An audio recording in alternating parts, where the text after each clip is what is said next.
Greetings, PUBG Mobile players! The long-awaited Frost Festival is about to commence. In the new version 2.9, we'll be introducing battles filled with a frosty atmosphere. Snow Battle is coming to town. Furthermore, you'll also get to experience updates to World of Wonder and Classic Mode. So let's dive right into it.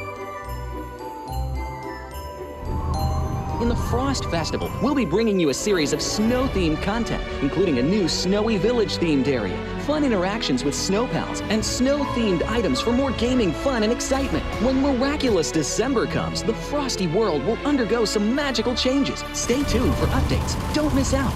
First, let's take a look at the new themed area, Snowy Village. The village covers a wide area of 280 by 150 and has loads of supplies. It's located near Stauber in Erringel, Iceborg in Livik, and Goroka in Vikendi. In addition to the buildings on the ground, the underground area of the Lucky Ice Tower is also worth exploring. Make use of the two-story layout to experience a completely new battle experience. Sound the bell in the Lucky Ice Tower, and you can even summon rewards. Additionally, the village also has a snow rail, which can help you quickly move around and gather supplies. It allows you to navigate flexibly between different areas of the village and also swiftly relocate to advantageous positions during battles for your team to counterattack more effectively. Of course, you should always remain vigilant to avoid becoming the target of an ambush. What's more, the village also features a special two-seat vehicle, the Reindeer. It's also a great choice for transportation as it allows you to swiftly move all over the map. For intense battles, we've also prepared festive and practical battle equipment for you, the Snowball Blaster and Snowboard. The Snowball Blaster can be used in many ways and has loads of functionality. When you aim it at the ground or a building, it can create a snow pile cover for you. When used on enemies, you can temporarily transform them into lively snow pals to restrict their movement. When facing bodies of water, you can use the Snowball Blaster to freeze the surface so that you can walk on it. It's definitely a practical yet entertaining weapon. After transforming into a lively snow pal, you will be unable to use firearms to do battle. You'll only be able to rely on basic actions such as walking, running, jumping, and swimming to evade enemy pursuit. It takes some time before you can revert to your human form. Let's build a snowman together. The snowboard will also bring you a whole new experience. Apart from helping you glide and move on various surfaces, it can also be used with the Snowball Blaster. Explore the many possibilities and use these two items to have all kinds of fun. We've also designed various interactive mechanics, such as searching for snow toddlers, lucky ice, and the snow blast zone. When you encounter a lucky snowman on the map, don't be in a rush to leave. There are 4 lost little snowmen hidden near the lucky snowman. Search for the 4 hidden snow toddlers and bring them back to the large snowman. You'll then receive a token of gratitude. There are lots of lucky ice scattered across the map. Shatter the ice to get the supplies inside. Try using a melee weapon to break the ice more easily. Furthermore, you'll find that snow has engulfed some red zones on the map, and the falling snow will bring about many interesting effects. Players within a snow blast zone will be transformed into a lively snow pal if they're hit by the snow. If the snow lands on the ground, a snow pile cover will be created. In this World of Wonder update, we'll be introducing a brand new transformation skill gameplay and a catch me hide and seek gameplay for you to enjoy the transformation skills to the fullest. Of course, you can also use this skill to create more interesting creations. We've also added a Snowy Village map template to celebrate the Frost Festival with creators. Additionally, we've also made some updates and improvements to gameplay devices, game parameter settings, and the editor. For more details, please follow the official PUBG Mobile community. We'll continue introducing the latest WoW content to everyone. As for Classic Mode, we've also made some improvements to vehicles, firearms, creation mode, emotes, settings, and more. First, we've enhanced the designated marksman rifles. Some DMRs can be equipped with the full auto mod to fire in full auto. We've also improved the attributes and handling of some vehicles to enhance your driving experience. We've also added a new garage mechanic. From now on, you can choose your dream ride during matches. Meanwhile, we've also added a custom SFX adjustment feature. You can adjust the volume of some sound effects to whatever best suits you. As for creation mode, we'll be introducing some quick view features for watching the victory dance and fireworks displays and the new Frozen Kingdom themed performance in order to provide players with more possibilities for creative content. Furthermore, we've expanded the emote backpack. Now you can equip more emotes before entering the battleground. That's a wrap for the main content in this new version. In addition, new content will be added to the Popularity Battle event, Metro Royale, and Season Rewards. For more details, follow our official PUBG Mobile community. Snow Battle is coming to town. Winner, winner, chicken dinner.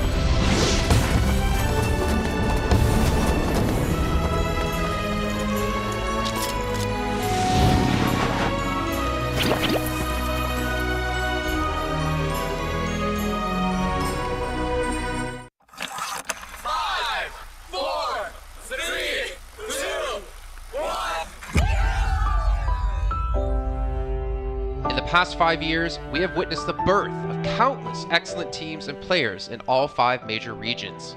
They are still remembered by us to this day. At the same time, we also remember our fans who loved us from the very beginning. On the occasion of this 5th anniversary, let's turn back the clock to the starting point of PUBG Mobile esports, the Southeast Asia region, where all the stories began. As the first world-class event, PUBG Mobile Star Challenge gathered professional players from all over the world. With continuous development, the 2019 PUBG Mobile Club Open Global Finals is undoubtedly the most exciting event. 2019 Fall Split Global Finals, ladies and gentlemen, give yourself a round of applause! Among the countless rising stars, one shined particularly bright. Bigatron Red Aliens, a team from Indonesia, Bigatron Red Aliens! just got first place in the PMCO Southeast Asia Fall Championship, earning the chance to compete in the PMCO Global Finals in Malaysia. In the subsequent prelim stage, intense competition kicked off immediately. And finally, they advanced to the Grand Finals in 2nd place. BTR demonstrated impeccable strength in the competition. By the end, BTR was leading the lobby by a significant 106 points, bringing the first ever championship title to the SEA region.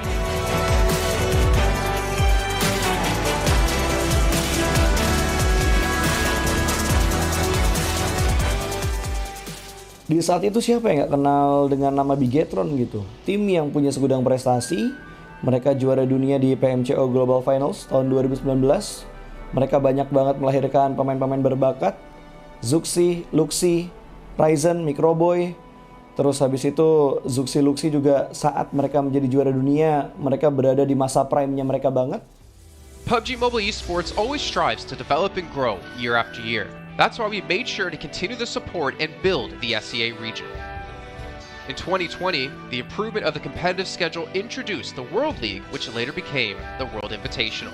We also launched the PUBG Mobile Pro League, where even more outstanding teams joined the competitive stage. In the 2020 PMWL, BTR once again clinched the championship in the East. This had given Southeast Asia the title of the strongest region in the world. They hoped to continue their legacy at the PUBG Mobile Global Championship, the pinnacle of PUBG Mobile esports. However, BTR was not able to repeat their performance from the previous year. Top 2 teams is going to this round. Winner, chicken dinner, Nova XQL. With the rise of Team Nova, countless brilliant moments were had, but this also left many players with regret. After BTR Red Alien won at the Global Championship in Kuala Lumpur, we thought C region was the best. We thought nobody could beat C region except maybe RRQ Athena, maybe Illuminate the Murder, maybe Mega Conqueror. But C region was the best at the time. And we get to the league. We heard of a team called Nova. We thought maybe this team is not that good. On the contrary, they owned all the teams. They were very good. Let's move forward to the year 2021. With continuous efforts, more teams and players joined the Pro League. For example, Xavier, who placed 3rd in the 2020 PMWI East League, also secured 2nd place in the PMGC East League.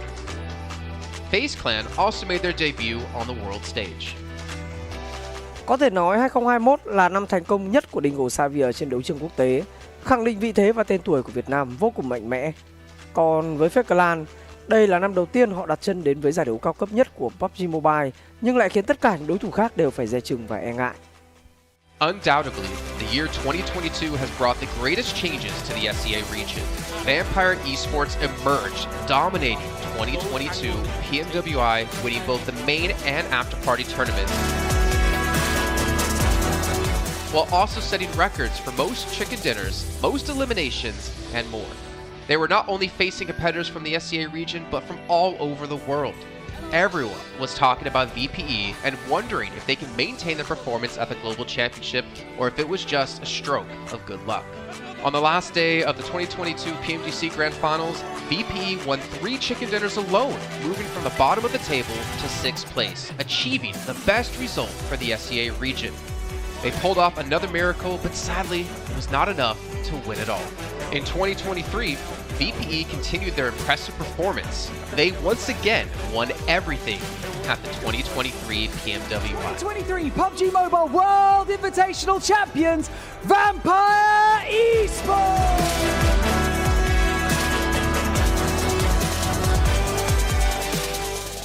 ก็ย้อนกลับไปในปีที่แล้วนะครับเอาจริงก็ผมมองว่าน่าจะโอ้โหไม่มีใครที่จะมองว่าทางฝั่งตัวแวมไพร์จะซักเซสได้ถึงขนาดนั้นนะครับเพราะยุคนั้นเหมือนทุกคนจะโฟกัสไปทางฝั่งตัวอินฟินแล้วก็เฟสแคนที่มีแบบว่าผู้เล่นดังๆนะครับแล้วก็ถ้าจำมันได้เหมือน PMGC ปีล่าสุดมากินไก่แบบเบิ้ลติดๆกันในวันสุดท้ายเหมือนเอาจริงน้องๆก็เคยบอกเลยว่าเฮ้ยเราเครียดกันไปหรือเปล่ามันเป็นตัวเองดีกว่าเล่นแบบปล่อยจอยได้แบบจอยเลยสุดท้าย3 ติดจบอันดับ 6 ของโลกซะอย่างนั้นนี่นะครับแวมไพร์สปอร์ตเหลือเชื่อจัด But don't forget, Alter Ego, an Indonesian team, showed a very strong performance by winning the Super League twice. The SCA Super League was an upgrade to the previous championship, which by many is considered to be the most competitive league in PUBG Mobile. They could potentially become the next legend of the SCA region.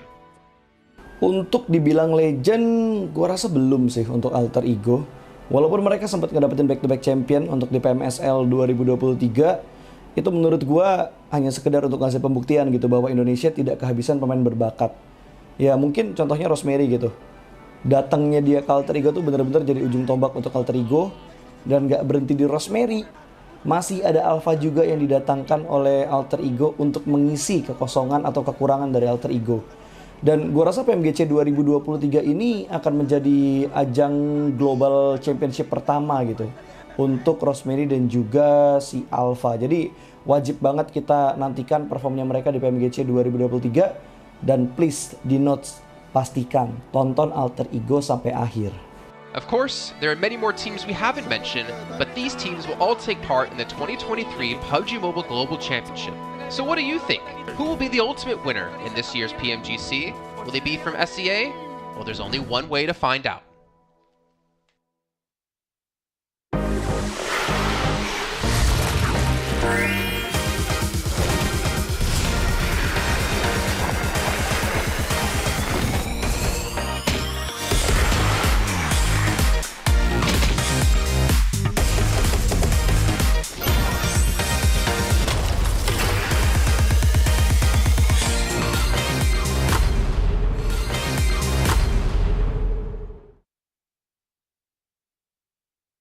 이제 한국에서 잘하는 팀이기 때문에 네, 이렇게 넣겠습니다.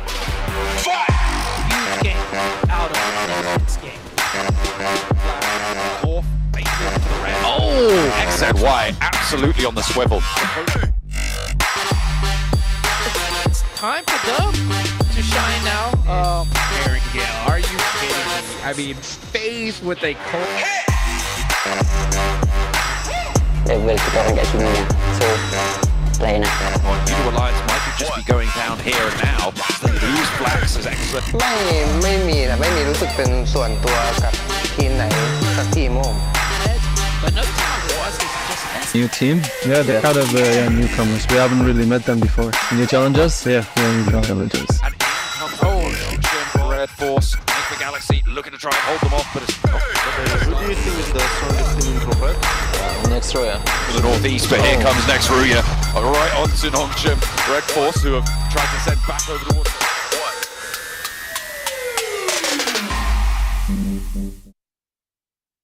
In 2020, while the eyes of most PUBG Mobile viewers were focused on Southeast Asia as well as other regions, there was one region in particular that went under the radar, the 2020 EMEA League. Numerous teams from different regions were fighting for a spot in the 2020 PMGC. Among them, the teams from the EU region were the most dazzling. Kanina Power, which had previously won 3rd place in the 2020 PMWL West League, managed to break through and eventually won 6th place in the 2020 PMGC. Class Dilge Athletics from Turkey also successfully took 8th place. For the entire EU region, this was a great start, and in the future, the EU region would grow into an even stronger region. The EU region seems to have endless potential. They always have a number of astonishingly talented newcomers. In the 2021 PMWI, in addition to the veteran team Kanina Power taking 2nd place, the newly reorganized team in 2021, Next Ria, Xenox in the smokes, the solo by themselves. surprisingly won 3rd place. The EU region seems to just have endless potential. There's always a number of astonishingly talented newcomers coming up through the ranks, developing their skills, and in 2021 at the PMWI, you had some of the veterans there for sure. Kanina Power taking 2nd place, an incredible performance coming through from them to get that 2nd place. But not only that, you had the reorganized team for Next Ruya in 2021 who won PMPL Turkey. They came 1st in their region and then were invited on the back of that to the PMWI West to take 3rd place. So these new talents working as this new roster at the time, a phenomenal resurgence there, and there's so much more left in the pipeline, I'm sure, for this region. I'm really excited for what the future has, and I can't wait to see what they've got. In the 2021 PMGC, teams from around the world gathered once again. First of all, worth mentioning is that among all the participating countries in the Grand Finals, Turkey had the most with 3. Among them, teams like S2G and Next Ria finished 4th and 6th respectively. This was a massive achievement. The efforts of the EU region are constantly bearing fruit. Now they just needed an opportunity. 2021 yılında Dünya Şampiyonası istediğimiz gibi başlamıştı. Çünkü West aşamasında 3 takımımızı birden ilk 6'ya sokmayı başardık ve büyük finallere 3 takımımızı göndermiştik. S2G 4. olarak buraya katılma hakkı kazanmıştı ve kadrosunda Rip7, Timber, Kalse, Sylas gibi isimler vardı. Büyük finallerde ne yapacağını çok fazla kestiremiyorduk temsilcilerimizin, çünkü dünyadaki takımların iyi performansları söz konusuydu. Büyük finallerde temsilcimiz S2G 4. olmayı başardı, Nexu'ya 6. olmayı başardı. Maalesef Fenerbahçe ilk 8'in dışarısında kalmıştı. Ama bu takımın ileride çok iyi şeyler vaat ettiği konusunda herkes hemfikirdi. Next, let's go directly to the 2022 PMGC. At a time when everyone was focusing on whether Nova could win 3 consecutive championships, a team that was not originally a favorite to win was about to become the focus on the stage. S2G performed consistently in the first 2 days of competition, always maintaining a position at the top of the leaderboard. And on the final day, S2G changed its conservative tactical strategy and sought to gain more elimination points in the last few rounds. And in the last round, S2G secured the championship with 15 elimination points. Champion of 2022, it is S2G! They finally broke through and made history for the EU region. 2022 Dünya Şampiyonası bizi büyük zaferler getirdi. Tabii ki Dünya Şampiyonası başlamadan önce bu zaferlerin geleceği konusunda çok bir fikrimiz yoktu. S2G kadrosunda bazı değişiklikler yapmıştı. Takıma yeni katılan oyuncular vardı. Özellikle Reis ile birlikte takımın form seviyesi gerçekten çok yüksekti. 2022 Dünya Şampiyonası finallerine 2 takım göndermeyi başarmıştık. Bir tanesi S2G, bir tanesi Fireflux. Maalesef 2 takımımızın kaderleri birazcık farklı oldu. İlk günden itibaren S2G sürekli olarak zirveyi kovalarken Fireflux için işler iyi gitmemişti. 3. gün geldiğinde S2G güzel maçlar geçirdi ve şampiyonluğu Türkiye'ye getirmeyi başardı. Bu Türkiye e-spor tarihindeki en unutulmaz başarıydı. This year, the EU region has continuously produced even more strong teams. First of all, G Gladiators won 1st place at the 2023 PUBG Mobile Pro League Spring Regional Championships and 3rd place in the 2023 PMWI. Veteran teams like Next Ria and Kanina Power have been performing better and better this year and successfully qualified for the 2023 PMGC. Subsequently, hot recent teams like Mad Bulls, BRA Esports, Major Pride, Melise Esports, Demorte, among others from EU, have also successfully gotten a spot in PMGC. They all look forward to continuing the success of the EU region in 2023. There are many questions surrounding PMGC. Will S2G successfully defend their championship? Will another EU team lift the trophy? Could it even be a team unexpected to win it all? Let's witness it together in Turkey.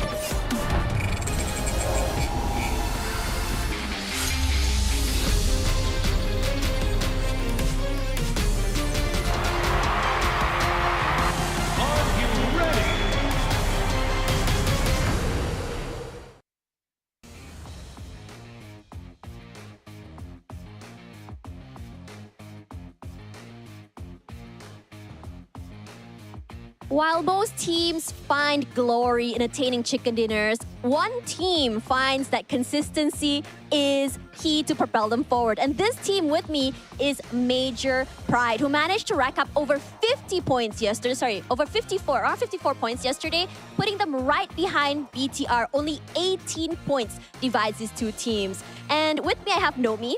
And first of all, I want to ask you, Nomi, how is your team and you feeling today?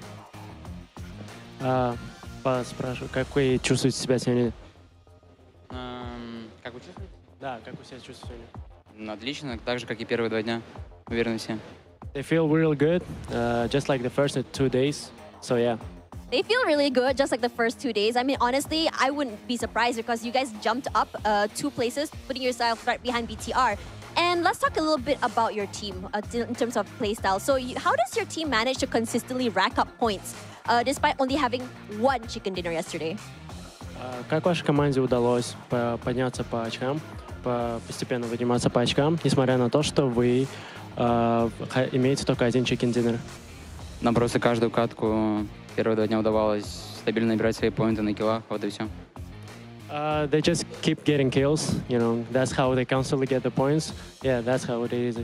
So that means that what you guys are looking for here is the elimination points rather than trying to go for the placement points. Is that what you're saying here?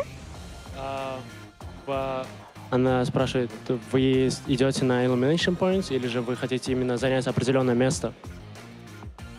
Определенное место? Да, определенное место в таблице. У вас какие есть? Но ближайшие цели у нас это пройти в топ-3 в гранд-финал с этой группы. Это ближайшая цель.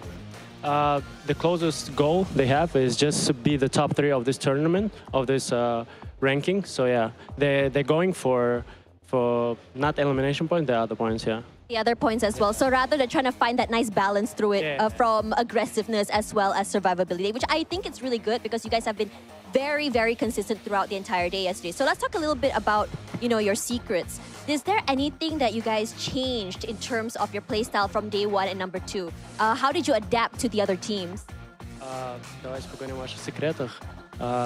Что у вас изменилось по сравнению с первым днем? И как вы адаптируетесь по другими командами? По сравнению с первым и вторым днем практически ничего не изменилось. Максимум построились под определенные команды, которые вокруг нас лутаются. А секреты, на то и секреты. So, secrets meant to be secrets. There's no actually. They're not supposed to tell. But in terms of compared to the first day, they just adapted to the other teams. That's how I did. That's all. Was there like a lot of changes, like a lot of adaptation needed from day 1 and day 2? Были ли много изменений по сравнению с первым днем? Многие ли адаптации по сравнению с первым днем по другие команды? Или же вы просто, у вас была определенная тактика, и вы шли по этому? Ну, можно сказать, что была определенная тактика, и придерживаемся ее. Просто немного, чуть-чуть что-то изменили, не кардинально, в отношении команд, которые вокруг нас лутаются.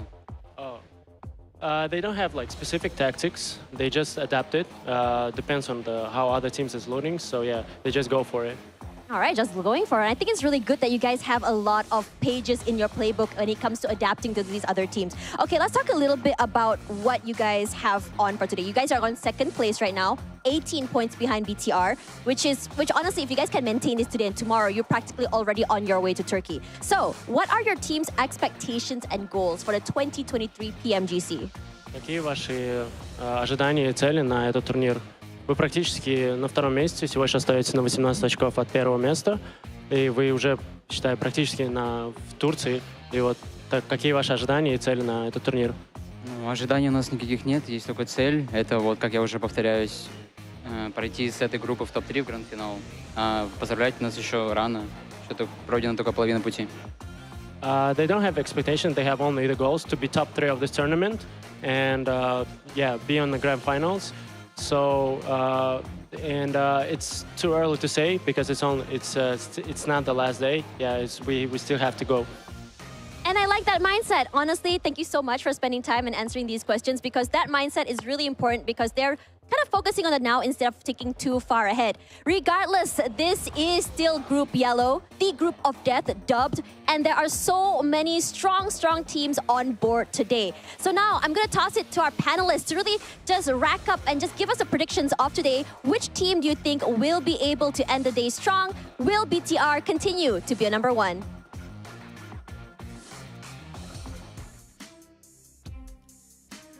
Well, that's a little bit of a loaded question because we have seen some teams rise up through the ranks in our second day of play and some teams fall. Teams like Vampire able to improve on previous performances, For America able to improve as well.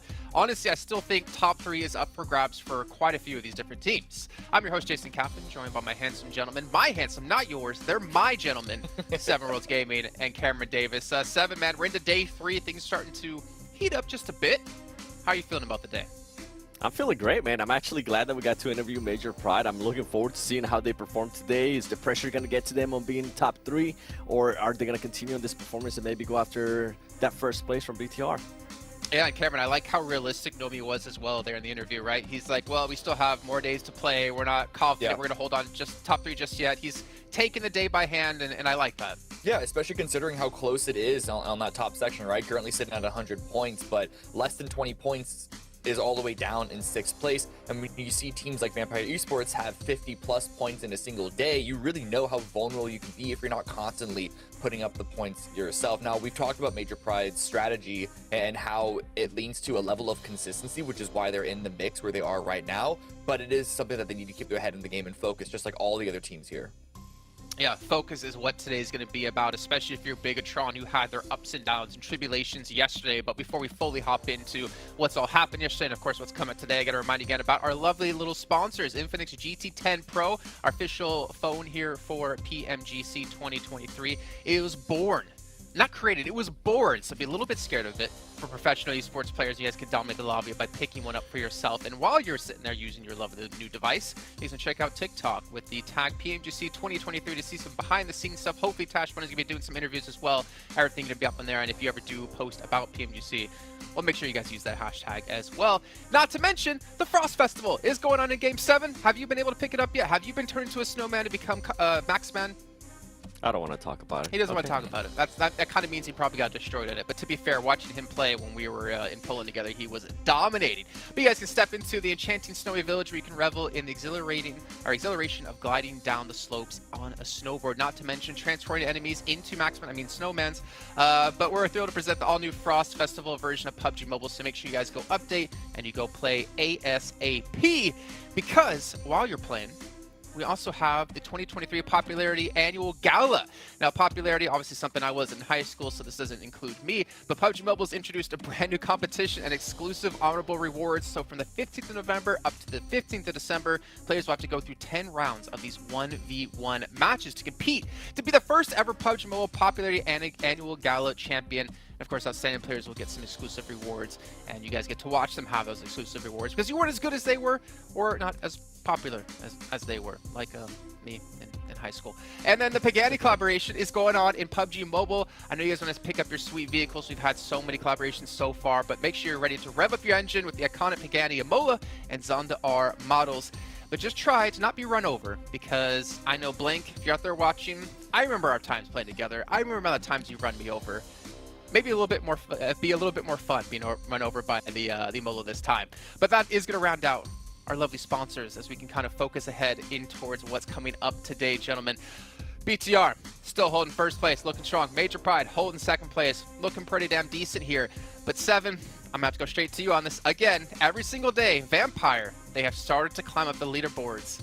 Can they continue to do so today? Have the bruises healed? Has Newsy solidified himself as the 4th player in the team right now to continue this performance? There's a lot of questions coming into this day. Right, you know what? I don't know if Newsy has solidified himself because he was a little bit sketchy. He did end up getting more elims in one day than Stone did, so that's a positive. One player that I'm actually going to be looking at from Vampire Esports is Schweb. He was only able to get 1 elim out of 1,000 damage. That's not going to be able to cut it, especially depending on what his role is. If it's support, only 1,000 damage is not going to be good enough, especially after 12 matches. And for Vampire Esports, there is a lot of stuff that I'm liking out of this team. They've been able to at least adjust on their scouting. They're still a little bit too hectic at times. They do send it in. They rely too much on that fragging power, but they are starting to scout more. And it's Tony K actually leading the charge when it comes to scouting, and they are being able to rotate it. They're doing some wonderful 2-2 splits, and I'm hoping that continues on today because the team was setting themselves up perfectly. We kind of saw flashes of Vampire Esports from PMWI, and the main thing too, when we go to Erangel, they changed their drop location. Instead of Milta Power, now they're going back to the Primors, and I feel like it's working out wonders for them. They are starting to rotate a little bit faster, and they have more freedom to work with. Well, we can see here, Cameron, our current overall rankings right now, 12th through 16th, potentially going to be knocked out the entire event. Yep. What teams are you really focusing on here going into today? I mean, I just want to see what teams from the bottom 5 are going to have a big moment. We still need to see something strong coming in from Venostorm. They looked good on Sandhawk. I was saying that they were looking better at the very first round yesterday, but then just zeros across the board, essentially, all after that. So I still need to see if they can't hit into another gear. Same with Genesis. All the other teams down there, we've seen good moments from all of them, even a couple of victories. I mean, 7-9 and Queso on that, but they're not far from the bottom 5. So really, it's just about teams trying to find some level of consistency, and that's including Vampire Esports, because even though they got a whole bunch of points yesterday, outside of their one win with 16 elims, they were getting very low elims. Even their second win only had 5 eliminations. So really it just shows that like teams are having to scrape and just claw their way for any number of points here. Yeah, and honestly, like 7th through 12th right now is only a 14-point difference, so we could see a massive shakeup today, depending on how the teams are going to do. But taking a look at our team trajectory for Vampire Esports, you can see able to move up 8 ranking points. Their average eliminations have spiked up as well, but for me, what's kind of scary is if you look at Vampire, 26 placement points, 2 chicken dinners. So out of every other match they've had so far, out of the other 10, they've only had 6 placement points, which is very unlike Vampire. I mean, I feel like that's mostly based out of day 1 too, because of the performance of day 1. It was a lot of 15th place, 11th place, 15th place, all of that crazy stuff. But yesterday they were at least able to dial it in. I think they only ended up maybe 2 matches out of the 6 that we play outside of the placement points. So they are still improving now. Another team, Major Pride. I want to continue to see what they're going to be doing today. What I really enjoyed yesterday was their quick rotations, whichever it was, whether it was early in the game, especially in Erangel, they tend to land Gaikai and they tend to rotate very quickly. They do some wonderful 1-1-1-1 splits between the team. I'm hoping that continues on, and the awareness that this team is able to showcase, that being able to third party, has been wonderful too. I like this graphic. I like this one a lot, because Vampire, we were actually asking how many of those eliminations they had were from stolen elims, and then for Major Pride as well, they play center, they play strong central compounds, and that gives them the perfect opportunity to get all of those stolen eliminations, which is what's probably helping them keep their elimination numbers really high. I think what's kind of surprising to me is we can see them finally here on the board, Weibo, because a team coming from PEL, I think that already in its own right has a lot of pressure on you because you want to do what the likes of, Nova's done in the past, your predecessors. But I feel like a lot of the times we've been just kind of let down by PEL teams coming into these big PMGC events. Obviously, it can be quite a big change, especially when you haven't really played on an international scale quite so much. But I expected a little bit more out of this roster, especially when you have the veteran of Suk on the team, which we can see is #1 in assists at the moment. Yeah, for this team, they give me a lot of Tiamba vibes, at least at the moment. They are performing a little bit better. Yesterday, they were able to follow up their chicken dinner at the end of day 1 with the chicken dinner on Sandhawk. Maybe we'll end up seeing another win out of this team, but it's just the inconsistency that we're seeing out of them, right? The good thing from this team is that they are almost able always to get eliminations in every single match. And then when we go to other teams, you were talking about Bigatron, if they're going to be able to maintain that first place. It comes down to how they're going to be setting themselves up for a lot of the fights. Yesterday, when they ended up getting eliminated super early on, I wasn't seeing any off angles being held by Janfoss or any of the other players like what we were able to see on day 1. But when the team was actually able to perform really well, which was during the chicken dinner on the final Erangel that we played, Janfoss was holding up those angles. Janfoss actually ended up getting 4 eliminations out of his 5 eliminations for the whole day on that chicken dinner. So I want to see that more out of BTR. I want to see those off angles. I want to see them being a little bit more ready for those fights.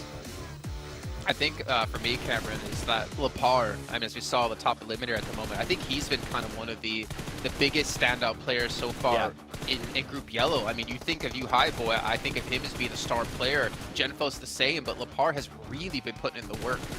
Oh, yeah, absolutely. And it wasn't even just a day 1 thing. There's always a chance when you have 2 seconds and then a first in a row that's going to elevate one player's stats for the rest of the run, at least for a little bit, but he was getting those numbers consistently throughout the day 2 as well, even with a slightly, marginally lower performance overall for the team. So really, this is a player that you really have to look at and say, this guy's going to help carry them, I have to assume, to victory all the way to the very end, at least into the Grand Finals, because 118 points, it's possible to fall out of the top 3, but I have yet to see any sign that makes me really particularly worried about it. Sure, yesterday started off a bit slow for them, but they got a couple of really good rounds under their belt, and they kept a disaster from occurring yesterday, so, you know, I don't know why that wouldn't happen again today. And I mean, at least the silver lining for them is the fact that with the amount of points they have built up already, they should make it into the survival stage no matter what. Like, they still have that second chance if they don't qualify for the Grand Finals here in the next 2 days. But we'll see if they continue this pace. We take a look at our top Sandhawk performers. And Influence Rage, we haven't talked too much about them, and I know they were one of our most consistent teams yesterday. But Seven, we haven't seen that explosiveness, I feel like, out of this team. This domination that we know they can pull off going back to America's region. And is it bad that I'm actually happy with the way they're currently being able to perform? We're not seeing those pop-up performances like you're mentioning, but they are being very, very consistent. And I think here in the next couple of days, now that we're past the halfway point, right, for this group yellow, we might start seeing a little bit more aggressiveness out of them. Going back to day 1, this team tried to be a little bit too aggressive, and it's ended up backfiring. For them to be able to adjust that is really impressive, considering with what happened last week with some of the Brazilian teams, that they were never able to adjust to that. Yesterday, out of this team, they ended up averaging somewhere between a 4th and a 5th place finish throughout all the matches, and then about 4 eliminations per match. That it's pretty impressive for a team that it's used to be knowing either having very, very highs or very, very lows. They're starting to find a nice consistency here. And I mean, we know what they're capable of, so it's good to see that they still have that in their back pocket. They can still frag out and end up with chicken dinner and 15 eliminations. Okay, but we have yet to see a chicken dinner and 15 eliminations from them. At this point, you expect to have a couple of rounds go that way. I agree with you. The consistency for them is looking great.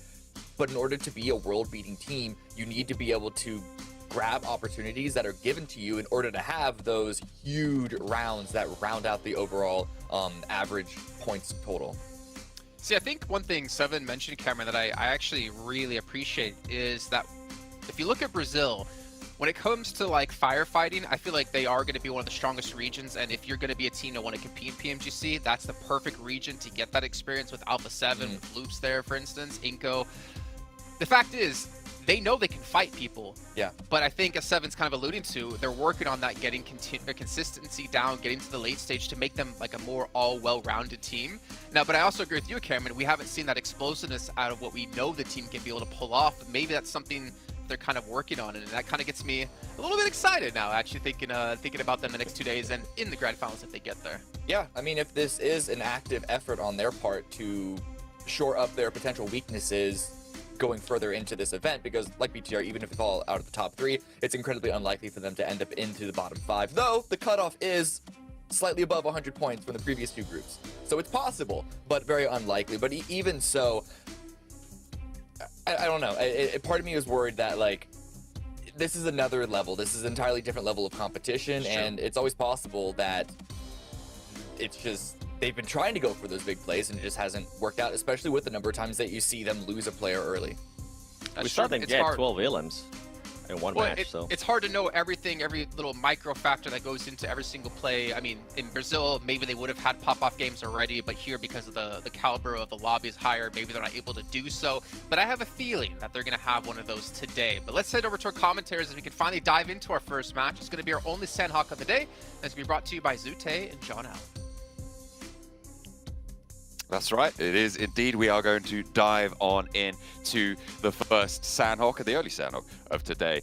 It's going to be interesting to see how things start to shape up. We saw last week how after day 2, starting to see dynamic shifts coming on through. A lot of teams will have reorganized. Obviously, Vampire having done that a little bit earlier, and they kind of needed to, and really came out swinging yesterday. You were adding up the numbers, Zute, of their performance from yesterday, right? Yeah, Cameron mentioned on that's 50+ points in a single day yesterday, and I just can't help but to think, like, if day number 1 they just did like half of that, where would they sit versus, you know, where they are now? They'd be a contending team from the top 3 easily. And that's not to say that they're not. They still are right now. If they could get a similar performance today, I think it would put them right on the bubble, if not, you know, better. It depends on how the teams above them do. And right now, for me, I feel like the top 5 teams minus BTR, they're just kind of like shuffling the points back around. Like, this team will get a big win, and then this team will get a big win. Let's see who gets the first big win today, though, on Sandhawk. And I mean, when teams just keep trading off big wins, that's where the Moneyball strats play out for Influence Rage as well. We know that they love to keep it consistent. And even on Sandhawk, they're doing more than that. They're on 10.5 average. 14.5 on Weibo, though. So Northwest Island seemingly playing well for them. We'll have to wait and see where this circle goes. We have had that Northwest Island circle already. So we've seen that one. We'll see if we can go back over to the mainland and have a little bit more normalcy. So teams out over Bootcamp. Potentially a split here for BTR around this Influence Rage position. They've changed their position. They're normally on the confluence. Yeah, am I seeing a BTR player drop in? Oh, yeah. Right outside Bootcamp, a 2 versus 2 right now. Influence Rage adjusting very quickly to counter the 2 of BTR with their own 2. Who's going to win this 2v2, though? It looks like BTR trying to win that. And no, it was a 2v1 at the end. And Influence Rage will get a quick 2 points. And oh, the hot drop, we can't forget about this one. This time it's finally fully blowing out. Genesis versus D+. D+, looks like they took care of everyone but the last player of Genesis. No, 2 eliminations. There's 1 more left. Trying Master Chi, trying to do his best with the UMP. Gets 1 knock, switches to the M4. Doesn't get the knock, though. He really needed that one, and he will go down. Coming into day number 3, looks like the pace has quickened on Sandhawk. Finally, we are seeing those hot drops, and it is playing through. We've seen 2 teams in Paradise Resort now, I think for the past 2 days at least. I can't quite remember exactly on the first day if this happened as well. But yeah, the fact that it's only just now started to be an actual fight is kind of crazy. And we are seeing a much faster Sandhawk, you're right, with BTR changing up their drop spot, which, to be honest, I'm not entirely sure about. I don't think it was necessary. They didn't see the circle, so it wasn't a circle-based decision. Having that confluence position is really, really valuable. So, yeah, I'm not entirely sure about that choice for Lapar and Zatalis to go north of Bootcamp. I think, given the circle as it is now, they could have rotated south down to that walled compound just north of Painan. Had a great position. Yeah, I see why they might have tried to do that. With that 2-2 split, they basically get access to the entire map, no matter where the first circle pops, based on where the teams drop, right? You have the river, the trifecta, that northwest secured, southwest secured, and with 2 players on the north side, Paradise Resort secured. You don't have to move past Influence Rage anymore when you have that 2-2 split, if it worked. And you also surround Influence Rage in a way, so they're kind of like pinned in.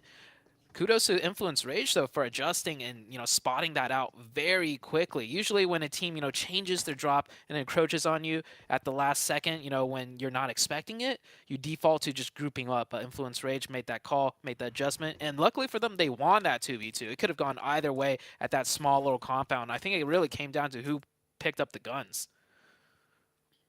Just able to get a little bit ahead on that drop, but either way, that's good news for Influence Rage. They did take a little bit of damage for it, and now they're moving out of Bootcamp to play a little bit closer to it. This quarry area now, a main focal point of this first circle. The west side, a lot of strong cover, a lot of solid positions here, and taking control of one of those could be really, really important. Rook currently the only team on that western side. As Kayovsky is going to continue the dastardly deeds of Influence Rage for the lobby leaders BTR, who are not safe in their first place spot. The fact that Influence Rage have been able to pick up those points, they're looking to get on that chase soon. I didn't quite catch BTR's average points per game on Sandhawk, but maybe Sandhawk hasn't been, you know, up to their performance standards, so they elected to do that little kind of change and drop. Certainly has not worked out. Down to just Lapar. Lapar, great player, did absolutely amazing yesterday. This is going to be his toughest challenge yet as a solo on Sandhawk right now. He's in that quarry position. He spots a player. He's risky to even take shots, but oh! Beams that player off the motorcycle. Federal might even get thirsted here. Ooh. Lepar swaps windows. I mean, he just wanted to confirm that flush and gets the point back. I mean, absolutely, just able to open up through the window. Really, really solid stuff to pull a player off the bike as well. And maybe looking for a little bit of healing. I didn't quite catch if he had the meds to get back up to full health, but the rest of Influence Rage, having lost a player on this position, that is really bad news for them, to be honest. You really want to have as many as live as possible, keep all of those angles out of that compound. Also, Rook heard the shot, so if Influence Rage overstepped this, thinking, you know, it'd be that 1v1, nope. Doesn't matter. Rook will actually find BTR. It would have gotten hairy potentially if Influence Rage pushed into BTR, and then, you know, Lepar being such a great player stalls out really long, and then Rook third parties both of them.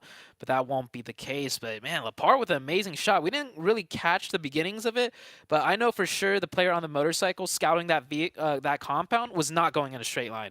He was definitely, you know, zagging to the right or to the left, making those shots extremely hard to hit off the back of a motorcycle. So Lepar really outdid himself picking up that 1 point. Sam9 over towards that dock split on the south side. They're playing nice and chill. Back for De Muerte there as well. This is the site, actually, of De Muerte's zero elimination chicken dinner back in the European Championship as well.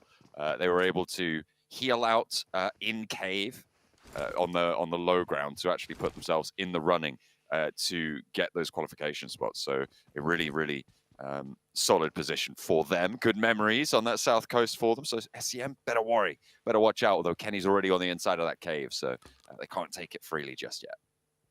Zero chicken winter dinner. That is still crazy to me. But if there's a spot that could allow for that, it would be cave. It'd have to play out in the most perfect of ways. Maybe it might happen here, or to some degree at least get a cave ending. I know Hotjukes loves his cave endings. He always asks for it, never gets it. But this is a 7th circle. There is the potential for that. We just saw Brute Force on the northeast wrapping in right now. The central focal point of this map, not heavily populated just yet, because it is quite tough to make it all the way down south. And with the first circle shift to the east, to the north, that could change a lot. Corker looking for control over the top of the cave hill on that south side. You see Influence Rage up to the compound, just drawn a little bit short of Rook right now. The north edge of Quarry also occupied. Stage 2 just about to reveal itself. And we're going to go to Quarry again. So those compounds that Rook currently have a lot of control over, very valuable. And the Major Pride 2-2 split has paid off quite nicely as well. They are going to regroup. You can see them going very, very quickly up into their forward position. So getting those edge of Quarry compounds on the menu for a lot of teams, certainly on the mind as well. Weibo making that northern rotation past Paradise now. Yeah, Major Pride in a lovely position right there. Not only is it center zone, it's on a hilltop that allows them visions to the north, to the south, basically 360 all around. And there's pathings that they could take wherever the circle shifts, so they set themselves up in a great position. Brute Force on the northeast has met some opposition in the form of IHC. They have lost 1 player. Sam9, ooh, blown up vehicle.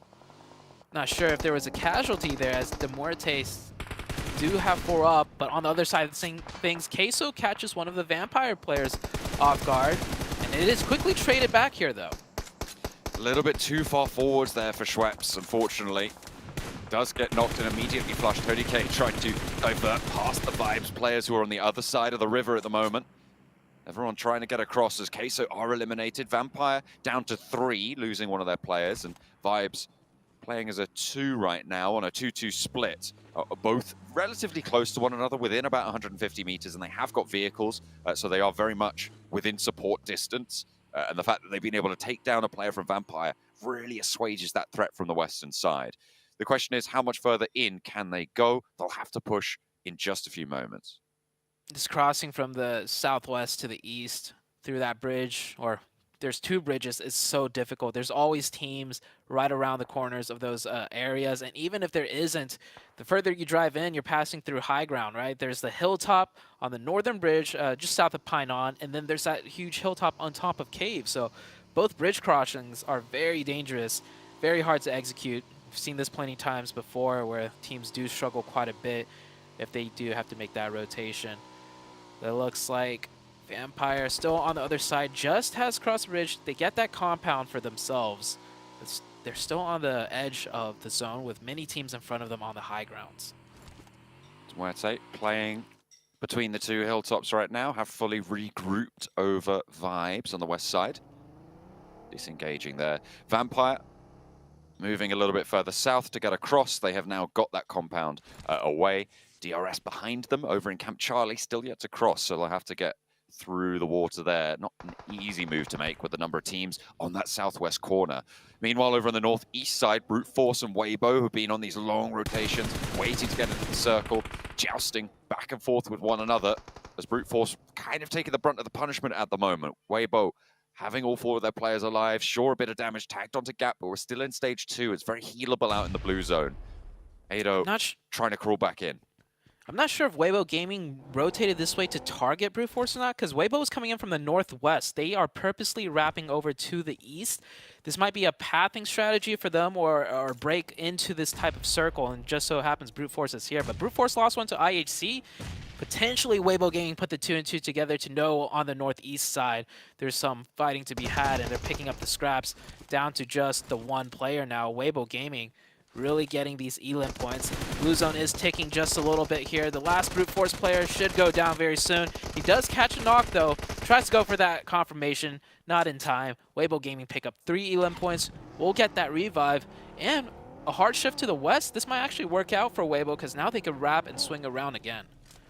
They still are in the blue zone, and looks like they've still got plenty of meds on board. So you're right, they do have a little bit more leg room to stretch out into. DRS, they're trying to play on that south side. They took the swim across the channel from Camp Charlie. Now they have this ridgeline to start to move north on. You can see not too many teams in their way. SEM9 across the bay over towards the Cave Hill. They'll be worried about that position, but they can start to encroach forwards. Demuerte moved into that position and disengaged from that Cave Hill, and now I feel like they're in one of the best spots. The difficulty they'll have, I think, is holding the teams from the north. The south hold a little bit easier. Yeah, they're so center zone, though, I feel like, on a circle this small that even no matter where it shifts, one side will have a buffer zone for them. There's going to be multiple teams on that side having to push past each other into them. So they just have to worry about one team at most, no matter where the circle goes, in my opinion. We'll see how this plays out, though. IHC wrapping hard down on the southeast side. They will have to take that fight with SEM9, potentially. There is some compounds open right on the roadside. Let's see if they can manage to find that info and scout it out. IHC pulling up to Tam here. He's lying in wait with a DBS. These shacks are so dangerous. You know the players are going to be moving on in. He does shuffle a little bit. I wonder if they can hear that. Maybe divert away. Okay, some shots from across the way. A third party might have just saved Tam, or maybe even saved IHC. I remember yesterday we were talking a lot about how IHC were just losing a lot of players off the rip fairly consistently. So today they want to try and keep as many alive as possible, as is generally the goal for a lot of teams, but maybe a little bit more important for this roster. Yeah, it looks like they're not even considering the open compounds just right on the road, but who would? Those compounds are usually taken in a zone like this, so they're just trying to wrap around and fight their way in on the open ridgeline sides, looking towards Bino Storm here, just over the ridge top. And I think, yeah, they'll figure it out. No shots being fired from here. The last second, they do call it out. They rotate in. Not going to be able to save all the vehicles. Readjusting one. They know how strong vehicles are, especially on the edge of zone. They're probably going to have to make another fast rotation. They make it in with a couple vehicles, all 4 alive, most importantly, as we do head into the next shift. And Weibo Gaming did wrap around back to the northwest. And it's a hard northern shift. I mean, this compound to the west of Quarry right now for Rook, this is a really, really good spot. Can they hold it out? Because they've got D+ and Weibo on the north, Influence Rage on that west. Demuerte are going to sail straight on in to a position on their south side. Major Pride going to have to figure out how to get through. It looks like they're actually going to go potentially over the middle of Quarry. I'm not entirely sure that that's... I mean, there isn't really a best choice here, but I think, okay, Naomi's just moving down to the other angles there, so they do have an off angle to cover the south side of Quarry. Yeah, huge circle shift here. I think Major Pride recognizes with their, like, elevation advantage. They're just looking to push all the teams away and then third party from distance before even trying to move more central. Because if you move more central, you give up that high ground, a full team's coming in right behind you. IHC goes up to the high ground, onto Cave. We'll take that fight with DRS. Alex gets a quick one. DRS getting picked apart right now. IHC with only one player knocked. Rules on the low ground, catches one. It is a 2v2 situation here. No, 2v1. Alex, the last one up. Third party from distance, I think. IHC looking to try and keep it together, but Alex goes down to a nade, and that's it for them. DRS looking to res on the top of hill in the meantime. Demuerte have taken some knocks across the way. I think that's coming from Rook over to the west side of Quarry, and they are going to look to get that res. It seems to be going quite well. Major Pride regrouped up to the position that Naomi moved to in the meantime over the east side of Quarry, and Bino Storm will take the shack just up the hill from them. So playing on the east side of Quarry, you're kind of locking yourself in to trying to play survival here. Crossing that Quarry, very, very difficult. What's so special about this match in particular, though, for Sandhawk is that so many of these teams with 3 to 4 players alive have vehicles. Of course, Vampire's not going to get too lucky, losing another player down to 2. But Bino Storm is a 4-man team with vehicles. I did catch Sim9 rotating in as a 4-man as well, I think, yeah, with vehicles. So that means on the next circle shift, we could see vehicles being utilized with a full 4-man force, which is something we don't see on Sandhawk too often. Vampire crashes in. Tony K, he's going to have to do a lot here. 2v3 situation, no openings just yet. Molly in hand. This is tough for Vampire. Kayovsky trying to hold the door frame, and Tony K has no chance against that. Kayovsky able to put him down there, get the flush. Now it's just Newsy. They know he's buying the rock. He's got that DBS. He's taking shots from the third party, and he has to peek out. That's Weibo to seal the deal. Vampire out on the western side. Rook still in that central position. Next shift goes back to Quarry. Rook in a commanding spot still. Yeah, Rook definitely in a very favorable position. I don't think anybody's really going to contest them for this in this zone. Weibo Gaming's going to have to push in, but you have D+ on the north that's going to be looking at them. Also Influence Rage as they're running in. The Vibes team right on to the backside of Demuerte. That's going to be a huge fight right here. They get the opening. 3v2 situation. Demuerte with only 2 up goes for that quick revive. Vibes with 3. Time's ticking. They need to push down before the revive goes through. Try and get that one back together. Try and keep everyone in the mix. Demuerte on 3 players alive, 3 players active here. Trying to fend off against the Vibe squad out the back who have managed to get up into the wall. It's a 3v3. Furia cooking the nade over towards East, who puts his nade back in the pocket. Just a solid time on the reposition there from East to be able to get away from it. He's cooking another one. Apex trying to move, and that's a third party. It's Law from Influence Rage, who are moving in on this western side as well, trying to get ahead of this. They want to conclude it. Doorway sprayed down. East opening up the path for these nades, but no one's stepping out. No one's getting too big for their boots right now. As Influence Rage takes shots from Rook, trying to move on in. Maybe they're not going to engage on this as a third party. Bino Storm trying to move past Major Pride. It's just not going to happen. Major Pride is 4 on the eastern side. They're still in. Probably one of the better spots, but Demuerte, they went down to a couple of nades from East, who was able to get 2 with 1. Goodness me. Furia holding the door frame, and he will go down as well. Really well handled by East. Yeah, East single-handedly did that, and you can see how many times he baited out the first few nades. The game sense, the mechanics on that guy, no wonder he's always showing up for the Vibes team. That was beautifully played out from the side of Vibes. East leading the charge there, breaking in, and that was a tough way to break into that zone too. I'm surprised they managed to pull it off. Weibo Gaming now on the north side contesting with D+. A huge nade right there.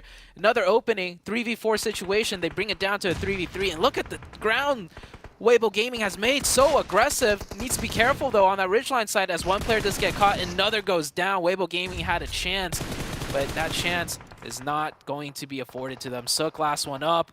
Third party by another team. I do believe that was Rook, and Weibo Gaming are out in 7th with 5 elims. Really unfortunate there, you're right. It looks like they had the commanding presence in the fight. Looked like they had the pace to overwhelm on that northern side, but it just didn't happen. Circle goes with Rook in mind yet again, and that northern edge, they can get the res, still playing on as 4. Major Pride going to have to get into the quarry now and try and force all the teams around the other side to fight off against one another. I think it is a battle for second place though at this stage. Rook looking to still hold it down. Major Pride, I mean, we saw what they managed to do yesterday. They might be keeping that momentum going here. Major Pride with 4 up, second place on the leaderboards. They saw BTR went down very early. Might spur them into action to actually taking this game down themselves. D+ down to the solo.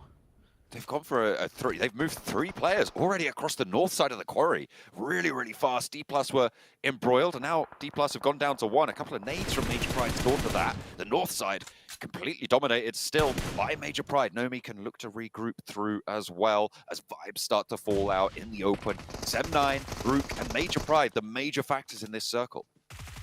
East is still up for vibes, though. It is a 1v4. I don't think he can pull off a miracle here. Yeah, he goes down. We are down to the last 4 teams, minus D+ on the north side. He is the 5th remaining team, but should go down quickly here. Yep. The last 4 teams, Sim9 going at it with DRS on that minimap on the southeast. It looks like DRS cut down to the last player. We're going to have a 3-way 4v4? It seems like it. Major Pride have managed to move across the quarry. No mean feat. The teams on the north kind of took care of each other and they leapt on that opportunity. A nice decisive move, which is what we always like to see from Major Pride. They've been doing it fairly consistently. 7-9 though, they've held the south edge of quarry, and Rook now kind of actually have their work cut out for them. They're right on the edge of this zone. It's likely to push out after that. I don't think anyone's going to go for a full breach. We'll see if people can hold them out. Major Pride keeping that 3-1 split. Nomi, of course, the one being split off. That's the most difficult position to play, the lurker. You have to know when to time your crossings, know how long to sit to provide that off-angle support. And with blue zone closing in, Nomi will group up with the team a little bit more. Might be a knock in this zone, but that should be it. Yep, the knock does come out. Smokes are being laid down. Oh, that's more than just 1 knock. That's 2 knocks. Will Sim9 take this opening and pressure them in? Towards Nomi as well. Look at that, down in the open. You can't get that back up for Major Pride unless he makes that long crawl up towards the ramp, gets back into the middle. But look at the forward position from Naomi. They're looking to try and control the center of this next stage so that they can hold the middle. The res came through and Major Pride will play on as 3, but Rook will start to have sightlines now. 7-9 kind of making this really, really difficult here. And I think Nomi is just going to be a sacrifice at this stage. Nade in hand for Kenny. But R7-9 overcommitting to just getting this 1 knock and stopping themselves from really getting around anything else. Kenny could just really save those nades, unless they think there might be someone there getting a revive. Sim9 focusing on 2 teams right now. I like the patience out of Sim9. You know, if they overcommitted on that double knock, that's Rue coming in with third party and probably just taking the win. Sim9 keeps 4 up. The last zone is up. Center is onto Naomi, most likely. But the 2 players for Sim9 down the hill, they went out to get the flush. They didn't even land those nades, and now they're going to have to move through the blue zone in order to get up the ramp. Dino has to get this heal off, but there's a player trying to rotate through the blue behind him. He goes down. There's just no way. Sim9 have thrown 2 of their players down there to go for a confirm, and they've wasted that opportunity. They could have all been on that top ground, all been on that high ground. If Major Pride can just survive for a little bit longer, they might even be able to throw a couple of nades over towards Rook. Actually, their supplies have run dry, so they're a little bit down on their luck. It's all up to the gunfights, and Punisher goes low. Effect with that DPS goes prone, takes a massive amount of damage. He gets knocked. That was crucial. Naomi, last one up, will be taken out. And this is a Rook win because the last player out of Sim9 is downhill, no, in the blue zone. Yeah, and it is done. Rook with the circle blesses at that compound will take the dub. That was you could say that was an easy one for them, but for all the teams getting into 2nd, 3rd, and 4th, that was a fight to be had from all corners of the maps. Everyone condensed in, and it was just an absolute bloodshed. Absolutely. I mean, Rook just had to wait, right? I still do not know what those 2 players from 7-9 were kind of going for there. They went down, and the blue zone was closing. They lost their route back up. They took a little bit of damage, and you just couldn't step out into the blue. It's zone 8. You can't withstand that take damage for that long. I think that would have gone very differently. And in fact, I think either Major Pride or 7-9 could have won that against Rook if that play had not have happened, if they didn't go down the hill. Yeah, it would have been it would have been a toss-up because Sim9 would be running into 2 teams. It would have been a 3-way fight. Definitely, though, Rook got the better end of that with Sim9 going downhill and nading the last player, or one of the players of Major Pride too. So Rook with a huge win. Pusher with 1,000 133 damage right there, and Eugene with... Didn't they have 4 up towards the end? Or maybe they only had 3 up, but Eugene with 0 might have got taken out early. I mean, he didn't take any damage, though. So that makes me think something's wrong with that. Yeah. I'm not entirely sure what's going on with Eugene's stats there. But either way, Pusher, you're right. 6 knockouts, 6 limbs, keeping it nice and level. So really great stuff from Rook. They, as you said, did get that circle blessing. So it's kind of, as we were talking about for a while, not unexpected that Rook were able to take that one home. Yeah, the big thing for me, for the storyline at least, is BTR going out early and Major Pride finishing out in 3rd place with a decent amount of elims. So I think that gap has closed once again. Yeah, they were sat in 2nd place at the start of today. There was an 18-point gap, and so every single point that they were able to earn here against BTR's total was absolute gravy. They got late, but they only got 3rd place, unfortunately. It was Rook to be able to take down the first chicken dinner on Sandhawk today. Well, we didn't get the cave finish that Zute was talking about, but, you know, the Corey finish can be something we can be happy about, or the semi-Corey finish. We see Rook taking a very needed win. 12th place going into this match, and 7, this win should catapult them potentially into 7th place. Remember, I said it was only like a 14-point difference or 12-point difference between 7th and 13 or 12th. I think they might have been able to get onto the front page now.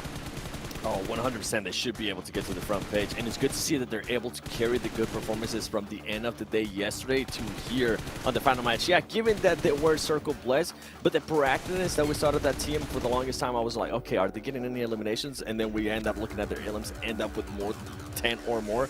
Impressive out of this team. But to be honest, the major takeaway out of all this is Major Pride. They played that so well. Yeah. I had them ending nowhere near a top 3. The way they were able to, their awareness, especially against Beano Storm, was great. Got them pretty much eliminated them very, very easily. And then they waited for the right timing between it was Weibo and D+. As soon as Weibo got eliminated, they decided to send it on D+ and caught D+ pretty much with their pants down. It was just beautiful timing out of Major Pride. Yeah, second most impactful thing to me is Sem9's throw. Like, the commitment for 2 players. You didn't even need to commit 1 player down there, but to send 2. And yeah, that position at the end, actually, those grenades, throwables being thrown over onto Major Pride's position was a big threat. None of them really landed as much as I think they could have. But either way, I think Sem9, like, that confirming that 1 elimination wasn't worth what happened with throwing those 4 points from 2nd to 1st place overall. You can see, by the way, Cameron, Vampire falling from 7th to 11th.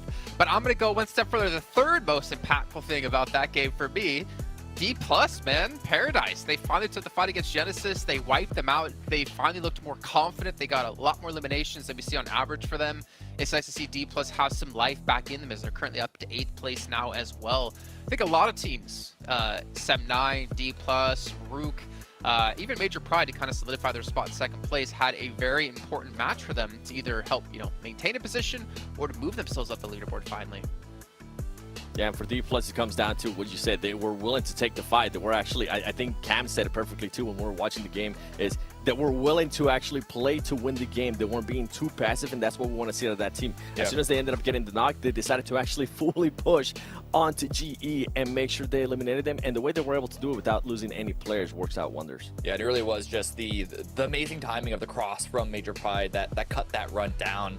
So I'm curious to see if they would have gotten, how many more eliminations after that they would have got if Major Pride didn't just swerve right in front of them.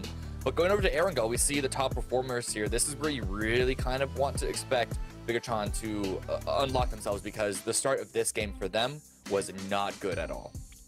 It was just, warming up the fingies. That's all that was. Getting a little warmed up. I know how John loves that. His fingies, which he hides in his sleeveys.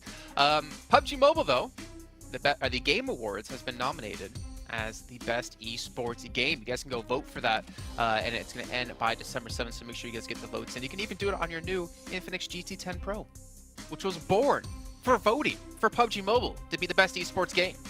See what I did there? That was nice. I want to see you with that. I don't know, Cameron's just deadpan, just like... I'm just here for the ride. Well, luckily for you, you were tall enough for this ride. 7, on the other hand, we had to let him in. But we are moving into Erangel here in just a few moments. Bigatron, yeah, questions about that. Major Pride, I feel like Nomi's position, I even said this while we were watching, is that Matic can learn a thing or two from him. Because the off angle he had, by the way, at Quarry, completely separated from his team. I feel like he eliminated Osal from being somewhat in the fight to stop Major Pride from taking out his teammates because of that position he had.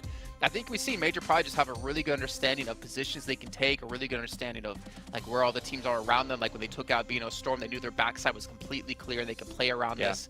Major Pride for me are honestly becoming a pretty major contender for PMGC Grand Finals, and I never would have said that looking at them necessarily in EU Regionals. Yeah, I mean, the momentum is behind them, so it's totally understandable why we're all kind of falling in love with them, jumping on the bandwagon right now. But going over to Erangel, like, this is a map that is a lot more, I mean, one, teams have significantly more reps, they're a lot more familiar with it, but it gives more opportunities for teams to find more strategic clutch plays. So we'll see if they can't continue this momentum as you go through the rest of the day. Okay, well, let's head over to our commentators. We're going to dive into our first Erangel of 3 here on day 3 of the PMGC Group Yellow. Take it away, John and Zute. Of course, once more going into that middle block of Erangel matches. It's great to be back on those grassy pastures as always. So we'll see which teams are going to be able to take that first step forward. We didn't see Vampire perform too well on Sanhok yesterday. That's repeated today. But then on that Erangel, they started to step up into the really, really strong point scoring day that they had. So I'm hoping the Vampire are going to be able to bring this one back into the fold and replicate yesterday's performance. Yeah, I think Vampire need to not just replicate yesterday's performance, but find some consistency. Because if they keep getting these like really terrible games and then these huge blowout games, it's gonna come down to luck almost. Like on the final day, are they gonna find that big chicken dinner, or are they not? I think they need a little bit of that influence rage consistency. That would definitely help them out in terms of, you know, the points. But we will see what happens today. So far, every day has changed up quite a bit, going from day 1 to day 2 and coming into day number 3. The only consistent thing I see so far is Major Pride keeping that momentum from their last chicken dinner yesterday. They are keeping up the pace, which is good, but it's only been one match, and you know, we can always find it within ourselves to forgive a single match. The question is, multiple consistent matches need to be kept up to pace with. Influence Rage, sure, they didn't have the greatest match in that previous game, but they still got 5 points, so they still managed to get that one up. South Plane Path on the first Erangel. It goes from Primorsk up to, I think, just south of Lipovka, and so it's going to cut out a lot of places towards that northern side. Potential for some vehicle hot drops, as you will always see on plane paths that lean directly to one side. Yesterday we had a reversed plane path of this. It came from the east to the west, but similar, very south. And we saw a contested hot drop, not even a hot drop, just like a scrap, just north of northwest of Quarry. It was like 2 teams dropping out of compound, probably for vehicles, and then forced to engage each other. I think it looks like the teams have adjusted now, though, because right now it's just Vampire and one other team. IHC. Yeah, that is IHC indeed. And Vibes going towards a military base. Queso sticking with their split drop right outside of military base towards the bridge on the main island. Doesn't look like much hot drops could happen on the west, but towards the east, that just means more teams will be dropping out towards that eastern side and stretching north. We should see something happen here.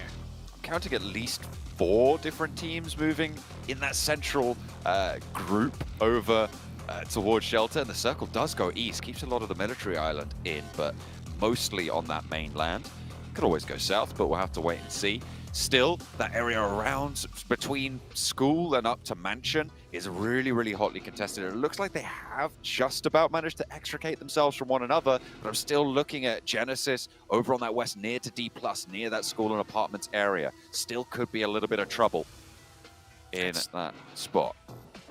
That's 3 teams really close to each other in that area, but hold on, Sem9, not towards school. This is just straight down that middle, catches Influence Rage. This looks like a flash from the past, but it was BTR last time chasing down these eliminations. This time it's Sem9 onto the most consistent team, so that's definitely going to put a damper on that consistency. Influence Rage down to 2 members, and they might even find that other player in law hiding in the shack. Influence Rage. I mean, they did it to BTR. Have to Oh yeah, they're have coming. a taste their own medicine. They will scout this one out. And Law trying to hide, but he can't quite get it done. Tries to slash with the knife at the door frame, but the DBS is ready and waiting. And it will bark plenty loudly. Law will fall. And now just one player left. I think it's Federal for Influence Rage and Yasnaya. The only player in Yasnaya, actually. Rook might be able to divert in. Yeah, Federal, the lone survivor. Influence Rage, finally, not... Well, the game's not over yet for them, but, I mean, this is definitely going to be their worst performing map, most likely, or performing match, most likely, down to just the one player. Weibo Gaming, Vibes right below them on that leaderboards. They might drop out of that top 3 here in this very game. Could be dangerous. Vibes have to cross, though. And I feel like a lot of teams are going to be on that south coast, so it's going to be a treacherous maneuver to try and make. The question is timing, as I think it will be for Vibes. When do they go for the crossing? It's most likely... I mean, they haven't gone for it yet, which indicates to me that they're probably going to wait for maybe even next phase to make that move from that South Island before they can mount on up. Vampire, they're looting through Primorsk. They're split up towards some of the quarry compounds as well, with IHD going a little bit further north on the west coast. So they haven't had much trouble to start things off, but they're going to have to move east as well, past Major Pride, past Weibo, and Team Queso. Yeah, IHC out here should not be looting here. They should have gone for vehicles and just gone up to, you know, their usual spot in Georgepol. This is... I don't know if this is a primary loot location for them. I mean, the loot's not terrible here. Could be better if you just drive up a little north, and it looks like they are doing that now.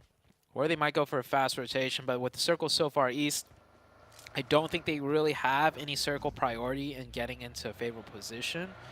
And yeah, it looks like they are going to go north and continue looting up in Georgepol. It just took a while for them to find a vehicle, maybe not finding any over that stretch as they were jumping out of the plane.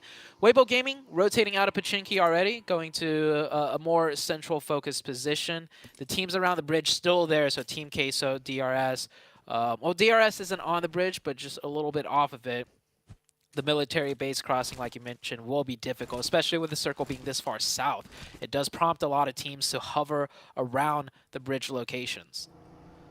Weibo shifting on through, nice and liquid in their rotations right now. On the south side, nothing much in their way, so they will just be able to flow through past Farm. D+ on the north side of it, moving down from Potato Hill. Got to get a little bit closer to there as well, but draw up a little bit shorter and players 4 together. I haven't seen a punished split from D+ recently, so I'm not sure if that's been fixed fully, but it hasn't certainly punished them as it has done previously. We'll have to wait and see for that to be confirmed, though. I think it definitely has been addressed to some degree within their team, with just how disastrous the splits have been. So with D+ playing a bit closer together, I think they are performing much better. And plus, if they had those, you know, splits condensed in those games, you know, where we saw it fail, it was always towards the late game, and they were in great positions. That's why those splits were so dangerous and failed, because so many teams would prioritize at least one of those spots that D+ was playing. So we'll see coming into today how well they do. They are in 9th place, a bit far down in the leaderboards for my taste to try and make that top 3, but if you look at the points, it's about a 30-point difference, and we are just starting today so far with only 1 match played. So a lot can still be done for the D+ side to make that top 3. Yeah, we are starting to see that gap for the top 3 start to stretch away a little bit. That 10-point drop from 4th to 5th is started to be a little bit more ominous as time draws on. Of course, you've only got 2 days left of play, and we're already into one of those, a match, so you cannot waste any time at this stage. And you're right, it is a little bit far down the tables, but then again, we were talking about Vampire being able to make it, and I think that's still the case. I think if you go down to like 13th, maybe to Team Queso and below, it's going to be really, really tricky, but even there, it's still, obviously it's still technically possible, but below 13th place, I think it's kind of out of the question at this stage. It's just that chase for that 11th spot. Yeah, and also we're highlighting Vampire mainly because of the caliber of the team. If they weren't Vampire, we wouldn't even consider like, oh, 11th, yeah, they can make top 3. Like, technically, yes, but the team caliber of this lobby, like we've heard it time and time again, this is the group of death. So if you're just one of the weaker teams, like that is not experienced as others in the group of death, the chances of you getting, you know, a fantastic day with multiple chicken dinners is infinitesimally small. So making that top 3, not likely to happen. It's going to be a lot less likely, you're right. But Vampire, they've already got 2 chicken dinners, right? So the fact that they're in 11th right now just shows you how lackluster their day 1 was. And they still have a lot to prove. And they're currently on the west side over towards Pachinki. Major Pride have gone down towards the blue houses on the coast. They'll be moving along that side for the time being. I'll be interested to see if it goes down south again, how much of the military island could be in, if we're going to have to see a mad dash, because that will burn a lot of teams' resources. That west bridge is still unguarded, so if you have to make that move, it's still available, and I'm sure we'll see plenty of teams divert for it fast. This is a really weird split for a lot of these teams. I think BTR on the bikes are going to look to move towards the bridge, but do Vibes and Beano Storm go across at this stage? I feel like you just hold south. Yeah, it's either hold south or wrap west now, but it's like it could go back south. Like this really zone it's really evenly split. It looks like Vibes will go for that crossing, and I think they scouted out no vehicles on the other side, so they're going to go ahead and take it. They can cross back south if needed. Of course, Beano Storm will be camping it, and the mad rush for a position has come through. So many teams driving in, trying to find whatever they can, and honestly, I'd say the first compound you roll past that you're not being shot at, just stop there, because any further and you're risking a lot. It is really, really tricky now. A lot of teams being crushed into these compounds on the south side, in Milta as well, where we could see a few teams actually have to try and just post up. Over on the east side, that's De Muerte taking on Sem9 as Sem9 move down from that shelter area towards Milta. But there is a trade back and forth. You can see there are 2 teams already moving on in. Bigatron just a little bit further across the way. Malloy down and far forwards for De Muerte. A little bit inaccessible for Corker, but in comes Milky Way for the off-angle cover. Malloy takes another tick of damage from a nade. Now Sem9 need to be careful, but the suppression from Milky Way trying to keep Malloy in the mix. Nade coming out from Tam, firing towards, falls just short of Milky Way. Milky Way with the smokes. Yeah, he definitely wants to get into some better hard cover out there. Malloy goes down. Good trade right back by Korka. They're going to re-aggress here. I think they realize Sem19 is split with the pressure fire coming in from their west side, so they're going to isolate this, go for the finish, try and stop that revive. The revive will come through, but I don't think the player will get the first aid off. Those mollies doing a little bit more harm, potentially slowing them down. Revive is up.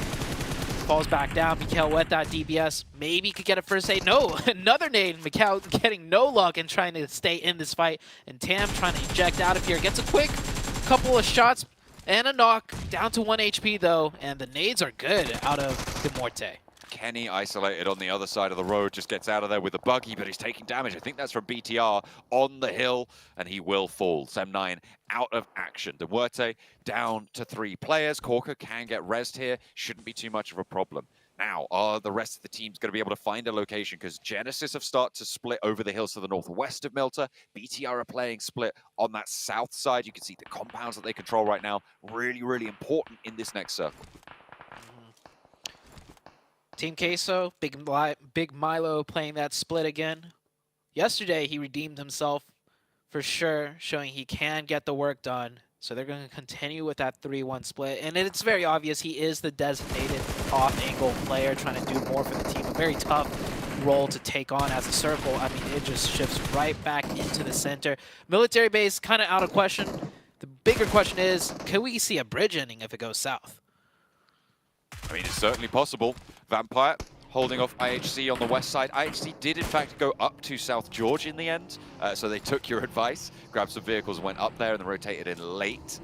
Similar kind of story for Brute Force. I feel like we're seeing Brute Force do a lot of this, just stay in the blue for a long, long time. I wonder if we can get some stats on just how much time they've spent in the blue, because I feel like it's almost every game we're seeing them coming in late to these circles, and they are making an entrance on the north side now towards Genesis. In the meantime, D+ and DRS sharing a compound on the peninsula. DRS with only 3 though, and D+ with 4 grouped together this time around. This is a numbers advantage for D+, but the angles do favor DRS a little bit, as they are spread out a little more than the side of D+. It's going to be hard for D+ to mount an offensive push here, and they are not aware that the fact this is a 3-man team that has breached their complex area. So it might just end in that stalemate. Zone still ticking very slowly in, so it might be a bit before we see where the circle goes, which will prompt the teams to fight or just continue to stay as neighbors.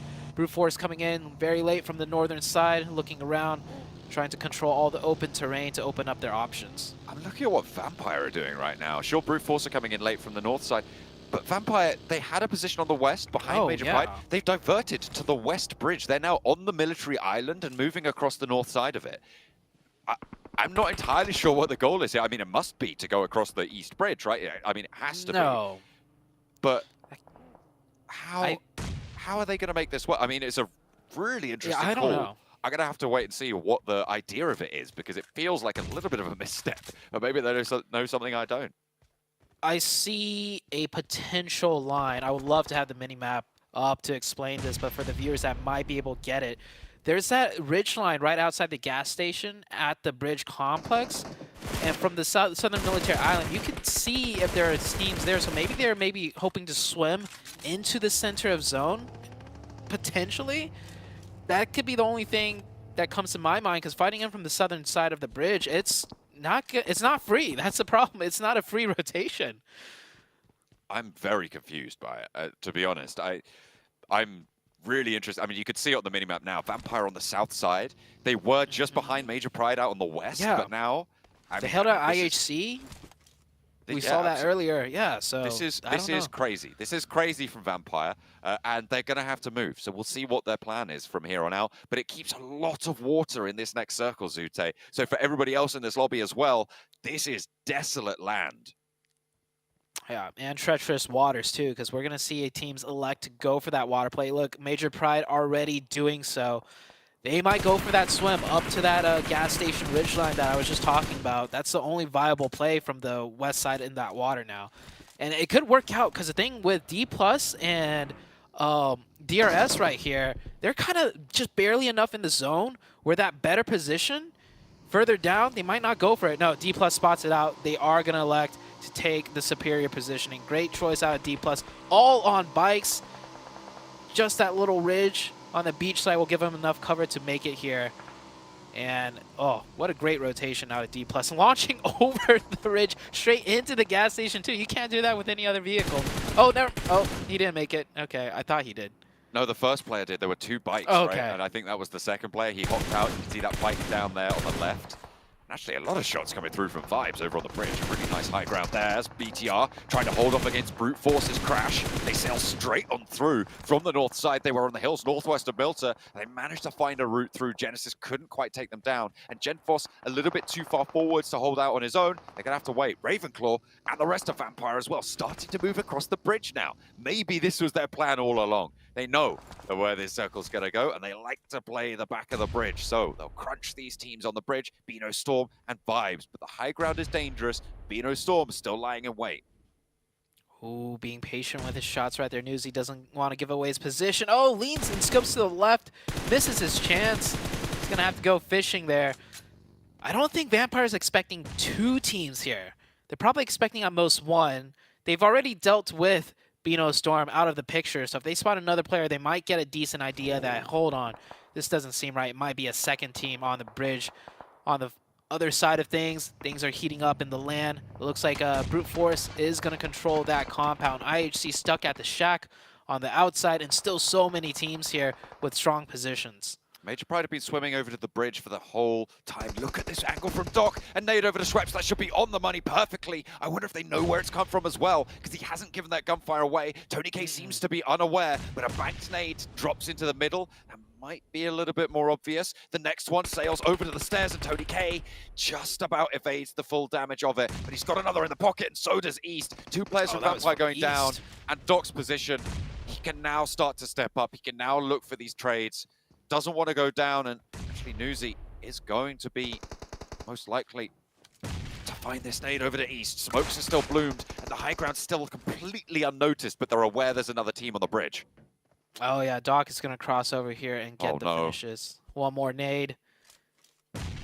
It's good. Only 2 players up. They got the reset onto Tony K, and I still think they have no idea. However, Doc is crawling close enough where they can see footstep indications on the minimap if they happen to glance at it, but the bullets will definitely give it away.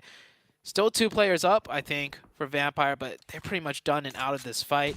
Circle is about to shift as well, and the blue zone will be the death of them. I think Tony K, the last to fall to that play zone. And Major Pride, they swam across. This was the play I thought Vampire was going to elect to do, but Major Pride pull it off in a much more favorable spot, right? Coming in from the north, you don't have to swim as far. Major Pride keeping 4 up. Problem is no vehicles. I find that play from Vampire just to be so questionable. It's probably one of the wildest players I've ever seen. I'm going to have to get onto Satani about that. I agree. I'm going to have to message him because that was absolutely crazy. If it had worked, sure, maybe we would have given them credit, but I just think kind of nuts. We'll be remembering that one for a while. Genesis trying to crash onto IHC's shack, and it's going okay, I would say, for IHC, but they have so many sightlines sent over to their way. Sorry, not for IHC, for Genesis. They are going to lose a lot of players. Brute Force was sending nades down to IHC before. Team Queso have their off angle as well.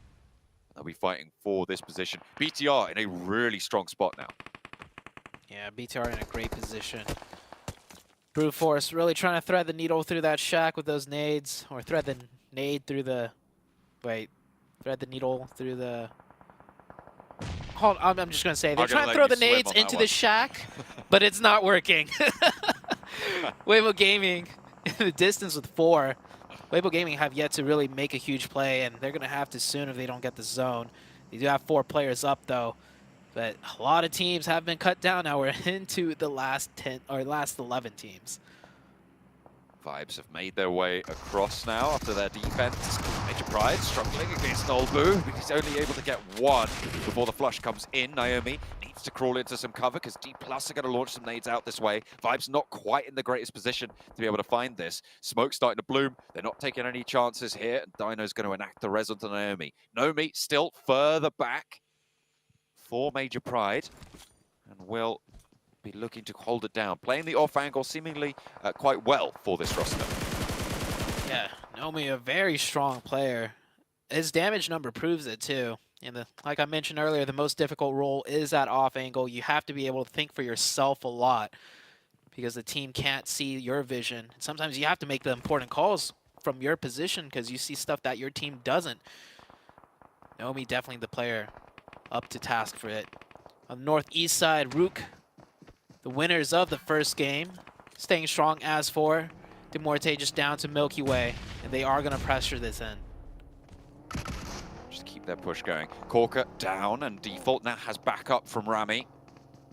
With that DBS on the inside, Milky Way with that DBS himself in hand, spots a player cooking a nade and nearly clips the wings, but isn't going to be able to fly this time around. Milky Way back on upstairs. Corker still low. I think he crossed that door frame. There is damage pouring in through the doors. That's from Brute Force out to their eastern side. Corker just wanted to stay safe, but you can't find it. Nades up and in through the window. You're locked into that corner. You can't cross back, and Rook take down Demuerte. Major Pride are doing a lot of damage from this ridge line. They've got a Nox onto Vibes, found a nade through. Now they're going to look to take the gas station. Got to be careful, though, because Vibes is still there, and they get the zone. So maybe it's a risk not really worth taking. Just leave that solo in there for now, as the Vibes player are taking shots at them.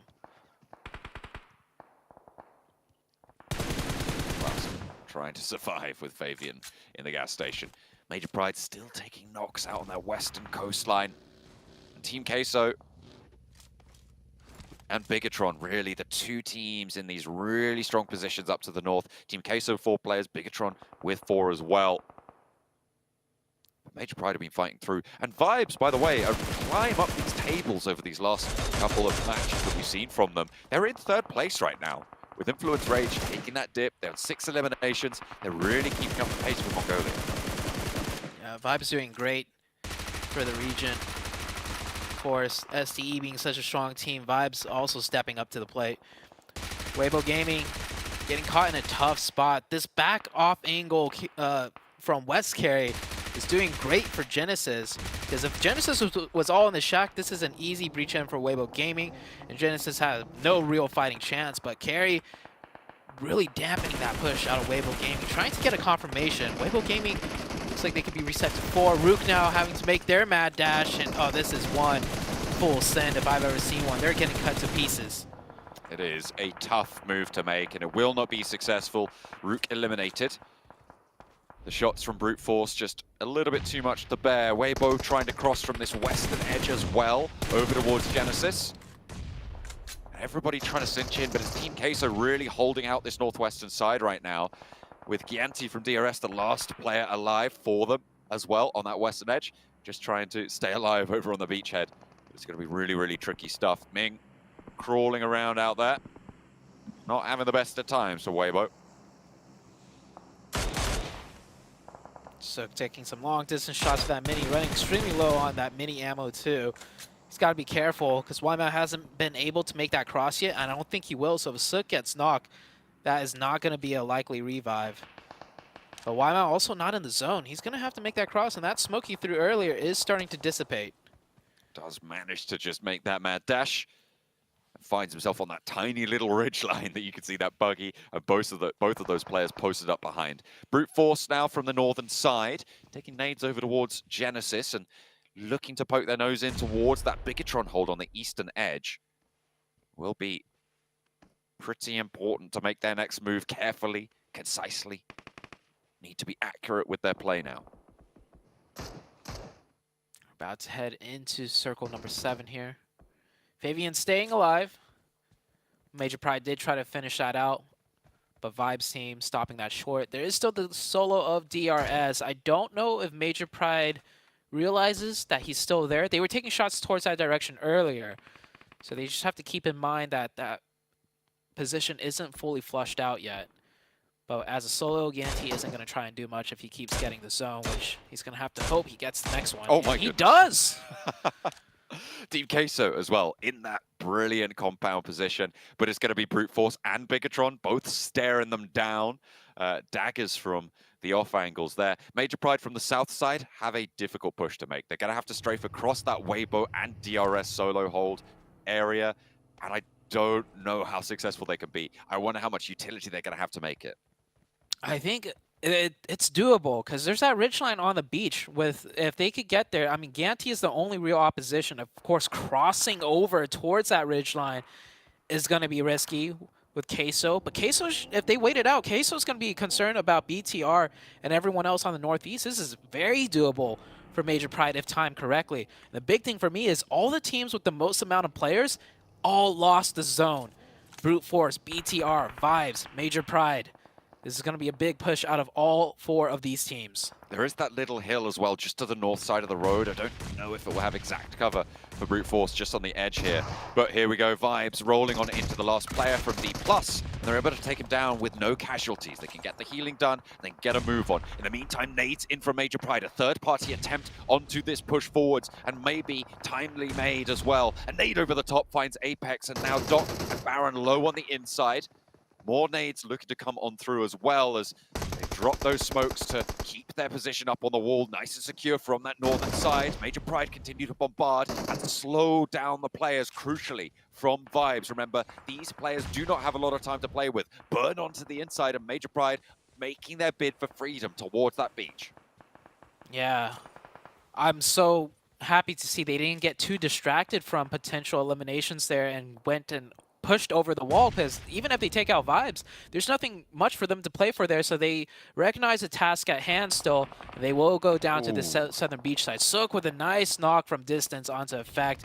With enough smokes, Effect can crawl down and get revived, but Sook has eagle eyes looking over here. This is the most likely point for Sook, so he shouldn't be looking anywhere else. More shots coming in, and ooh, I don't know who that was from. Effect down to just 1 HP now. Gianti came through with a nade over onto Naomi on the forward position for Major Pride. They're being split apart. I don't know if they know he's there. Apex able to get that nade. That's from Vibes up on the top of the ridgeline, finding that shot. Naomi very, very low. Dino gonna have to make a mad dash to try and save him, but Major Pride down. In the meantime, Bigatron rolling on up to Team Queso. Zatalis goes down first on the crash. Artur's low on the back line, looking for a heal, but Bigatron playing with two. Superboy the next to fall, and Lapar left last to stand in the face of Team Queso. Has got that auto shotty, but it's not gonna work out. Brute Force cut apart in the meantime as well. Nobody's been able to make this cross towards Team Queso, and it is their game to lose at this stage. Oh, Major Pride down to 2. They had a chance with 4, but now down to 2, and the zone not favoring them either. Also, Queso will have free reign over the entire sightlines of the south side with 4 players up. No one going to be able to contest them either. And it looks like Vibes are hopping over and going downhill. Charlie's trying to get the points now. That will get confirmed. Dino, the last one up, and he realizes, I'm going to take this 1v1, get a placement up, and maybe the 1 point. Gianti still holds strong. Actually, a lot of the players from Vibes are down. Gianti, if he finds a nade on the body here, or anything really, he might be able to find something, but no, he's going to use that last first aid. Maybe have time to dip back out, but no, he's going to have to move forward over this ridgeline into sight lines, and this is now no man's land for him. I'm out with the angle right out this way, but there's a little bit of bush cover. His Vibes are going to have to crawl forwards. No nades in hand means that it's going to be difficult to make. Gianti's still going for DRS. Yeah, DRS staying strong, but finally caught out by YML. He stands up, gets the shots in. We're down to the last 4 teams. Queso just looking to get as many points as they can. YML trying to steal some of those away. Didn't get that one. There's still the solo of Brute Force on the north. He's not going to do much, though, I don't imagine. But there is 4 different teams in play here. Looking at Vibes total, and right now they've got 11 eliminations, Zute. They have a massive dent put in that lead that they have been closing from that Sandhawk as well. Going into this match, they are looking to put up a lot of points. Even if Baron goes down here, this is a very, very significant shift in the tables that we've seen so far today. They started on 87 points today. Their Sandhawk was good. Can they get even better here? It's Team Queso looking to burn out onto Neos. That damage will tick away. That's Brute Force going down. That's YML falling as well. And Vibes have laddered up into 2nd place with 11 eliminations. Sits down in the blue, denies the point here. Team Queso will be able to take this one down from the compound that they were holding on that side. They didn't have to leave it. They did get a little bit of a blessing, but they played for 9 eliminations on that chicken dinner and a really, really solid position coming through for the team. And once more, they're looking at T-pose on us. They did it yesterday when they were able to get a chicken dinner, and they're going to do it again today. Yeah, get the pictures in. And honestly, Queso did have a very far rotation to make to get to that center spot, so they risked it and they got rewarded. It's not like they just started off right around there. So good job to Team Queso. Also, holding that compound might, seem easy when the circles keep shifting around you, but it's not the strongest of compounds. A lot of sight lines. You could get knocked, another team could push in, so they had a great job at defending as well. Queso with a major win. Vibes, though, for me, just rising into that 2nd place position with a lot of elims is one of the bigger stories for me. Really, really strong performance coming through from Vibes to be able to play over towards that bridge side as well.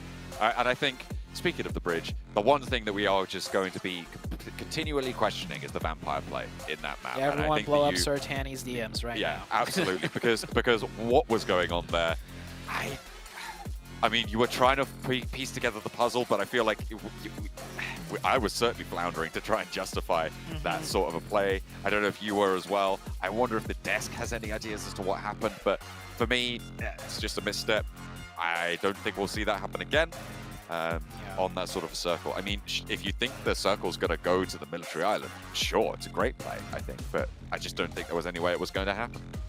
Yeah, and to keep things fair, fighting in from the northwest would have been hard, right? But the thing for me is they had 4. Like, if you have 4 players, just do your best, stick to the fundamentals, pick up what elims you can, and then go out. But to commit 4 for a Hail Mary, crossing to the south, I don't think that was the play. But what was the play was going for the very early rotation center, which Team Queso did, and they absolutely got that chicken dinner. Yeah, well, close things out here. A massive victory for them, and as Seven was saying while we're watching the game. And Team Queso holding the compound, not necessarily the easiest ones, as we heard Zute mention as well.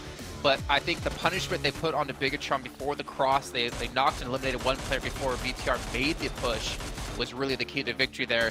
But I do kind of wonder, gentlemen, if the zone went towards Bigatron instead, would Queso have been able to penetrate that compound and have still taken the game? No. That's absolutely not. I was impressed. I mean, you heard me talking about it. I was so impressed that they were even able to survive the push from the compounds, and they also got kind of blessed a little bit that a lot of the other teams were not focused within that compound because, like Sutil was saying, that compound is so hard to hold. There's so many windows, there's so many angles that you can actually get shot from. But overall, honestly, for a team that needs a good performance at a Team Queso, 11 Illims, they're able to take advantage of that circle bless. But I'm more impressed by For Miracle, the way that they were. Who was it? I think it was Doc, if I'm not mistaken. The grenades that he was able to throw on Vampire Esports, realizing that, hey, they're going to think that it's my teammates throwing that and waiting for the right time to actually go and shoot them. And then continuing on from that, pushing the gas station. Overall, For Miracle, great performance out of them. Considering this is a team that was in top 3 or in top 5 at least without any chicken dinners. Yeah, honestly, I'm actually even more impressed by what they did after the bridge. Sure, that cheeky position on top was neat, it was clever, it was fun, got a couple of eliminations there, but then pushing up in the gas station, going towards the east, the circle shifts west, they then sweep back around, back through D+, try to go through Major Pride.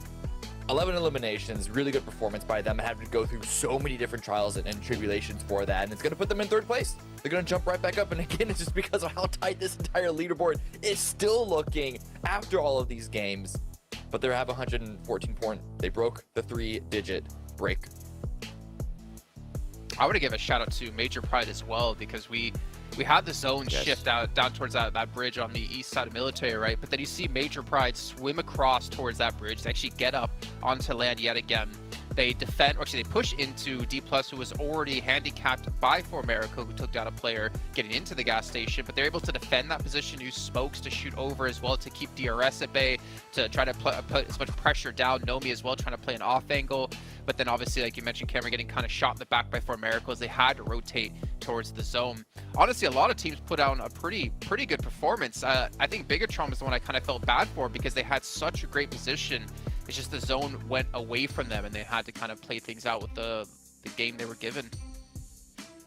I mean, you know, it is what it is. I did actually want to note Queso's current position on the overall leaderboard. They put themselves up in, I believe, 7th place or so. But what stood out to me is actually where their points came from. If you remove the 2 rounds, the 2 wins that they got, they have 14 placements in 12 rounds, which isn't great. It's not terrible. It's still above 1 per game, just marginally. It's actually the eliminations that they're still slightly lagging behind. And so this again puts us into the question of how are they defending a compound, maybe perhaps pushing a compound themselves, and actually really getting into these gunfights, because again, these like straight up 4v4s, those are the things that can make or break a team trying to go for good successes.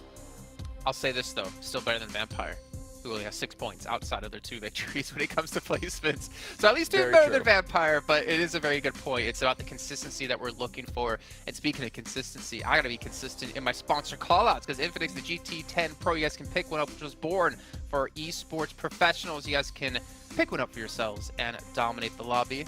And of course, in between your matches, or if you get knocked and eliminated early on, you can get over to TikTok and find some sweet stuff from PMGC. Just look for PMGC 2023. And if you ever do post about, obviously, this event, make sure you use that tag as well. Not to mention, on that, while you're playing, we have the new Frost Festival happening. You guys can revel in the fact that you can ski or snowboard down a hill, pop a 360, turn someone into a snowman, take them out, and then look for other players and potentially make 70 a little bit more sad, as well as he just doesn't seem to have the same luck without a Raging Berserker on the map to get looted up with. On that as well, we do have the Popularity Annual Gala, which we do have 10 players to win 10 1v1s to potentially be called the best, and of course our champion of the gala on top of that, with exclusive rewards they can get for themselves and they can show off to all their friends. And on top of that, the Bagani collaboration is live in PUBG Mobile. If you guys don't have a sweet vehicle, if you don't have a Tesla, you can pick up one of these bad boys and potentially show it off to your friends. I know Zute's significant other is probably sporting hers as I think she got a few days ago, if I'm not mistaken. We have the Amola, we have the Zonda R available for you guys to pick up and potentially get some road kills with. But in the meantime, we're going to head to a short break while we get things ready to go for our second airing of the day. It's going to be our third match overall, and we'll see you guys in just a few.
Well, we're about to head into our second airing of the day, our third match overall, as mentioned before the break, and we do see the leaderboard still being mixed up. It's still insane to me to see that we're in day 3, we're about to hit the halfway point of day 3, and things are still so close. We could easily see a team, you know, from 8th, 9th, 10th place potentially shoot up into top 3 in just 1-2 matches.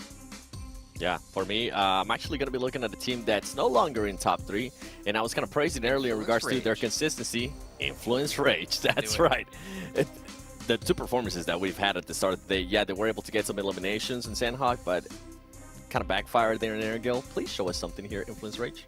Yeah, had consistency in day 2, and well, they've had some consistency in day 3 of not performing well. Let's see if they can turn their tide around here. So you head back to our commentators of John and Zute.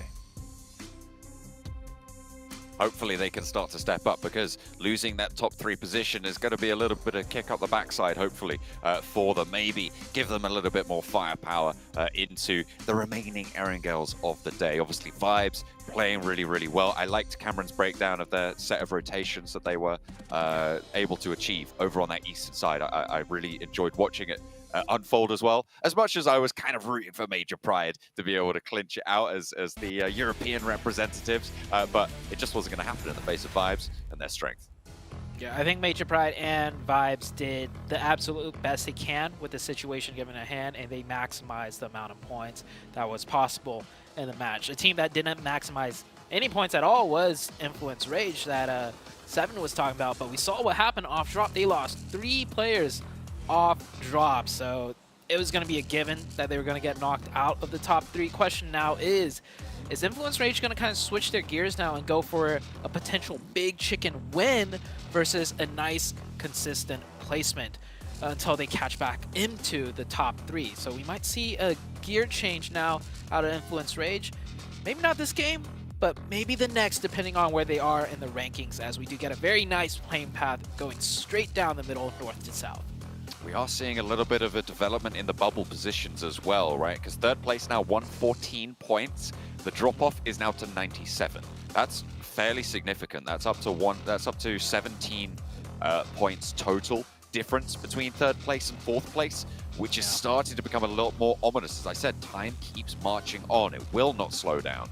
So a lot of teams are going to be looking to try and keep up that pace. And even beyond that, it's only really down to 6th now that I'm kind of counting in for the race of top 3 as we get another hard south shift over towards that military base. This one's a lot more down to that island, so crossings quickly potentially on the cards. The rotation I'm going to look at, so I'm going to ramble on for a little bit longer, is Vampire. Making that rotation down south on the boats. Are Team Queso going to be able to guard it out again as they did in the previous military circle? Yeah, and we saw on day 1 a military zone hard south, like 100% confirmed military zone. So many teams rotated onto military base very quickly. We actually had all like 63 players alive with more than half the lobby onto military base. But that was with a really hard southern circle, like dead onto military base. Will we see similar fast rotations out of some of these teams? We will be able to tell in just a few moments. It looks like Queso is going to be one of the teams to commit to that crossing, as they are looking to cross that bridge in vehicles right now. And brute force, oh, ooh. Yeah, like that's a fast rotation. We are very, very early into the match, but Vibes just already prepped for it. I mean, they did their research into yesterday's match, right? They know Team Queso just gets across fast on a circle that's likely military, so they just set up a camp. And that's a really, really good adjustment coming on through. Vibes absolutely playing the way they need to be against Team Queso. That frees up the south coast and potentially allows Vampire an easier boat rotation on that south edge. So we'll have to wait and see if that's going to come through as well. Yeah, because last time Vampire lost their boats to Team Queso, who was camping the ridgelines, and Vampire had to just swim in, and it did not work out too great. They actually made it kind of far into the game on that match, but not the points that they definitely wanted to try and get. Vibes with a nice adjustment, like you mentioned, and I'm kind of surprised they went for it. It's because this zone isn't that far into military base, so there's an off chance Queso would instead, you know, camp the bridge on the north side and then take the crossing depending on the shift. But Vibes, they did a little bit of a gamble. They said if we're going to camp the bridge, we're going to have to do it very quick and particularly right against Queso. So that was a very set play and it paid out favorably. Very, very nice stuff. I mean, I always find that it's easier to get back from Military Island than to get. Hang on a minute, that was a BTR player going straight on through as well. Interesting. I thought they were all on the same team, but no, Genfos scouting it out. They'll know there's a team there, however, which is good news for BTR's remaining cross. But I was going to say, I always find it to be easier to leave Military Island than to get onto Military Island late. So out of the two choices, obviously it looks like that's what Team Queso are going to prioritize. And if you're already on that Military Island, you're not going to leave it at this stage. You just want to post up and give yourself options. So even though it's not fully committed, it's kind of a good idea to get your foot in the door when it comes to having that military position.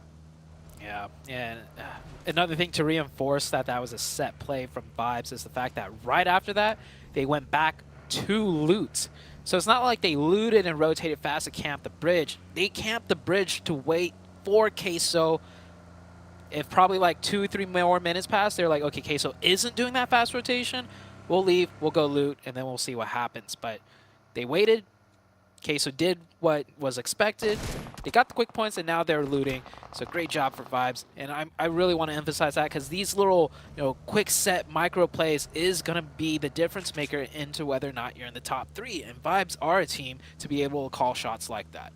I mean, when the gap between you and second place right now is 4 points, getting 3 points is massive. Like, it cannot be understated, especially when you're in competition for that third place spot. Just keeping points on board, like we've praised teams like Influence Rage for doing, is always going to be impactful. It's always going to keep you in that conversation, and hopefully you can just stay away from the 0-point games like Influence Rage. We're able to finally have delivered to their doorstep in that previous match, although that was mostly off hot drops over on that northern side. This time around, they are 4 players alive, so maybe a return to form for them now.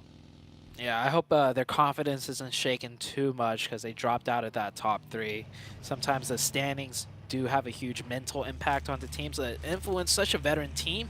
I do expect them to have way more consistent games from here on out, and maybe even switch gears a little bit and look for a big chicken dinner win. BTR has crossed, D+ has also crossed onto military base. Vampire not going for the botation because this zone isn't 100% confirmed military base like the other day. I mean, if they spotted Team Queso going down as well, they might be aware that this west bridge is a little bit more open, no team around that area, and no. Maybe there's that adjustment from yesterday not wanting to go against the Team Queso hold, but either way, they have to make their way forwards. Influence Rage trying crashing onto this compound, but it's going disastrously against DRS right now. Federal, Law, Lil Boy now left, trying to stand up tall, and maybe this is the sunset of the Influence Rage consistency, because they have just fallen down with another 0-point game in a row. That was not very Influence Rage-like. Yeah, they always take their games very slow. We see them around the edge a lot, taking their time. If they're making a hard rotation, it's very early where the chances are like the compound's going to be open. But this compound they tried to take DRS, this is a prime location for zones like this. There was very, very likely a team there, and they did no scouting, and they also pulled up in a way where it's like they assumed it was open. One player pulled up to the other end, another just crashed onto the wall. It was like, they didn't account for a potential fight whatsoever. So Influence Rage don't know what's going on. Vampire, they have moved over to Ferry Pier. And they're kind of isolated. No one really on that west coast is moving in. IHC and Brute Force late to the party as per usual on a south circle. Major Pride just about to start their rotations down towards what I expect to be a position near that western bridge, if not going all the way across it in the meantime. We'll have to wait and see as they split out a full convoy. All their vehicles going to be there. Naomi just reorganizing, making sure he's got everything in a row before he gets on the road, and they will start to razz it on through. Vampire holding that western bridge, though. They're going to be coming into conflict with Major Pride. They'll hear those vehicles. They need to post up quickly. Where's the circle going to go, though? That's the bigger question. Before the fight breaks out, it is going to be military base. I think we'll see Vampire just rotate across the bridge now. Definitely want to be a little bit careful, scout that area because there was that bridge camp.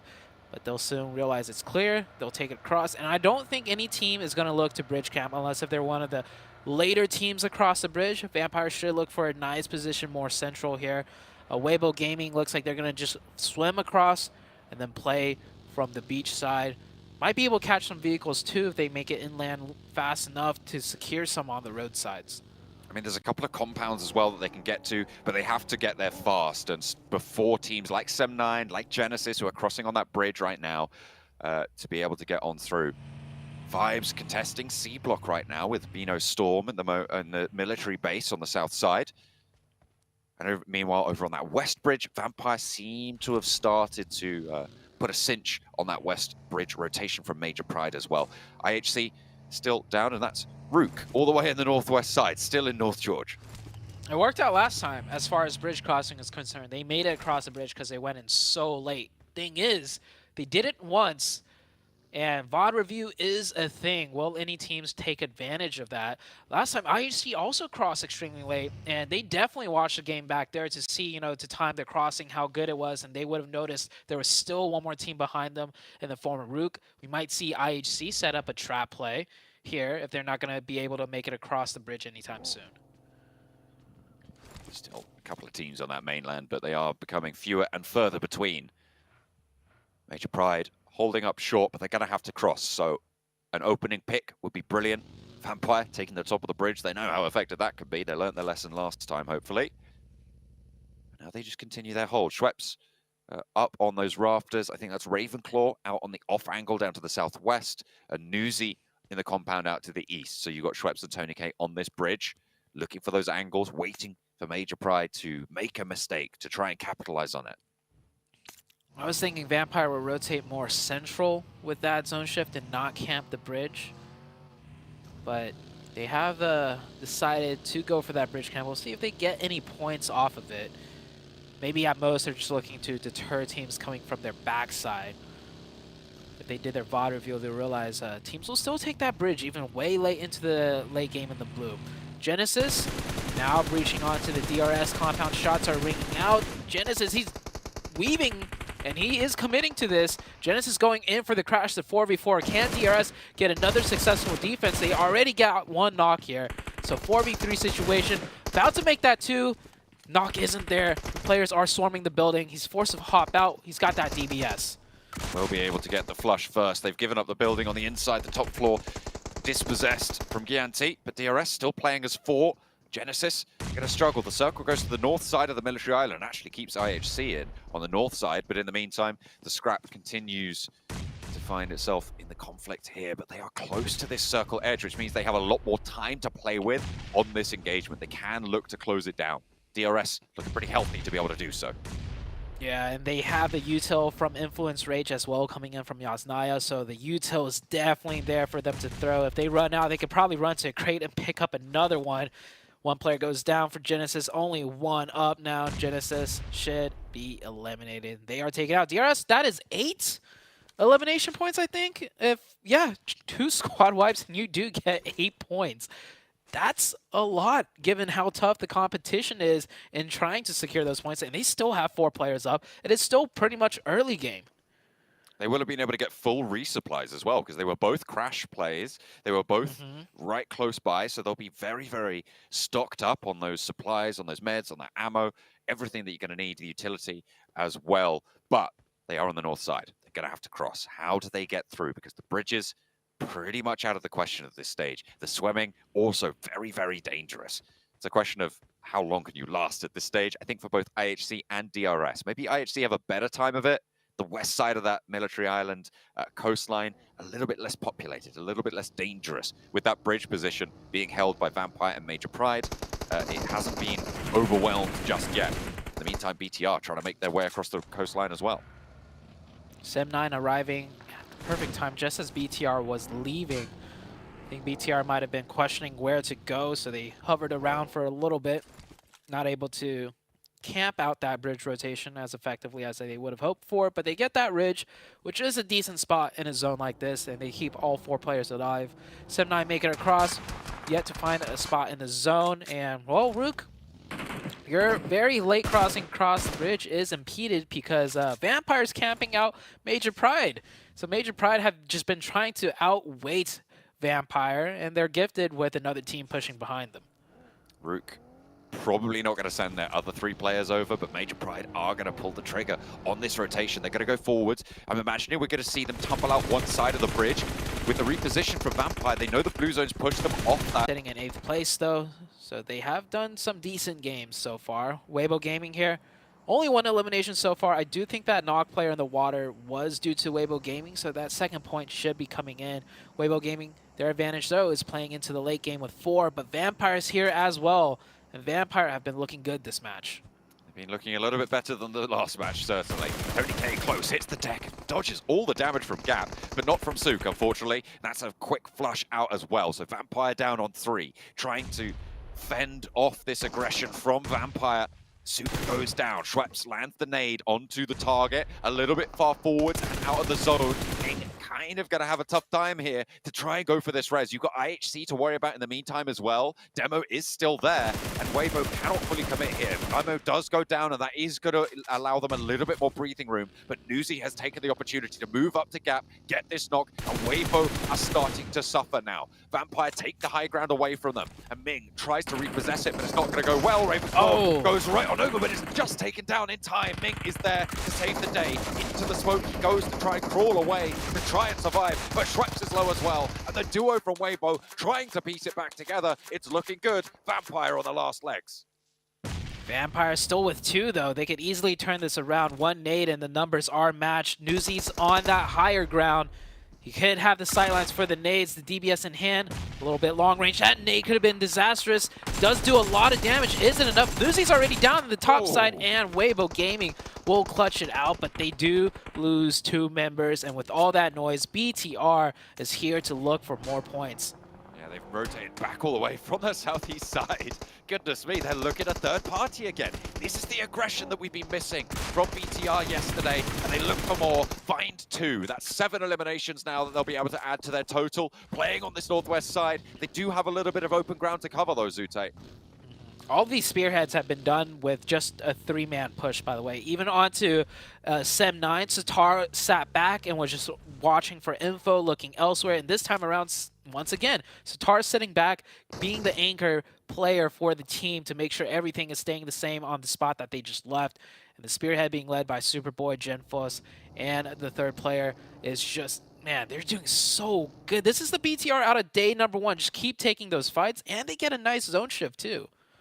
D+ on that western edge, just about still in on their 2-2 split across the road. A really nice spot there. I think Vibes might struggle here. They're going to have to descend from the hill, maybe have to regroup onto Baron's position.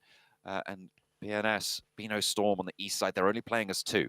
I imagine that's Bigatron's next target. If they've been scouting this out for a while, if they've got the info, they know there's only 2 players in here.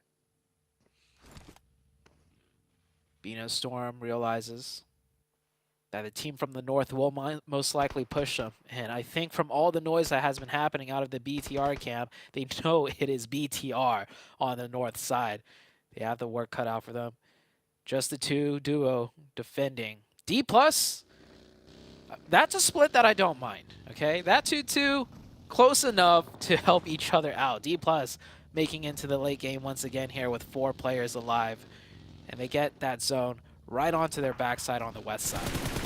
Spray from Nanakuni over towards a BTR player, but he's just getting back behind cover there. Will be able to keep that under wraps as the med kit comes through as well. So right back up to 100%. Ready for the next scrap. Level 3s. Looking not fully healthy, but certainly still enough to keep them nice and safe. Vibes slowly moving on down to the north as they have to crest these ridge lines, start to go downhill. I'll play for this plateau here, and Doc is kind of right on the edge, but still very much in. Vibes is definitely going to wait for the next circle before having to descend. And there is, on the side of Bino Storm, some positions open right across the road. But I imagine as 4, they're going to look to take a position outright. But just as I say that, one of the members gets caught, and that's not even in the zone. I don't think that's going to be revivable. Vibes, if they go quickly, they could maybe pick the player up and then carry him into zone and get that revive, which it does look like what was trying to be done here. Vibes definitely wants to keep all 4 players up should they have to crash in. The numbers advantage will be a huge factor as to if they're successful or not. And they got that revive, and they are going to reposition onto the safe flat hills on the top. Zone slowly closing still.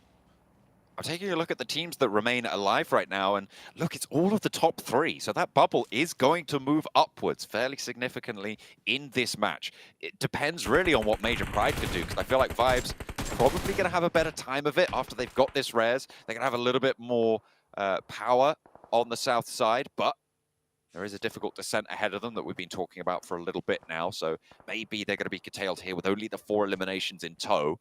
D+ out on the western edge.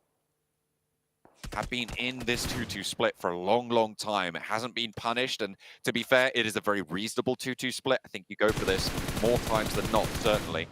Arturus has been surviving for Team Queso for so long. Yeah. Surprised he's made it to top 6. I was surprised when the camera went onto Arturus. I was like, wait a second, Queso, how did they get here? And then I remembered they lost 3 very early on, the very first team to cross the bridge. And he has still somehow navigated his way up to a top 6. If this was the old PMGC point system, those placement points would be much nicer. But here, you're not going to get too much. BTR on that north side with 7 elims already. Still 4-man team looking to take a chicken dinner here. It looks like BTR every day will get at least 1 huge game. And then a couple of consistent games throughout, keeping that point lead ahead. Even though Major Pride, Vibes, Weibo Gaming, they're trying so hard to catch up. BTR is going to try and definitely secure that first place by the end of the week. I mean, it's excellent to see BTR back on this sort of form, so proactive in this circle. They are making decisions and committing to them. Really, really good stuff. Very dynamic. A sense straight across the middle here for Vibes. Oh. They have joined BTR on the northern side of the road. It's interesting, they've made it to the dip, but have they exposed themselves a little bit too much? You've got D+ on the west, who have angles out their way. You've got BTR, who of course are going to be spotting this one out. D+ are going to make their move in the meantime. The Major Pride wanting to hold this out. Nades on through, sent to the back of the rock, and that takes a lot of damage off Forest, but doesn't get the knock. That won't slow them down as much as maybe they would have liked, but it is still a little bit of a hold. And nade on back, and Fabian goes down next. Can they weather the storm here? Because the fire is in on that ground floor. Naomi lobbing another one out. Bobbles it short. Forest goes down. Null Boot close. It's 2v2. Naomi wants to get the heal off. He's looking to commit for it. And on the outside, it's Vibes. D+ struggling to get on in against Major Pride, but they get to the top floor. But at what cost? The burn is there. 2 players fall, and now it's just the 1 to try and move on through. Major Pride with 2. Hold on in the middle, and will be cut down. Major Pride hold the tower. What a defense out of Major Pride. I thought they were done for. 4v2, they hold it off. Meanwhile, on the other side thing, Vibes is up with 4, and take a look at how many BTR have. BTR is actually down to a 2-man. Vibes with a decisive game-winning play. This is that risk versus reward I was talking about. Influence Rage usually goes for the more consistent play. Vibes, though, they want the chicken dinner. When they have 4, they'll go for the risky play, driving across the battlefield, across so many sightlines, across so many players to take on the other strongest team on the north side, BTR, and they're out ahead. BTR down to 2. Same with the other 2 teams. It could be a Vibes chicken dinner. Certainly could. What a way to kick off this day. Vibes have been brutally efficient so far. They were able to get some decent results on both of their maps of the first day, but they haven't got that chicken dinner to crown it. Is this their opportunity? They want to find it here and now, solidify themselves, and these 3 teams are the top 3 teams on the tables as well. The bubble is moving. It will continue to stretch up and up and up. But what is that nade coming on through? 2 players from Vibes, maybe going down and evening the score lines across the board. If they get flushed here, it's unlikely, but we could see a little bit more sent their way. Naomi down, and Dino's going to have to look for this res on the top floor. Oh, the angle just barely out of reach for Nagon in that Wizard Tower. The full reset is there. BTR also get their reset, but they get a favorable knock as another player goes down. And yeah, now's the time to push. You get 1 more. You're not going to get much more advantage out of the Yuto. They go for the full send. I mean, that was really the only play at that point. They tried. It didn't work out. 7 elims, 4th place. Vibes with another full reset. The other 2 teams can't really push because they'll just run into sightlines of one another. So Vibes will be vibing with 4 players in the very last zone.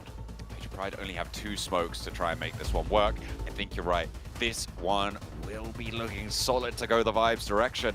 But you never know. With those 2 off angles, Vibes are going to have to push forwards as well. Even with the positions they hold, this is stage 9. And it's going to close right about now. We'll start to push on the tower very, very hard. And where do you go if you're Major Pride? They are dropping those smokes out. The sprays over towards Dino Storm in the meantime. It's going to be Major Pride taking shots out their way. Nagon goes down first. I'm assuming it's going to be very, very soon for Nanokuni, but he's got that crate to play with. Just being tickled on the back. Gets a heal off, actually. So Major Pride might be going down first out of the mix. And 2nd place laddered up for Nanokuni behind the crate.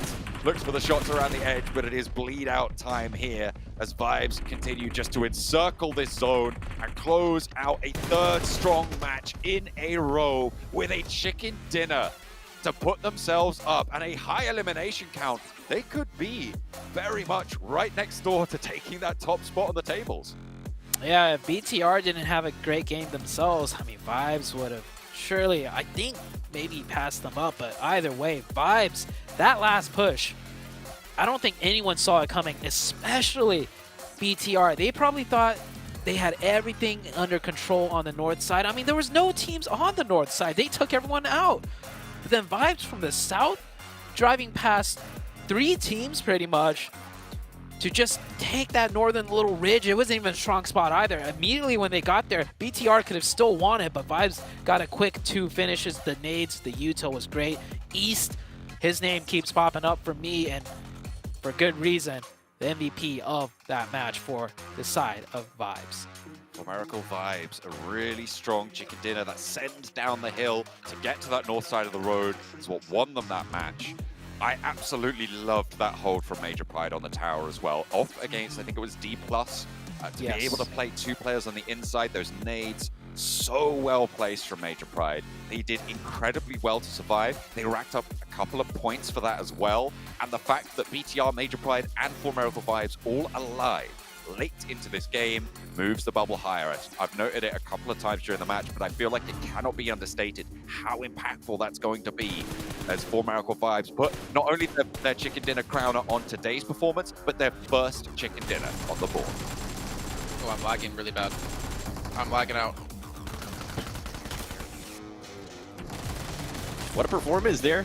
Finally, For Miracle, Cam, they're able to get that chicken dinner. We were wondering if they were going to be able to do it. If I remember right, we were kind of talking about this during the end of that match too. Wasn't that the team? I mean, the way they were able to perform right there, being able to close out that match, that's what we want to see. Yeah, man. I mean, next day, they get there first.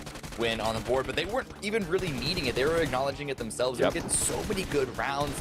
I'm just quickly scrolling through their previous performances. Second place with 9 elims, third place with 10 elims, second with 6, 2 with 11, 4 with 8. Sure, they have a couple of stinkers in there, like a 15-0, a 12-1, which is why I think why they're only just now probably going to be reaching more routinely into the top 3.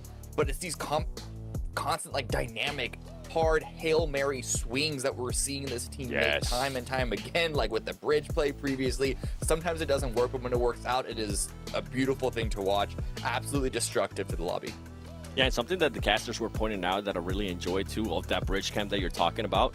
They barely got any chance and any time to loot. They decided to just go hold that bridge camp. Team Queso decided to push up. They were able to finish off 3 players from Team Queso, and then they went back to looting. So great awareness out of them, and that, yeah, I mean, the the final push there at the end. I really enjoy what I see out of them. But another team too, if we're talking about those rotations, right, and those crazy swings, Major Pride. How did this team even get a chance to get 2 players into the middle and then take on D+? And even though they did get a little bit of help, let's be honest here, but from Vibes, but they were still able to win that fight against D+. There it is. And there it is. Ooh. After game 1, game 2 of this entire group, finally, Bigatron are upset as the leaders of the lobby as Formerical Vibes takes over them. Only 1 point lead, 1 point gap. But this is what we were talking about this entire time with Bigatron. They were slowing down, not by a lot, but just enough that they're now overtaken by the explosive Formerical. Yeah, we've been talking about, are they going to be able to survive with those just 1 good matches a day? That's not the case, because those consistent teams in regards to Formerical and Major Pride are definitely catching up. I mean, already past them. I mean, it was bound for Formerical to have that win finally, right? They were putting up such great performances, you mentioned before, Cameron. And this team, honestly, as I was saying before, one of the big surprise teams for me, actually, in this group. I mean, I know Mongolia puts out some insane teams like Stalwart Esports, IHC, well, maybe not in this tournament at the moment. And it's great to see there's another team from the region who can just really dominate. And they've been doing exactly that. I mean, even watching that 3-way fight again of Formerical, Major Pride, and D+, which we should mention, D+ getting slaughtered in a 4v2 that they should have won against Major Pride. It's just we keep repeating these 3 teams over and over again, I swear. Yeah, I mean, for some defensive D+, it was a 4 versus 2 on the initial run. And so you would hope that a couple of more of those frag grenades would end up inside the bottom floor where Major Pride were. But then there was the third party from Formerical on the off angle with very little cover from that angle for D+. So it's not like it was in like an easy fight for them that they just threw away. It was really, really chaotic for them. But yeah, Major Pride got a really big handout, I think, by Formerical's third party. Yep. Yeah. And like you said before, Seven, the fact that Major Pride even got there, and then to see Vampire go down to, I think it was Weibo. I don't know, man. Vampire, like, smart decision to hold them out, but it didn't really accumulate into anything. I think maybe they got 1 elimination because they got a knock on to, I want to say, like, effect for Major Pride. But pretty insane that Major Pride can bounce back from just having 2 players alive. And again, a showing of their consistency for talking about that out of teams like Influence Rage from yesterday. And Influence Rage, again, they've been consistent, but not not really today. Good way, right? Yeah, they had a good Sanok, a good start to it at least, but 2 zeros in a row. Like, this is actually a really big concern for the team that it felt like just barely hanging on to the top 3. I'm not a concern for them being in the bottom 5 just yet, but they were setting themselves up to be in the top 3 of going straight to the Grand Finals alongside some of their other Brazilian, Latin American brothers. But I'm starting to get worried because whatever was happening for them is just like slipping away. Yeah, and I am starting to get a little bit concerned because of the gap that's starting to be built there between 3rd place and 4th place. And then if you go down to 5th place where Influence Rage is at. By the way, Major Pride, their timing is so good. Dino was able to get away with that bridge camp that Vampire Esports was doing. Just their timing is on point. Okay, well, it is time to head to a break, I believe, while we get things ready to go for our final Aaron Gill of the day. Or it could be casters because the match is already ready to go. So we're not even going to throw it to a break. We're going to go straight to the casters because we want the action going back to back. John Azute, take it away.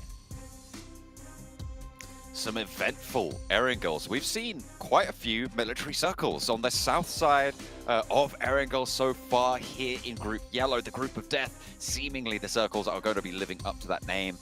We've seen that South Island as well on Miramar, so we're having a little bit of a little bit of a crazy time with these shifts in this group as well, and I'm really enjoying seeing how teams are dealing with it. I agree wholeheartedly that Major Pride's timing, probably one of the best in this lobby, maybe some of the best in the world.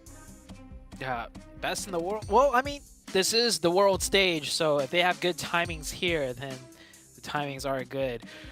But Major Pride, with 2 coming into the very end, I was surprised because I saw that bridge camp out of Vampire. I thought they were done for. They got across, and I thought that was it. But they still racked up so many points. Vibes, of course, started off the match camping Queso, and then ended the match getting the chicken dinner. BTR showed their, signs of strength once again, taking all of those fights when they didn't have to and winning every single one of them. Besides the fight with Vibes, I mean, all 3 teams in the top 3 just really playing to their strength and being experts in it. Absolutely. They showed proactivity once more, but they couldn't hold off Vibes for very long. Right now, Vibes are in first place, 135 points to BTR's 134. Very hotly contested, and as Seven said on the desk as well, Major Pride on 127 on that third place bubble, still very close to those 2 teams above, under 10 points there, 8 points from them to first place. They are 24 points ahead right now of Weibo in that third place, so the bubble actually increased in the last match. The last Erangel of the day to close down the central block run. We are going to be taking on match number 16, and again, it's a South Plane Path. South Plane Paths, once again, a lot of skewed plane paths. Good thing it's happening on Erangel, the easiest map to navigate with a skewed plane path. If it was Miramar, oh boy, we'd hear some moans and groans from players. Teams are starting to drop out now. One thing that's standing out to me though is Weibo Gaming have slowly tried to make their way up the leaderboard, and if it wasn't for the fact that the top 3 have been so consistent so far today, Weibo Gaming might be looking better. So Weibo Gaming, they can't just have decent, consistent games. Weibo Gaming needs that big chicken dinner themselves here today if they want to break into the top 3. Influence Rage, of course, man, I don't know what's going on with them today. Of course, we're only a couple games in, but every game really needs to count if you're not getting the big wins. If you're looking for consistent games, if you have 3 bad games in a row, I mean, that consistency goes out the window. Yeah, it's definitely I think you can have 3 bad games on a day, but you need the rest of them to be so strong, because at this stage, if you want to make that top 3 spot, which is what Influence Rage are aiming for, certainly should have been given their standings throughout the first 2 days of play, they need to be having not just consistent games, and Weibo Gaming as well, as you were talking about as well. They can't just be having consistent games. They need strong, really powerful games from now on. But then you run the risk of just taking those L's, because in order to get high scoring games, you need to take more risk. And that is what teams like Influence Rage have been seemingly a little bit more averse to. Yeah, that gear needs to be switched soon. They got to switch it and be dialed in as well. It's going to be hard for them to make that gear switch and be successful, because the talent in this lobby is very difficult to overcome. And I want to give some credit to Queso too. They're not really in the running, I'd say, for top 3, but they're sitting in 7th place, 82 points. I want to give them a shout out, because I think after day 1-ish, 2, I just recall them being in like 14th or 15th place. So Queso has been laddering up a lot, trying to make a name for themselves. And if they ladder up any more, hey, they could aim for that top 3. I think that's still a little bit far away right now. It is. Queso, though, 82 points to Major Pride's 127. That's a 45-point gap right there. That's very difficult to make happen, even with the number of matches that they have left. They've got 3 today and 6 tomorrow. That's 9 matches total. A 43-point gap over the course of that. You're looking at some real tough stuff. It's pretty much, I think it's 5 points extra per game, something like that, somewhere in that sort of region, over that bubble position. And with the consistency of the top 3, I'm not sure about that one. Yeah, I don't think it's going to happen. I just wanted to give them the credit, the acknowledgement before it becomes a thing, right? So then if it does, I could be the one to say like, hey, oh, that's true. I called them out. Yeah. Yeah, I called them out. They were a team to watch out for. It's like with Major Pride, when we started really noticing things, and then They just popped off on the Miramar match yesterday, and they've been trailblazing it through today. So you got to give them, got to give these teams credit for the work they have put in, and you never know, they might show out at the very end. Of course, it is tough. It is going to be tough for Queso. Major Pride in a much better situation. And so far, we've seen a lot of shooting. No knocks just yet, as that circle has popped up. You see some teams rotating in. Influence Rage making a fast rotation. I don't know if that's typical of them, but I think that actually fast rotation was towards their loot spot, towards Yasnaya. Yeah. I'm taking a look at it now. Okay, yeah, they're just trying to get to Yasnaya. Yeah, they generally loot out there, obviously, with the plane path as it was on that southwest cut. One of the furthest drop spots for any team in this lobby right now. So they are just still making their way over there, but they'll be nice and safe for the time being in this circle. They've got a lot of time to play with, so I'm sure we'll see them plenty later on. The question is how much later on, because they haven't had the best of luck today. They've had their worst run of the tournament so far. They're still looking pretty healthy to stay in the top 11, certainly. I think I would be very, very surprised to not see them in the top 11 and into survival stage. But this is a team that was kind of a lock for most people's top 3 predictions coming into the Group Yellow. Yeah. And honestly, they were not a lock-in until today. But that's just because of their abysmal performance and the teams right around them all popping off today. So it's a perfect disaster for the side of Influence Rage to really get knocked out of the top 3. It's not even the top 3 that kind of knocked them out. The teams like kind of below them have also all had decent games. Weibo Gaming rising up past them, and soon to be Brute Force might even rise up past Influence Rage. And Team Queso, as you highlighted, have that potential. They got that firepower. Still very volatile around that bubble on 11th place as well. I mean, you've got 82 points for Team Queso in 7th place, and you've got 71 in 13th place. This is a very, very small gap, all things considered, with the amount of pop-off performances we're seeing in this section of the field. And one of the most notable gaps, as mentioned earlier quite a few times, is that top 3. It was so close, but now 3rd place, creating a decent lead over 4th place. And coming into the last day, the top 3 now, maybe the top 3 at the end of the week, but in what order? That's definitely a guess I would not want to take. All 3 of the top 3, man, so strong in their own unique ways, right? So I think it just comes down to who's feeling it more that day and which one gets the circle favor just a tad bit more than the others. Be waiting for it. We're waiting to see it. BTR, we felt their power a little bit once again. The old dog learned a new trick or two in that last Erangel. They're rolling around that circle, happy to take those fights, and that's what you want to see from this BTR roster. Day 1, they said aggression was their game plan. They said they were going to keep it up for day number 2, but that proved to be false. Today, though, maybe a return to that form. Day number 2, they still did decent. It was just that they did so well day 1 that expectations were high. They didn't have a terrible day 2 if you just look at the points gained alone. They held in there. I mean, they came in today 1st place still, right? So if they had a terrible day 2, it wouldn't have been the case. But right now, just 1 point behind Vibes. And looking at the map now, teams are rotating in. The Vibes team, they're still coming in from military base, and so they'll wait for that 2nd circle shift to make that big rotation.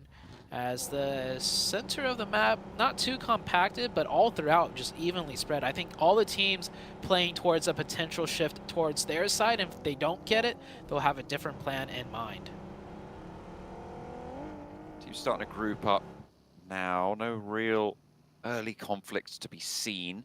Looking at the split from D+, are we going to see another punishment on that angle? The circle goes very central here and isolates the south side of the central river. A lot of easy decisions to make. Difficult executions, though, will be happening on that central set of areas. You've got a lot of open ground just to the southwest of Rozhok, to the east of Ruins, where Major Pride and Vampire are. And you've got some difficult compound fights as well, more central on that area. The north side of Potato Hill's involved as well. there's a lot of interesting dynamics going to happen, and I think it's going to be a lot of teams struggling to execute on them. School could be a major factor in a zone like this. We'll see if it keeps centering up right here. Many teams are going to be compacted now. How many teams are going to take the school apartments? I'm thinking at least maybe 1 to 2. Potentially even a third team might just crash into school apartments here now with a zone like this. I mean, this is circle 2. This is a big circle. Things could change a lot from the center as we are now getting casualties. One player going down here, and that's Major Pride losing a player and picking up a player as far as points go with the 1v1. Good pre-fire though, and we'll get the finish. IHC getting the better end of that one. Major Pride down to 2 players. Hey, it's the bubble team as well. They are looking to try and back up their teammate, and actually Divine steps a little bit too far forwards and is clapped back. But there's an off angle from Genesis as well. Potential danger for IHC. Nomi, potential to get rezzed here, but I think it's going to be really, really unlikely that you actually manage to make that happen. The crawl is just too far. Ziol not keeping an eye out for it. If Nomi is able to get to the next building, it's going to be way more possible, but no, he's spotted. Ziol steps out. And it looked like maybe he was hidden by the barrier there, by the little railing on the side of the building. But no, Major Pride down to 2. Actually, Naomi very, very low. Sunken playing relatively poorly for them. And this is the bubble team, so potential for that gap to close. It might happen. But last time, Major Pride was also down to 2 in the Erigo match we just played. And they salvaged it very well, finishing in 3rd with a decent amount of eliminations too. Could happen again. Could not. I mean, from this position on this side of the zone, very unlikely. But that last match, they lost a player crossing the bridge. They were deep in the blue zone. A military base was heavily occupied by then, and they made it work. So you can never count them out. Next circle about to shift here. As you can see, only one team taking the school apartments so far, just BTR committing to it. The circle condenses once more. BTR should look to group up. D+, no more splits from them. Glad to see it. Might see a full-on crash of school too. And they're going to need the numbers. Vibes on the far southeast, just playing the circles right now. Trying to get closer. And again, a very central circle. It is right on top of school as well. Weibo in that compound, currently 2-2 split. Potentially dangerous if Team Queso decide to move up there. Also, Vampire out on the western side of it could pose a threat over in their compound as well. Newsy scouting up towards Sunken, trying to get a hillside position. Maybe a couple of down shots, because IHC are still locked in there. Influence Rage making that big rotation now. They found a compound on the northeast. Are they going to stay there as BTR? Wait. I think BTR shifted away from school to take this position, and they run into Dormorte. 2 down for the side of Dormorte. BTR looking good here. They need finishes quite quickly, though, because this is a hotspot. Third parties could happen. Player of BTR goes over the top side. Superboy just finds the angle instead. Dormorte down to just Malloy. He's behind that car. Hasn't given away his position. He is found. Could get one knock here. Tries to go for that quick confirmation. Get some damage in. But it doesn't come through. BTR could get this revive. Superboy, very low. Revive coming through. My question to you, John, is did BTR get a knock from inside school apps and push up here in ridiculous aggressive fashion? Or were they looking to play there and ran into a team? I don't know if you caught it. I didn't catch that either. No, that was really, really fast. I mean, it was aggressive from BTR, right? But this is another one of the top 3 teams taking a little bit of punishment early into this match. Sure, they've gotten 3 points for it, but maybe we're going to see a little bit more of a crunch back around that bubble, right? Because we've seen that bubble now extend to 24 points. So the question is, can Weibo, can Influence Rage, can Brute Force even start to eat into that point differential? Because vibes are still going. They are on that south side. They swung from that southeast side, and they're pushing up the Pachinki Hills on the east side, just to the west of Potato Hill, and they'll vie off with Team Queso.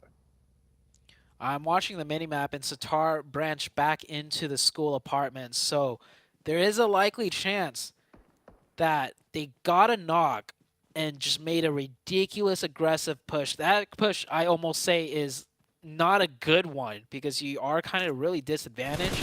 Potential for third parties when that zone popped up. I mean, if that was the case, man, BTR is just on another level when it comes to pure aggression. One knock, and we push no matter the situation, and it's working. They lost a player, however, but they pick up 3 points. That's a good start. Well, I was talking about how it's a great start to pick up those 3 points for, I think it was for Miracle Vibes last match, just at the start, having those 3 points on board. Really, really comforting, especially when For Miracle Vibes are only 1 point ahead of you. So they are now currently in first place as it stands, but with 3 players, their point scoring potential in this match is just that little bit curtailed. Still, the 2 players from Major Pride over in Sunken City are staying alive. Vampire have established a perimeter, though, on that south edge. Look at Newsy and Schweppes looking to bring the pain. Weibo get the central shift again, but now I think they're going to have to choose the side of the road to go to and stay there. Yeah, they could keep a split, but whoever is being split off definitely has to be ready to just eject from there and group up. This could be Weibo's chance to not break into the top 3 because there is a point gap, but definitely catch up because Major Pride down to 2 players might not be able to put up many points here. We'll see how things play out. Vibes will have to rotate a little bit into the zone from the south side. And Vampire, I think, will keep that huge western split, which does give them a lot of control towards the center of the map outside of Weibo's compound. Outside for the time being. See if they can breach that gap in the next circle or two. DRS trying to move out and deal with SM9. Depp close by. Snade send back their way. Not really looking for a scrap right now, seemingly. They've still got their backstop, so SM9 just looking to put a little bit of pressure on. But they're going to have to move forwards fairly soon. DRS also looking for that rotate. Oh, SM9 saw them caught in the middle of 2. Looks like Brute Force has taken the dips just north of Weibo Gaming's compound. And IHC trying to make a play, but not able to. One of their players is down. Actually, Major Pride with only 1, so no, Major Pride with 2. The other player has rotated in. Effect is here to hold off the backline, and Effect is good. Holding off 3 players right now of IHC. Demo's last one up. He's got that DBS in hand. Effect pops off the first aid, but Demo with a nicely timed shot around the corner. We'll get that full reset onto the team. Major Pride with only 1. Fighting all around now as Rook pushes onto Genesis. Major Pride out now. IHC going to have to leave, and that's going to be a tough task ahead with Vampire right in their way. The nades going back and forth, but not much hard aggression right now. Rook actually sending someone forwards along the ridgeline. Eugene is there. The nade onto Smile is good for the flush. Ichi for Genesis giving ground now. I don't think you could really realistically hold this one as far forwards as they would have liked. So they're playing on this south hill of Rozhok. They're going to have to descend near to school. Queso taking the warehouse. We just saw as Brute Force was in the dip on the north. The only isolated fight really going on now, though, is on the northern side, Genesis versus Rook. And Genesis is in a little bit of a better and stronger position, but Rook have the player advantage if that player stays alive, that is, as he almost went down. Delta getting a knock from Bino Storm. That's happening on the south side. And yeah, DRS and SM9 on the south side still have to fight their way in.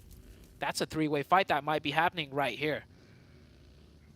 Tam, nade over towards the position. Gianti goes half HP there. Heal's not coming through, and that's a good nade over the top if it's cooked right. Tam not going to go down, but Miguel behind is eating the punishment instead. Tam trying to roll forwards with the buggy. So is Depp. The split down the middle, and in comes a third party potentially from this northern side as Bino Storm roll up this hill edge as well. Miguel still down, but they're looking for the res. They want to keep everyone nice and together, but Tam with a nade sent his way will fall as well. Bino Storm starting to launch through with their assault. Players are suffering now on SM9's team, with only the 1 player down at this stage. Depp trying to stay alive here further down the hill. A low HP bar, wanting to get this heal off.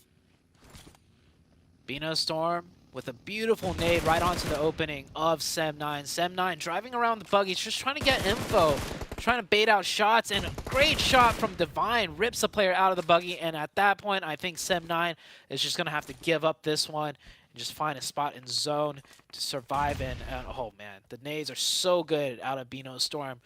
SM9 down to the solo. BTR have already moved into the new circle. The circle pulled west. So a lot of teams in the school area are forced to eject. BTR will lose Superboy here.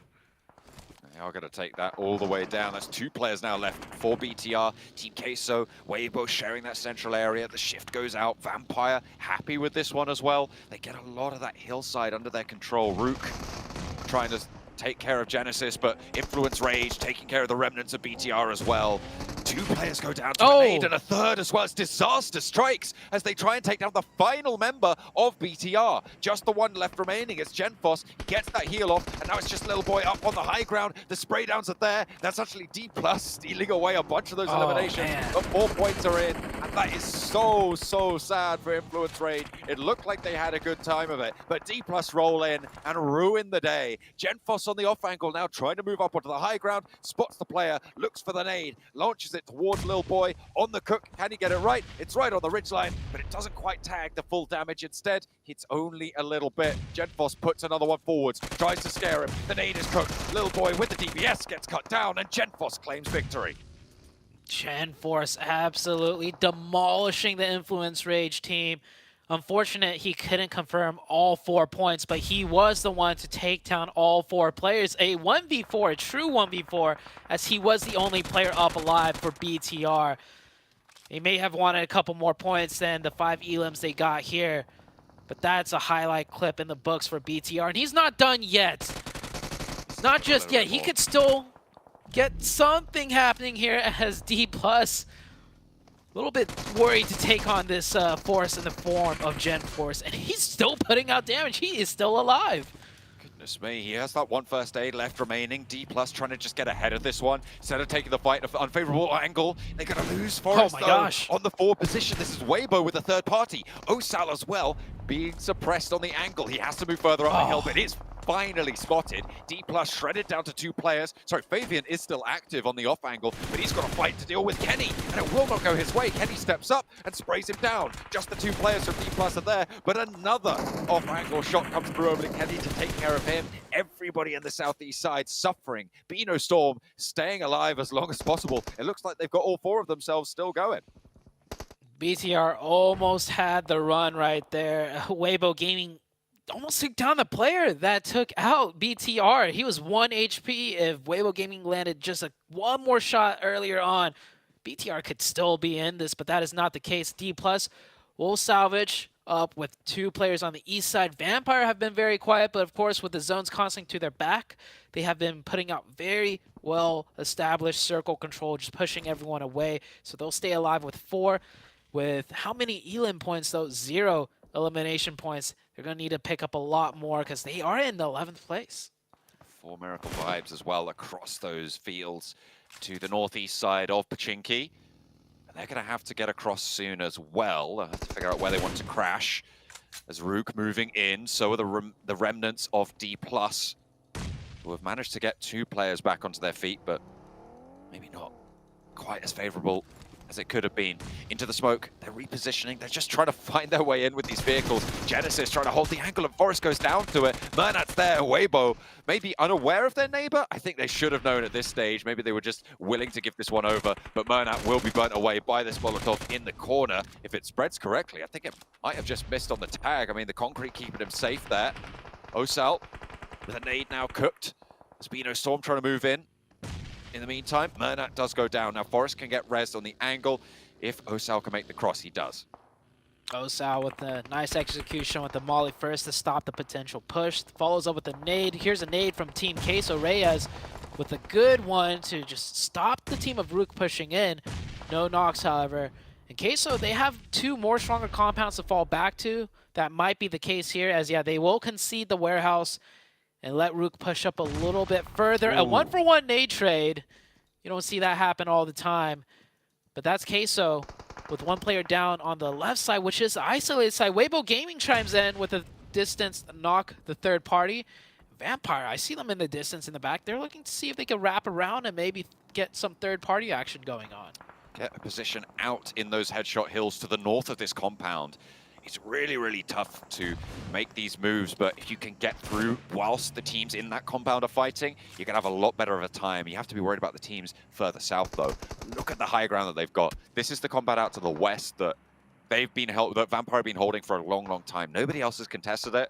And with the roof position, they have such great oversight. They folded back in, not taking control out to the hills that Schweppes was trying to scout.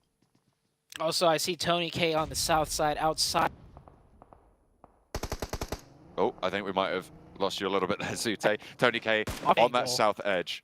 Going to be looking to try and hold down the angle. Vampire still just holding those sidelines. A nice shot over towards For Miracle Vibes to try and keep them together behind the tree. Still damage sending their way. Eno Storm trying to move on down, and they are falling to the sidelines of D+ as well on the east side. 4 teams currently in that central compound, just all of them vying for position. To leave that compound is got to be so, so difficult. Everybody just looking to try and clean out the surrounding area, but you just can't do it. A shift out to the west gives Vampire and Ravenclaw, crucially, that that rooftop high ground angle. It is going to be a bloodbath here, and Vampire are looking to slurp it all up. Those points desperately needed at this stage to try and secure themselves, probably at this point, just into the survival stages. But everybody in the compound out to their east is going to have such a tough time to make this one work. It's going to be so, so difficult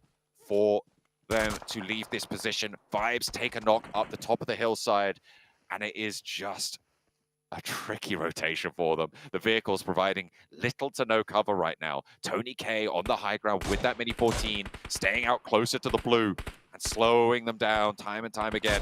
Shots through the windows. They've got a buggy, they've got a vehicle, but immediately you try and hop in that, the Mini 14 just lands and tap, tap, tap, and there's very little you can do about it. It's going to be such a tough aggression push. The push is still going on here. Vibes now forced to push in, and wow, shooting across the center zone, not able to find any cover. And this time around, the full send across the map from Vibes did not work. It might have worked that last match, not this time, as we are down to the last remaining 5 teams. Weibo Gaming hanging in there with 3. They lost one way earlier on. They could have 4 up, but with 3 is what they'll have to work with. As Sook goes down to the nade, Osao is the last remaining player for the side of D+. Can he push in here and take out the entirety of Weibo Gaming, or will he go for the reset onto Forest? Eliminated through the window, but there's the cross and there's the spray down across the way. So many teams in this compound. I was saying it's going to be such a bloodbath to try and move on out. Osal on the inside, last player to stand, and from underneath, Guaimao with the DBS puts it to sleep. D+ eliminated. 3 teams still in this position, and Vampire have got this position on lock now. This should be the big one for Vampire. And Vampire, they're a strong contending team, but I don't know how I feel about them, even if they get the chicken here, because their points are very low on the points table. And with that bubble gap being created on the top 3, it just kind of nullifies a big game out of Vampire. Of course, if they're shooting for that top 3 still, every chicken dinner that they could get will be a good one. And the zone blesses them here, blesses them heavily. I don't think any of the 3 teams outside of this zone stand a chance, as all 3 will have to be fighting each other on the way in. I like to see Vampire posture up here and take some more aggressive angles potentially. Difficult. I think the 2 players up to the north are playing on a ridge line that sort of slopes just a bit away from this compound, and that's sort of the furthest forward they can go with the cover that they have, but they still have such controlling position. I'm looking, as you mentioned, at the top 3 right now, because their top 3 teams, For Miracle Vibes, BTR, Major Pride, didn't have the strongest of games. And Weibo, who are the 4th place team, are still in this one.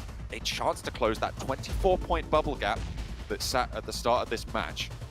See how much further they can go, because they're going to want a little bit more than this. Smokes just everywhere, looking to be able to make these crosses, but Vampire chokehold across this one.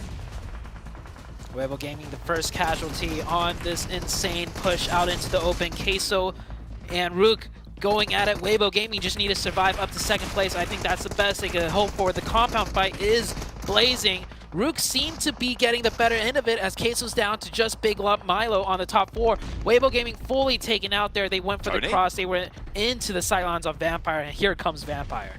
They are straight up into the wall. Tony K wants a piece of this pie. They know they need points, and this is exactly how you get them. They have so much utility. Look at that, 11 smokes, 20 nades still in hand, and there's a double nade coming on through for Tony K. He's on the outside and under pressure now from Default. Where's the rest of Vampire? They've careened across this open ground, and they are looking to close it down. Tony K will hop on up, and that is everybody falling in their face. I wonder how many eliminations they were able to close down towards the end.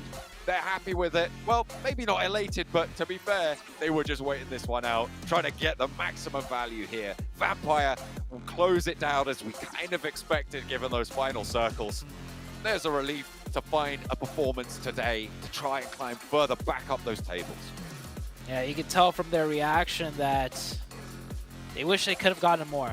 But with the way the circle played out, they had to play it that way. If they got any more aggressive, it would have just been unnecessary risk that more than likely could have ended badly for them. As Tony K, the MVP, once again, they have had 3 chickens so far, and I swear, every single time Tony K has been the MVP. I mean, he is, absolutely. This guy has been a force to be reckoned with. A force to be reckoned with. I mean, that was, I think, a lot from that nade that he was sent on forwards. There were a couple of eliminations that happened earlier as well for them. But yeah, absolutely. Such a great pickup to this roster. Came on to the Vampire team at the start of this year for their season. Performed exquisitely at PMWI. Obviously, with Vampire's performance so far here, it hasn't been as maybe noticeable, but this guy is a terror. You cannot discount him no matter what Vampire are doing. Make sure that you keep an eye on this guy because he is a force to be reckoned with. I think the team sets up really well for Tony K too. I think every time there's an off angle to be had, they trust him to take it, and whenever a push, a spearhead needs to be made, the other 3 players are there to support him if things should go wrong. And man, what a match out of Vampire. They need a lot more of it though, but hey, starting it off strong on this one with a few more matches to go, Vampire could still bring it back. It's going to be tough, but Zute's right. They can still definitely do it. They went into that match in 11th place, technically safe to make it into the survival stage, but I never would have guessed that coming into this event, that we'd have our reigning champions at PMWI back-to-back years just struggling to stay ahead of the bubble and to stay in the contention for the Grand Finals. But this is definitely a victory that they needed, not to mention gets them in a little bit of a safer place overall. Being that 11th place, as I mentioned, with Demorte being in 12th, DRS being 13th, and those 2 teams going out early, that gives them a nice little buffer here. But obviously, as the casters mentioned here, Cameron, Vampire kind of wishing they got a little bit more, but honestly, they should just be happy with the victory right now. Yeah, you're not going to be upset with the numbers that you got. I do appreciate that Tony K saw an opportunity to rush forward and get a couple more for his squad. Yeah, you can see here, they're not super elated at it. They know that they were essentially gifted that win. They just had to make sure to not throw it at the end. But you know, you take what comes to you. And 7 eliminations, we've seen worse. We have seen lower elim wins. Yeah, whenever you see about 7 some of the other teams. Are you seeing that though, Rook, with the 11 eliminations? You were talking about this when we were watching the game too. This is another team that kind of wanting to create a bit of a cushion too, away from that 11th spot. Good to see that out of them. And going back to Vampire Esports, this team has had 3 chicken dinners now, and for them to just continue to be in the spot of, are they even going to be able to make it to survival stage? Are they maybe now going to push towards 3rd place? There's just too much inconsistency for me out of this team. I want to start seeing a little bit more consistency. I mean, if we even went back and look at their wins, they're never able to follow it up. It's 7. They have 37 placement points with 3 chicken dinners. Yeah, they have the most chicken dinners in the lobby, but 7 placement points outside of their victories is not a good sign here for the team from Thailand, who honestly should be doing better. Yeah, that's what I'm saying. Way too inconsistent. I didn't realize it was that bad. That's really, it's the really worst bad. ratio I think we have, actually. Yeah, it is the worst ratio we have. Yep. Yeah, I mean, yeah, look, even at the bottom, Genesis have 8 and 16. Wait, they had the lowest placement points outside of chicken dinners. Yeah, Genesis with 8, they have 7. Like, not good. Yeah, I don't know. I don't know. It's we sort of been hounding on them this entire time. I think that they should make the decision that the second it hits phase 3 to stop using vehicles, because that's usually where the trouble arises, right? But it's so hard to like count them out though, because you'll see rounds constantly, and honestly, so much of it is on the back of Tony K. You'll see all of these rounds where he'll just create something out of nothing, and it's unfortunate that those sorts of rounds only happen every once in a while. but there's all, you know, it's like there's this like level of magic that we're starting to really like see there. Okay. I do like a little bit of magic, especially when I'm watching some PUBG Mobile. I mean, we're gonna harsh on Vampire. We're gonna hound on them because, I mean, if Michael Jordan, you know, was putting up like 5 points a game, of course they hound on him. One of the goats of, you know, well, I was gonna say the goats of all time, but that's saying like rip in peace. One of like the best ever. You got to be able to perform when it counts. But either way, I mean, Vampire. Yeah, I know, right? But either way, I mean, there's 7th place, Rook in 6th place. I'm actually quite surprised to see Rook be up at this kind of level right now, but really happy to see it. I mean, we saw him towards the north side, as you mentioned, Seven, saying I noticed them, and I was like, how many limbs do they have there? Because I feel like they were quiet, and then you look, and they have like 7, 8 limbs, and I'm like, okay, this team is going a little bit under the radar, but getting themselves ever so closer to potentially breaching top 3. For you guys who are potentially looking to breach top 3 in your own way, you can go vote for PUBG Mobile to be the best esports game. It was brought up by, or nominated by, the Game Awards. So make sure you guys check that out. Voting's going to end on December 7th, so make sure you guys get your votes in. Seven, did you get your votes in? I haven't. I'm going to. Cameron, did you? Oh, instantly. Yeah, thank you. I already had a Cameron's computer on point. set. Already had a bot set up to do it for me. Oh, okay. Well, Seven, if you are going to go vote, make sure you do it on your Infinix GT10 Pro, which was born not only for professional gamers, but professional voters like you, Seven. All right, you know what? Let's talk about Rook a little bit more. Going into Miramar yesterday, yeah, we do. No. Right? To Miramars? Maybe they'll be able to perform again? We have to go to break. That's why I was saying that you can't. But you know what? After the break, Seven, you're just not going to have a chance because you're going to be going to game really quickly. So we'll see you guys in a few minutes here. Seven will have time at some point in the show today to talk about them. And we'll see you in a few.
All right, well, Seven, this is your chance. This is your opportunity to talk about Rook. Now, let's talk about the fall. Yesterday, he was able to put up a good performance. Those 10 eliminations that he ended up getting yesterday. Today, it's not just the fall. Today, we're starting to see some of the other players also starting to perform, and that's what we want to see. That's what we've been seeing out of PUBG Mobile for the last couple of years, not just one player being able to carry. And then another one, that just out of Rook, right? Another one with Vampire Esports. I just want to deep dive a little bit more into this. We need to start seeing some consistency. You mentioned it perfectly there, Jason, in regards to their placement points. Outside of those chicken dinners, they're barely being able to get those placement points. We need to start seeing at least some good finishes because they got the fragging power. I feel like they just keep sending it. Even at the beginning of the day, what was it? They went south and they didn't have to go to the military circle. Whatever. It's all in the past. All that's matter is where they are right now. 7th place, and they're going to look to climb the leaderboards even further as we head into our first Miramar of the day. They haven't got long left, though. That's the thing. It's going to be weighing pretty heavily on their minds. Securing their position in survival stage is also not a guarantee with the 92 points they've been able to achieve. 83 right now is the 11th place team, although the team below that, Demuerte, 72 points. So maybe a little bit more leeway there. But if they want to chase up to the top, you're right. They have to be more consistent. Yeah, the bubble to get into that top 3, also the bubble to drop out of the survival stage group is just anything could happen to the teams right dead in the middle of the pack. And I'm looking at the scores right now. So many of these teams are sharing similar amount of points. So that's multiple squads that could make it into top 3 and also could drop out and not even make it through to the survival stage. Of course, you know, with 2 more games and a whole day left, we'll get a much better idea by the end of the day as to the fates of all of these certain teams. And that top 3, it closed the gap just a little bit. Weibo Gaming a little bit closer to that top 3 now. I think what's dividing them is a 15-point difference. So little by little, Weibo Gaming are working their way up, and also little by little, Influence Rage is dropping further and further down. Yeah, they are having a tough time of it. I mean, if they continue on this track and they lack the consistency that we were praising them so heavily for over the last 2 days, there's a very real danger that they could be near that bottom bubble as well, remember, to not even make it to the survival stage if they stay the course. The bubble for the previous 2 weeks was 116 back in Group Green, and in Group Red it was 123. This is for the 11th place team. So that's the sort of measure that you're going to be looking to. Once you've passed that 120-point boundary, it's pretty likely that you're going to be seeing yourself up in that survival stage guaranteed. And obviously more than that, you're going to be looking towards the top bubble, which is around that 180 to 190 point sort of barrier. So no team has managed to cross that threshold just yet. We've still got a long way to go. We're having a little bit of a hot drop here for Demuerte. Seems like we might be. Is this IHC? I feel like it might be as well. These guys love an early fight. Demuerte and IHC into the hot drop fight. Here we go. Circle pops up. It is far south, opposite of plane path. This southern circle is on Miramar, just like every single time with this group, it seems. As the fight rages on now, the hot drop, one of the players of IHC, Alex, only with the pistol in hand. UMP for Korka, he's on the outside balcony. I think Demo can see him there from the third-person angle, and oh, that nade almost sails into Alex, and oh, the lean peek out the windowsill, almost. He still gets caught though. Zael from a different angle catches him. With the micro Uzi as well, Alex has got that sawn-off in hand. Pretty dangerous, especially when you're looking for the flushes. Opens the door, baits the shots, but no shots come on through. Malloy here on the high ground with the Scar. IHC currently doing better on this fight. Looks for the cross, Demo caught. And will be behind the wall, but that is a player down, and nade right onto his feet as well from the off angle. Godless keeps it in check, and Milky Way now repositioning. Looks to line them up with the micro Uzi in the alleyway, but he's caught too. And Demuerte looking pretty down bad right now. Furia trying to just get out of there. Milky Way might have looked for the angle for more knocks, but he did find the confirmation instead. So at least 1 point, Furia in a 1v3 situation. The stairs are a good spot to hold a 1v3 though, as he gets 1 knock. Now he needs 2 more, but he swings out a little bit too wide there. The double push is good.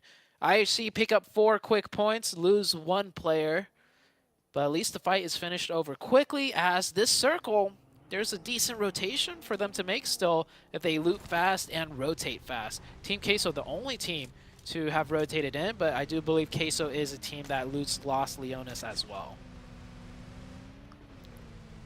Demuerte, 12th place right now, losing out the scrap. Really bad news. We talked a lot about that bubble, and I don't think we focused a lot on Demuerte since day one. They were able to get some decent performances. I felt like they were going to be one of the better of the 2 EU teams. In fact, I called it out, and it seems like Major Pride took that very personally and really stepped up their game after that point. Demuerte have had that fall off as well, and it has kind of been a little bit disappointing because these players, this team, really solid mechanical stuff. I just feel like some of the positions just haven't been that great. I mean, they're making some rotations that I think could be tidied up, and they are being punished for it. By the way, if you noticed it, the viewers as well, we kind of just witnessed Beano Storm just land. They drifted from the west all the way to the eastern part of the map, drifting their way in. So I had to do a quick double take. I look back on my mini map. Yep, they just parachuted in. So we were seeing a lot of this on. I do feel like this PMGC this year in particular, teams are employing a very long gliding parachute versus gliding in the parachute for a vehicle and then continuing on. So this is a change for me, that's for sure. Sem9 on the northeastern side, rotating in. They'll have a straight shot into the eastern side of the circle and could even make their way quite central as the whole entire eastern side of the zone is clear. Major Pride playing on the west, so the opposite end of things. On the south shift, they'll be moving past Minister Valle, close to D+ on their southwest side, with Chumacera currently occupied by Formarical Vibes. They have got a little bit of a crunch on, but they know this ground well. They'll be able to find the spot that they're looking for, I'm sure, with D+ seemingly looking to sequester themselves a little bit closer to that coastline, rather than pushing up into the hills to the south of Chumacera. Weibo Gaming have rotated in here from Picado. Did some quick looting. It was a nice drop-off plane path too, so they were able to loot up pretty quickly. And now they'll find more loot in the form of Los Leones. This is their first rotation position. I do remember them playing the same exact spot in a similar zone. So that is one of their favored positions with a southern circle, keeping Los Leones in. Right on the edge of it. So should the circle go west, they do have easy sight lines there. And if it shifts east, they're on the edge and they could wrap back around. BTR coming in from the power grid position. They do also have a straight shot, as not too many teams have rotated center yet. It's just Bino Storm and Weibo Gaming, and Team Queso are actually on the southern side of Los Leones, like far south on Los Leones looting. Just trying to keep up that loot. Still a little bit of time left on this looting phase to look to break out of your position and start to claim territory that you want to hold later into this match. Stage 1 still halfway through closing and teams yet to make that break. Rook all the way up in that north side. DRS just moving past Hacienda del Patron now towards Graveyard. Genesis breaking south from San Martin. And it looks like Brute Force on the west, close to IHC, who were able to win out that scrap early on, remember. They lost a player for it, but they were able to get those 4 points. IHC by Montenuevo with Brute Force. IHC did not elect to go for that fast rotation, and I can't blame them with only 3 players. Even if you get towards the center, short on 1 manpower, it could get difficult to hold a spot if a team challenges you. So Brute Force slides right in front of them. I don't know if Brute Force realizes IHC is still in Monte. If they do, then Brute Force's position is definitely more so of a trap play rather than just waiting for the circle to shift.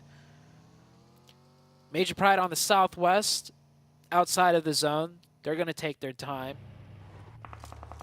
Shots ringing out here. Genesis taking a little bit damage from Influence Rage. Influence Rage, this team has really not done much at all today. And it looks like they're trying to rotate heavy towards the center, and this is late. This is a late rotation towards the center, which is very risky. Could be pretty difficult to earn the value from it. Influence Rage, I mean, you said they haven't done much today. Let me quantify that for you. They've got 7 points today on the 4 matches that we've seen from them, which is very, very bad, to be honest. It's not what you want to be seeing from a team from the region that was able to win in Brazil. When you look at what Alpha 7 and Loops were able to do for their group, it's just a little bit lackluster right now. The 3rd day of play seems that teams around them have adjusted well to their play style. So maybe some credit deserves to go to the lobby rather than taking it away from Influence Rage. But with the rotation that they make here, it is central. They have got that spot involved as the northwest side between IHC and Brute Force continues to develop, and IHC seemingly suffering the most for it in the time being. But yeah, 7 points today for Influence Rage. They need more.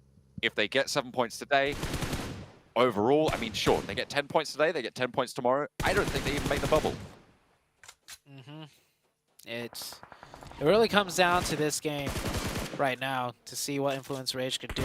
IHC looks like, yeah, I guess Brute Force wasn't setting up a trap play, and if it was a terrible one, as IHC already found an opening onto Brute Force, and Brute Force now caught in a 3v3 scenario.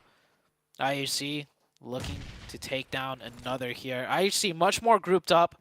Brute Force a bit more spread out. They have an angle advantage if that off-angle player in the far backside can find something, but they need to find it quick because IHC already found a nade. Mind needs to have impact on this off angle, but it's just not there. He might just even try and disengage from this. 5 points already found for IHC, likely a 6th with the flush going on to Neos if they can find it. Ado struggling, and Mind just ticking away on the health bar as well. Stage 2, so it's not dramatic, but it will always be there. It's ever present. A flex out from Alex and another spray onto Ado. They're looking to rack up 7 points on this match, and already it's a good result for IHC. Even if they went down here and now, they still have put in a decent number on the board, but they want to find more here because they're in 14th place right now. They're quite far behind DRS and De Muerte. They're looking to climb up towards Sem9 bubble on that 83-point mark. A current 28-point difference, but 7 points on the board. That's going to shrink that down to a paltry 21 points. And what's that really, Zute? It's still quite a bit. But gapping 21 points on the bottom half of the leaderboard, much easier than gapping it on the top half. Because the bottom half teams, well, they're not averaging too many points per match, so you could pass them up. So points are basically more valuable. Northside Rook coming in very late on the zone rotation, given their starting spot in the looting. Kind of have to play this way. Meet some opposition and they'll wrap around the other side, which is probably the correct play. You don't want to take a fight on the edge of zone, especially when the next circle is about to pop out here. You see Mind just through Chubasauda now. IHC much further out. I mean, seems like the Mongolian team IHC has spotted what Formerical Vibes are doing and thought, oh wait, we could do that as well. Just get 7 points on the board right at the start. See if we can kick things off well. They keep all 3 players alive. Playing on that western edge. D+ over in Los Leones. I mean, we've already had that Los Leones finish, and it looks like we're getting another one. Oh my god, again? 2 Los Leones finishes. Vampire were able to win out the last one. On the northeast side, it's not unlikely that they're going to have a strong position here as well, but they need to make sure they maintain it, because look at the teams descending on in now. What are the chances? 2 Los Leones and a Los Higos for this group on Miramar. And that very hard eastern shift that we saw that could have even ended on the islands east away from the mainland. Miramar has not been nice to this group, but they're making the best of it right now. And D+ have crashed in. 1 player here for now for us. The rest of the team rotating in. It's Queso on the defense. Fabian takes a lot of damage there on the crash, but manages to survive. As we take a look at East, or Vibes, they were rotating right there, but the fight is here. The third party from distance, Weibo Gaming, Waimao, can he find anything here? He could throw some nades too and even connect, but D+ getting cut down. It is all down to Nobu. They really need to try and find some sort of response, but look at the off angles, you're right. This fight is just being crunched between the plates right now of Formerical Vibes on the west side, Weibo over on the east, and Nobu trying to move on through, but it's just not there. Artur stays alive, and Team Queso keep all 4 of their players alive. D+ right towards that bubble as well. A bit of a risk now on the cards, but luckily no team super close by them are looking to leapfrog just yet. Weibo Gaming on the south side right now, pretty spread out. They have a lot of opportunity to catch brief sightlines. The issue with that is even if they get a knock, it's not going to be a confirmed point. And the circle more central towards the north, so there's a chance that Weibo Gaming have to push into Los Leones, which is always difficult unless they get a nice southern shift. But if that nice southern shift comes out for Weibo Gaming, look just to the east of them. Major Pride is there too, the team that they're trying to pass up. DRS, shots from IHC, who continue to look to frag out in this lobby. A rotation around, maybe looking to crash on this position as well towards DRS, sweep out this northern side. Alex moving forwards, Godless sweeping down low, Ziol going on that roadside. Godless and Ziol, the forward party. Rules did get res. Delta on the high ground ahead of them as IHC roll up and into the fight. Gianti behind the rock has cover. Killer displaced from this location as well. And they're a little bit split. Can IHC capitalize? Ziol tries to find that opening, really puts himself in the open right there with that vehicle. Gianti will take down that player. Looks like IHC is just trying to keep it simple. We'll just take isolated fights, less to worry about. But with 1 player down before this fight even erupted, it really does dampen their chances of winning it. And now cut down to 2. They'll have to give it up. they'll have to play in the zone, maybe hope for some nice circles to bump up their points a little bit more. Problem is they gave that point away to DRS, one of the teams they're trying to pass up. Real tricky rotations right now, but over in Los Leones as well, you've got some difficult choices to make. Are we going to see Major Pride take that 2-up, 2-down position that they took before? That's really weighing on my mind right now, because it came back to bite them in quite significant fashion. They didn't really get the value in Los Leones for it last time. It's not often that you can so directly compare two teams play in two different matches in an urban environment like this, right? So it would be very interesting to see how these teams have adapted, how they've researched into the match, and how they change things in this day's game. Also, this zone might be the same, but the plane path drastically changes things and where teams come in from and the timing of things. Like for this time around, BTR is already in Los Leones, and that might be more so due to the plane path than the adjustment. But either way, BTR don't want to, face the same situation again here. Genesis inside Los Leones. One of them get knocked, and oh, the angle from the side. Mernat will find an opening. I don't think the push is going to come through, though, as one of their players is getting revived. Oh, two more from the backside, so Mernat and his teammate are pushing closer, but yeah, it's not a full engage. And a re-knock. Sent over to the back lines there, Federal. Kajowski trying to hold down on the angle, but Mernat is still on the sidelines. If they want to keep 4 players alive, they'll need to position for it, but they're more worried about this glut for Genesis on the off angle. Mernat steps out, gets that flush, stops Law from getting rezzed, and in the meantime, the rest of Genesis have all gotten back to their feet. They're 4 players strong, they're playing on the east side, there's no one at their back right now. Effect is on quite a wide off angle for Major Pride, so maybe a chance for that to come into play, but Influence just down to 3. Yeah, Influence taking the position that Major Pride had the other day. And we saw it's very hard to convert from up there. If you get knocks, it's into compounds, and whoever gets knocked in the compound knows exactly where they got shot from, as Vampire taking the fight with Sem9. And oh, actually, it's Vampire with the position with the high rise that we saw Major Power have. There's 2 different ones, but I think Vampire's in the one that goes all the way to the tippy top, yeah. Major Pride still wants some high ground there. You can see Dino over on the angle. Effect still all the way back out to the southeast side, not in this zone. Vampire, are they going to go much higher than this? I mean, that's the last floor that Vampire can get to without having cover on the stairs, right? So maybe breaking that one out, trying to give a little bit of time, but Tony K goes too hard out, gets spotted, and it's Rook to take the shots. I don't think he's been flushed just yet, but might be only a matter of time if he's crawling back down. Yeah, it's risky to move too, because each time you crawl down those steps, like you mentioned, there's no cover on the sides, and each little tap will cause you to bleed further and further. And you can't drop down either, because if you're already knocked, you'll confirm yourself in a way if you drop down. Sem9 looking up there too. Tony K, such a big player for the team. They really do want to try and get this revive if possible. Looks like Ravenclaw is going to go for the run up. And instantly just peppered from Rook once again.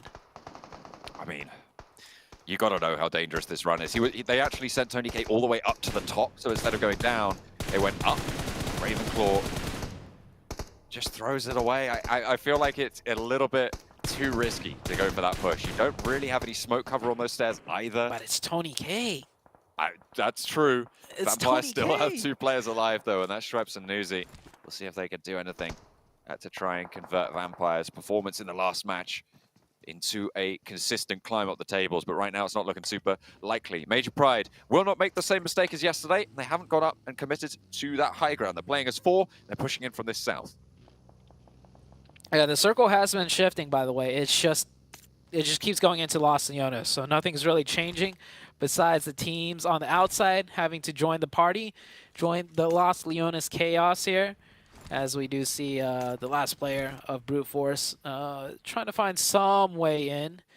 The Vibes team still right on the edge of the zone. We saw them rotating right there. I don't know if they're going to make a hard committal rotation into the deep end of Los Leones, but with this wrap, it might be it. Usually teams wrap around like this to scout out a pathing to shoot straight shot in the center, and I mean, you don't want to stop at the edge because you're fighting one team and then another as the circle keeps closing.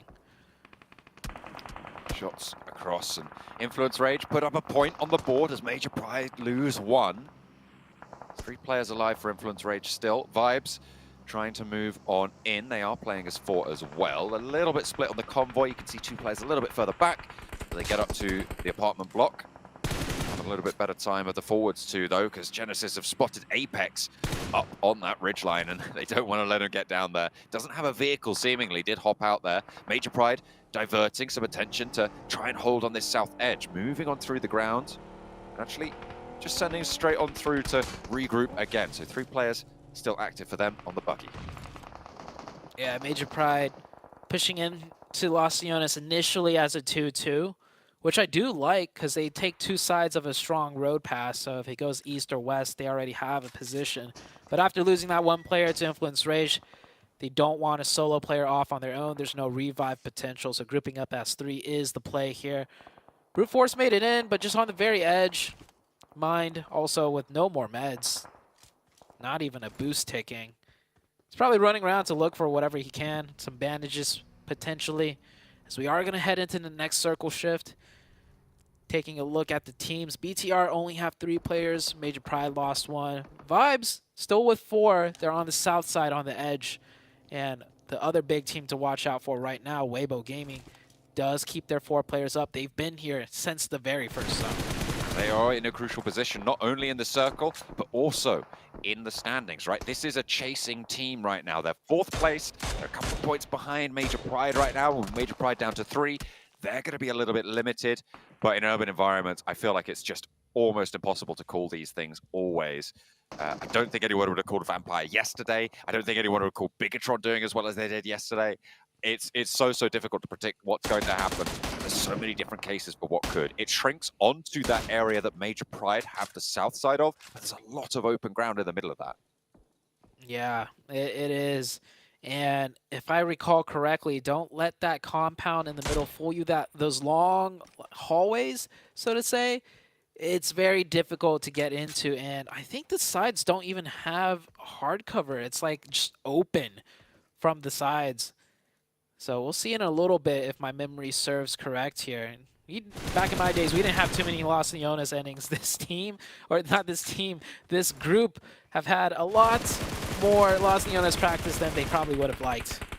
I mean, 1 is more than they probably would have liked. 2, though, that's pushing it. DRS getting across the road here with a little bit of smoke to soften the crash into the long houses there. Goonie spots rules, so the straggler is picked up, and Bino Storm take the point. They'll be happy for it. Team Queso trying to move in, but Weibo have their straggler under control as well. Big Milo down behind the ridgeline. Gap trying to secure some of these points, and ammo is becoming an issue. Gap only with 100 shots left or so in the M4, or not the M4, the Scar. And I don't think he's confirming nor knocking anyone with the DBS at that range. So discipline, control, and more importantly, precision will come into effect for Weibo Gaming as they are running low on the long-range utility.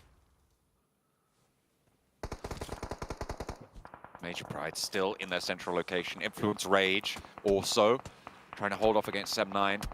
Influence Rage need a good match here for today's record because, as I highlighted before, 7 points from today, 8 when you include the elimination they've got now. Lackluster from the Brazilian roster. Rook spotting IHC will go down as well, but they already got the 7 limbs on the outside. Remember Zute, they've already had a fairly decent game. Yeah, fairly decent. Like I mentioned earlier, points on the bottom half of the leaderboard are in a way more valuable because the teams you're trying to catch up to statistically won't get that many points in each remaining game. We'll see if that will be the case though. DRS still ahead of them by a sizable amount because that point gap is there. Weibo Gaming now in a closer range engagement. The nades are coming into play, but Queso made it across with all 4 players. I like to see a 3-1 here from Weibo Gaming because this is the immediate threat. Even if the circle shifts more inwards, you want to take care of this team so they're not on your backside, and they already got the opening with 1 with that nade. And it looks like 1 player is shifting over here for Weibo Gaming.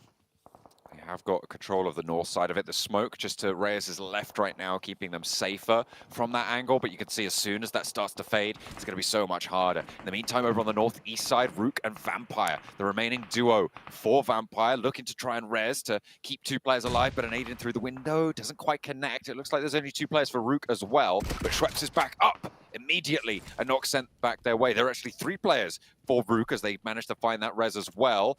Spray down close by. Going to be very, very tricky to hold this. Back up the stairs they go, and Vampire continue to just try and survive in this Los Leones mayhem, but I don't think it's going to go that well. Was that an off angle? I think it might have been. Either way, Vampire going to go down now. The circle shifts down to the southwest. Southwest circle makes things easy for Weibo Gaming. Now all they have to do is focus on Queso. Elsewhere on the northwest, teams have to push in, and it is BTR. We are looking at BTR versus the side of Bino Storm, and very close by is still the duo of DRS. So this is going to be a tough one for these duos to push in through. BTR starting it off against Bino Storm in a very difficult complex apartment building to find any openings with. Really, really tricky. You're going to have to fight for those stairs. I think there's a brute force player involved in there as well, potentially. Not entirely sure. No, it was just mine, and he's on the south side, so he's gotten away. Team Queso, in the meantime, in the south, trying to make this crossing against Weibo. Have managed to find themselves in the building, but Reyes cut down on the sidelines. That is by Gap on the off angle. Weibo still have Meng up on the high ground in the back. You can see that maybe a little side swipe coming through, but they'll hear the steps, and Artuz is on the inside as well. Team Queso throwing every trick in the book of this engagement. Stu, unawares, immediately turns around, not quite going to find the second, and Artuz lights them up. Weibo down to just 1 player in this fight. Remember, the off angle is being held right now, and they need a response. Big Milo finding both the flushes. There's a response, but they've lost 2, and this is disaster. Artuz from the inside. They didn't realize he'd got across. That was a huge fail out of Weibo Gaming. 4v2 in that situation. And they lose 2 players, and they haven't even confirmed the 2 points yet. Team Queso could still take out Weibo Gaming. This would have been a huge one for Weibo, but hold that thought as BTR now starting to really take that fight with Bino Storm. And BTR had 3 players only, and BTR will win that fight against the 4 of Bino Storm. But of course, DRS was always close by and waiting and timed those shots, that third party, at the most opportune time, not taking any casualties besides the 3 that they already have. I don't know if you noticed that in the middle of it as well. Influence Rage just went down with another only 1 elimination. I think it was either 10th. I think it was 10th place as well, so just the 1 point so far. 8 points today. Going into the last Miramar, they're going to need something special to try and keep up that pace. We'll see who can take that mantle up. Weibo, with their chance to close the gap, being taken away from them. Major Pride and For Miracle Vibes, both still alive. But on the southeast side, one of the 2 of them is likely to be going down here. Just Ming remains for Weibo on their chase. They've only got 2 eliminations so far this match. And Team Queso, I feel like we're seeing much more from them today. I think it's fair to say they have been performant in a way that they haven't so far this stage. So it's good to see teams starting to step up. Chile will be happy about that one. I just want to say I called it first. That's true. You did. I heard you. Oh, it's not done yet, though. I didn't mean it. I didn't mean it. They're really bad. Oh, it's just down to Milo here. And, I mean, look at this zone. Weibo could have 4 up. This is the crucial game they're going to look back today and just really beat themselves up over, I imagine, as Rook still trying to fight in at DRS, not stopping anytime soon. 1 HP, though. The DBS almost gets it done. And the last player, oh yeah, that blue zone really close by. I would advise him not to take any shots and just sneak in if possible. And it looks like he made it in for now, as Major Pride still in the game with 3 players alive. And lighting up For Miracle Vibes as well. Contest for the 2nd place spot starting to heat up. For Miracle Vibes eliminated. Major Pride adding those 2 to the tally. SCM9 trying to move through those open sides that you were talking about, Zude. 2 players falling down. They're on the bubble right now, so SEM9 have an important match here. A spray down for Murnat, and a 3rd player falls. 2 players alive. Poor Genesis down in 15th place right now. A strong finish here could put them back in contention, and Smile has more to do. Major Pride looking to play a backstop to this engagement, and Naomi finds the last player. Depth remains alive, and SEM9 can survive a moment longer. Oh, Major Pride are going to pick up so many more points here, too, because they're the only team with 3 up. Everyone else are solos. So Major Pride, even if things go terribly for them here and they get, third party from each different angle because they are kind of towards the center, I do imagine they're going to pick up at least one more elim points, if not two, and ladder up some more on the placement points. And there is a second floor to this building too. I don't know how effective the sightlines are from that second floor, if there's a lot of windows that could be looked through. But this is the final zone. We're closing down to the middle, and the middle is in the wide open in that plaza. Weibo able to finally get their revenge a little bit, but is it too little too late because Rook is still here? Rami able to get another point on board for them. And now we're on 4 teams alive, but look at the health bars. Brute Force and Rook both pretty lackluster right now on those supplies. Mind trying to survive out in the blue, but he's going to just get crunched. The Molotov there to try and just tick away and get the point involved. The Major Pride, they really want to try and climb up as high as possible. Mind goes down for Brute Force. SEM9 on the outside have managed to get deep into this game. Top 3 and a good result here. Rami denying the point, and it's just Depp on the outside by the fountain. He does have a decent central position, so if Major Pride make a misstep, could be dangerous, but you've got to imagine with 3 players, they're going to have a good time here. Spray down onto Nomi. Can't quite connect the knock. We'll be able to find it. No nades, no first aids either. They know he's here. And actually, Major Pride are quite close to the edge here. Naomi goes low. A nade over to Depp doesn't find what he's looking for. Depp is starting to give them a little bit of nerves to worry about, but Naomi down. And Effect, the last to stand, tags on with a nade. Needs to win the challenge. Confirming the flush, and SEM9 want the bubble. Effect takes damage as well as he steps forwards. Depp could go all the way. It's the one player left for SEM9. They play through the edge, and Effect in danger. He breaks out with a nade to the wide side, and Effect sprays around the edge. Tags a little bit more damage. Keeps it under control. Bandage to go. Spray around the side. With the bandage, he is going to be able to top himself up a little bit. Depp is closer to the center. He's got control, and it has to be Effect to make it work, but it's there. And finally, Major Pride close it down, but Depp was making it hard for them. They gave those 2 points over to the bubble, and they'll be happy to be able to close that one down. But my goodness, that was worrying. That was one for the history books of PUBG Mobile competitive. A 1v1 ring around the rosy in the middle of the fountain. I don't think we will ever see that again, and what an ending that was. Depp played that so well, maximizing the points too, going for the conversions on those knocks, and he did it in a way where he didn't eat more damage. He did it in a very safe manner, lean peeking out the right side instead of over the top. Very good job for Depp, but honestly, the spotlight goes to Nomi and the team of Major Pride. That is a huge chicken dinner win. The teams ahead of them, I don't think got too many points. All of a sudden, Major Pride wanting to take that first place position. And with Weibo having their power severely diminished as well, remember, by that engagement with Team Queso, their chase is going to be a little bit slower now. So up to 4 Miracle Vibes, they'll try and push up, but I think they're still going to be in 4th place. Influence Rage, again, only 1 point this match. Not going to be a good time for them, but Major Pride have the pick of the litter. They're able to get a lot of points from this match, and I'm pretty sure they're going to be at the top of the tables. I'm not going to lie, man. Major Pride has just been massively impressing me. The position they had as well in Los Leones, which obviously is going to be very difficult to win out from. As we were talking about this match, we were looking at, okay, there's like 12 or 14 teams left alive, and we're probably not going to see many go out until the final moment. But 7, the position that Major Pride had, with the amount of teams surrounding them, it made it almost impossible for any team to penetrate their defense and to get into that compound they were holding. Yeah, when we were watching you, we were saying, how are they being able to maintain their composure? How are they even able to defend this compound? And I feel like you said it too. Them being able to be in the middle and just having so many openings towards their compound, nobody was going to be able to just freely push in. But when teams did start pushing in, they were able to defend it really well, considering that they only had 3 players. Now, good job, Major Pride. But a big surprise to me today has been Rook, once again, being able to put up 7 elimination points, 12 points total, being able to back up some of the performances that they did have yesterday on Miramar. Hopefully, we'll continue to see that in the last Miramar. And then last but not least here, Team Queso. A great push out of this team so far today. They ended up getting a chicken dinner earlier in the day, but they're continuing to at least mark up those points and keep themselves away from that 11th place.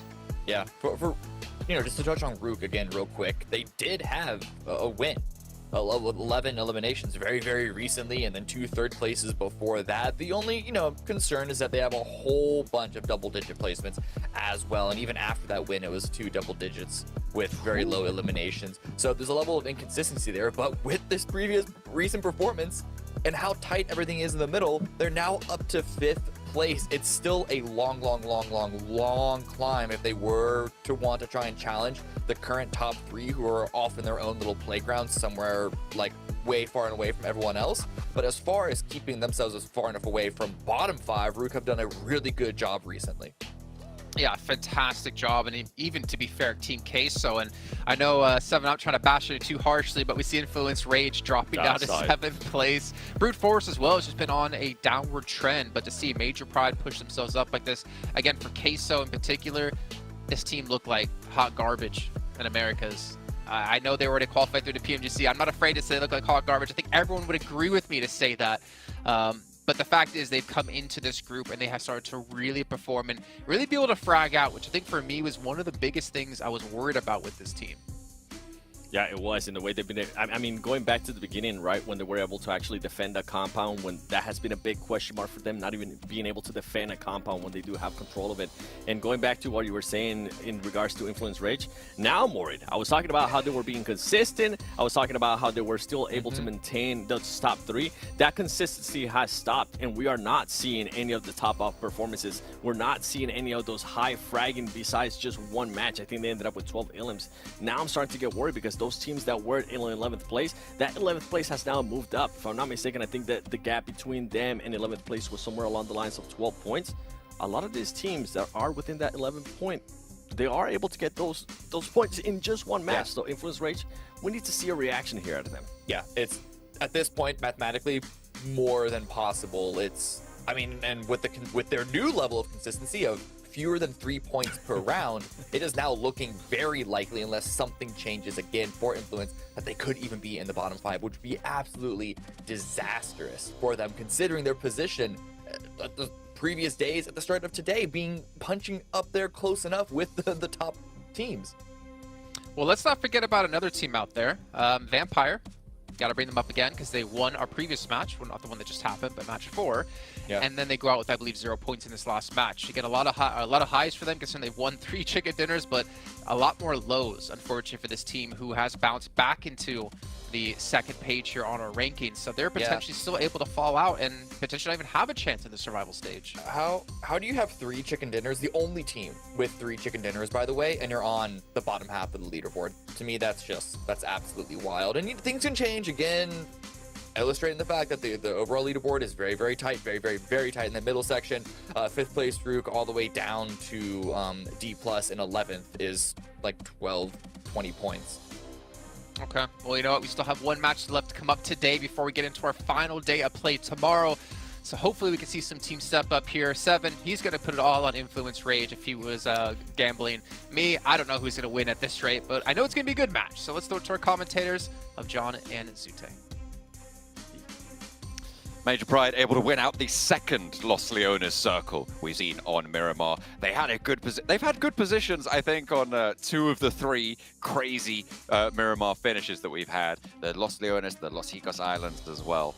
They have done pretty decently well, but they are now at the top of the tables, top of the pyramid. 148 points right now, and the bubble sits at 141, so it is very close amongst those top 3, but they are continuing to just keep that moving up and up and up.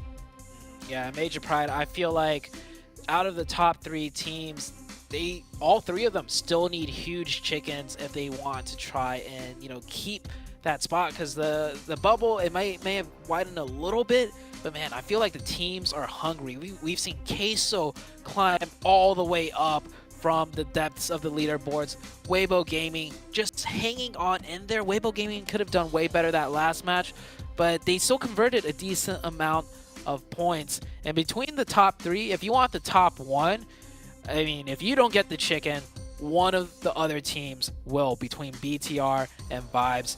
Heavy, strong teams that we have here in this group. And I mean, this is why we call it the group of death.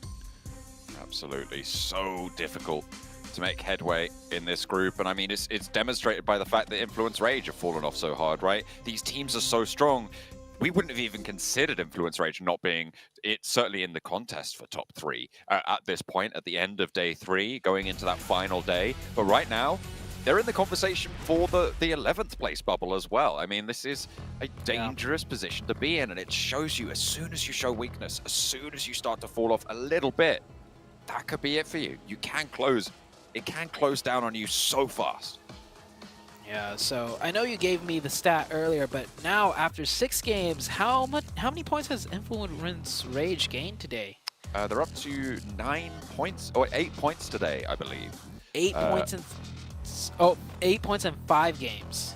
Yeah, so if they can't get a good game here, they had 92 points at the start of today. They're at 100 right now.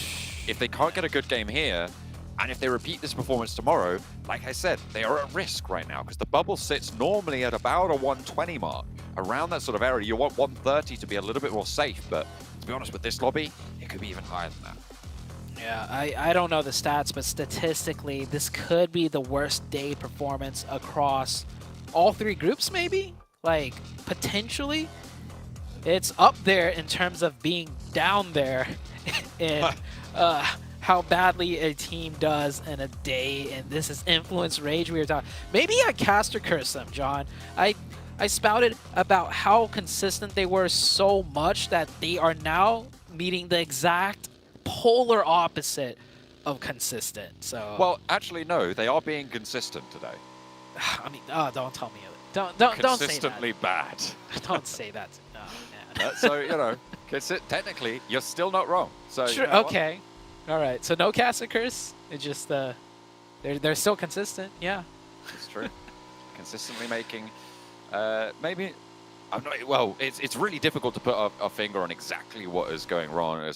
I mean, if it was easy to do, obviously they would just make that adjustment and they would be able to move forwards. But it's made doubly hard by the fact, as you highlighted before, Zute, that we didn't really see a lot of spectacular standout plays that stick out in your mind when you think back about what Influence Rage have been able to do. So you don't really have anything to compare it to. Yeah, what's different?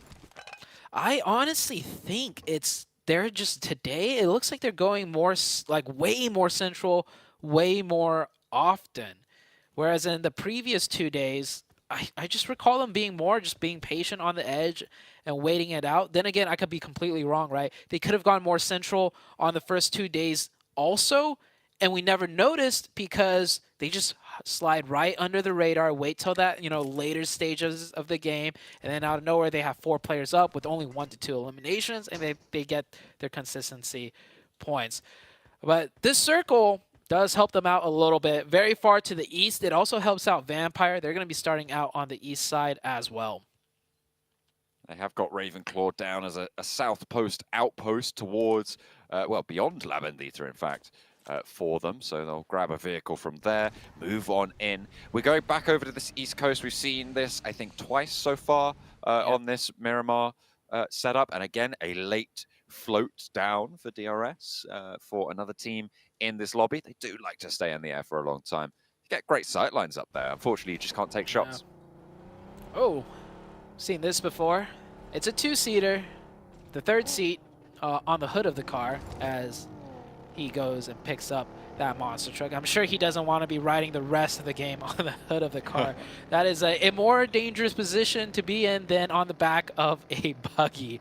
So Team Queso starting their rotation now. And yeah, huge point gap for top 3. So like 40 points for a Queso to make it in there. But I mean, they were down in the dumps. They were like around 14th, 13th in that area, if not lower at some point. So Queso doing a great job bringing things back. Many teams starting to make headway into the zone on the east side now as you see them rotating here. Influence Rage are also rotating in. I don't know how much loot they have. You can see Federal with the UMP and pump shotgun with barely any ammo in the UMP too. And in a map like Miramar, you need that long range ammo and you need a lot of it. Yeah, maybe they're just going to, jump in with the car. But I'm imagining they're going to be sending up towards some of the compounds further north with the plane path as it was. They just needed to grab vehicles and get on the road because teams are still making their way on through. So hopefully they'll be able to find a loot spot further up north towards Junkyard and see if they can split that amongst them. Team Queso, as you said, a rather illustrious record today. They have certainly put the cat amongst the pigeons towards the top of those tables. And probably done enough to secure themselves at least into the survival stage, which is great news for the Chilean roster. Yeah. And I think survival stage is honestly a pretty decent, you know, a finish. Because outside of that, you have to be top 3 out of 16 global caliber teams. So getting to that top 3 is extremely difficult. Just making it into survival, I think a lot of teams would be okay with. As Vampire taking in an early fight with D+ here. Scrap for Tony K. I don't think they're all here right now. I think it's 3 players, and Shreps is still regrouping from the western side. Yeah, you can see him just entering now, crashing in, so they are going to group up. A nice, swift regroup on the sign of aggression coming on through just to the north side of Impala. So a couple of teams looking to take position here, but D+ still haven't made super large amounts of headway into this compound. They have broken out to 2 sections of it now, but still biding their time, not going super aggressive. D+, I think they're also kind of worried if the fight gets really messy, a third party could come in, because this is the center of the zone, and this is a power position as well. You see those giant rock formations right there. Whoever holds this compound can also get control of the rocks later on, should the circle stay or hover around this area. So third party is definitely a thing for both teams to consider, and I think that is why both teams are kind of playing it more safe, a little bit more distanced. Just playing a little bit further back, but remember what Weibo were able to do with that high ground before, especially Sook on that area, just to the east side of that big rock, of that high mesa position. With those nades, he was absolutely brutal, so team's going to be worried about that for sure. So we'll weigh pretty heavily. And a standoff continues over on the central compound, on that power position. Many teams now have positioned themselves near the center. Oh, Milo taking a little bit of a fall. He should be okay, though.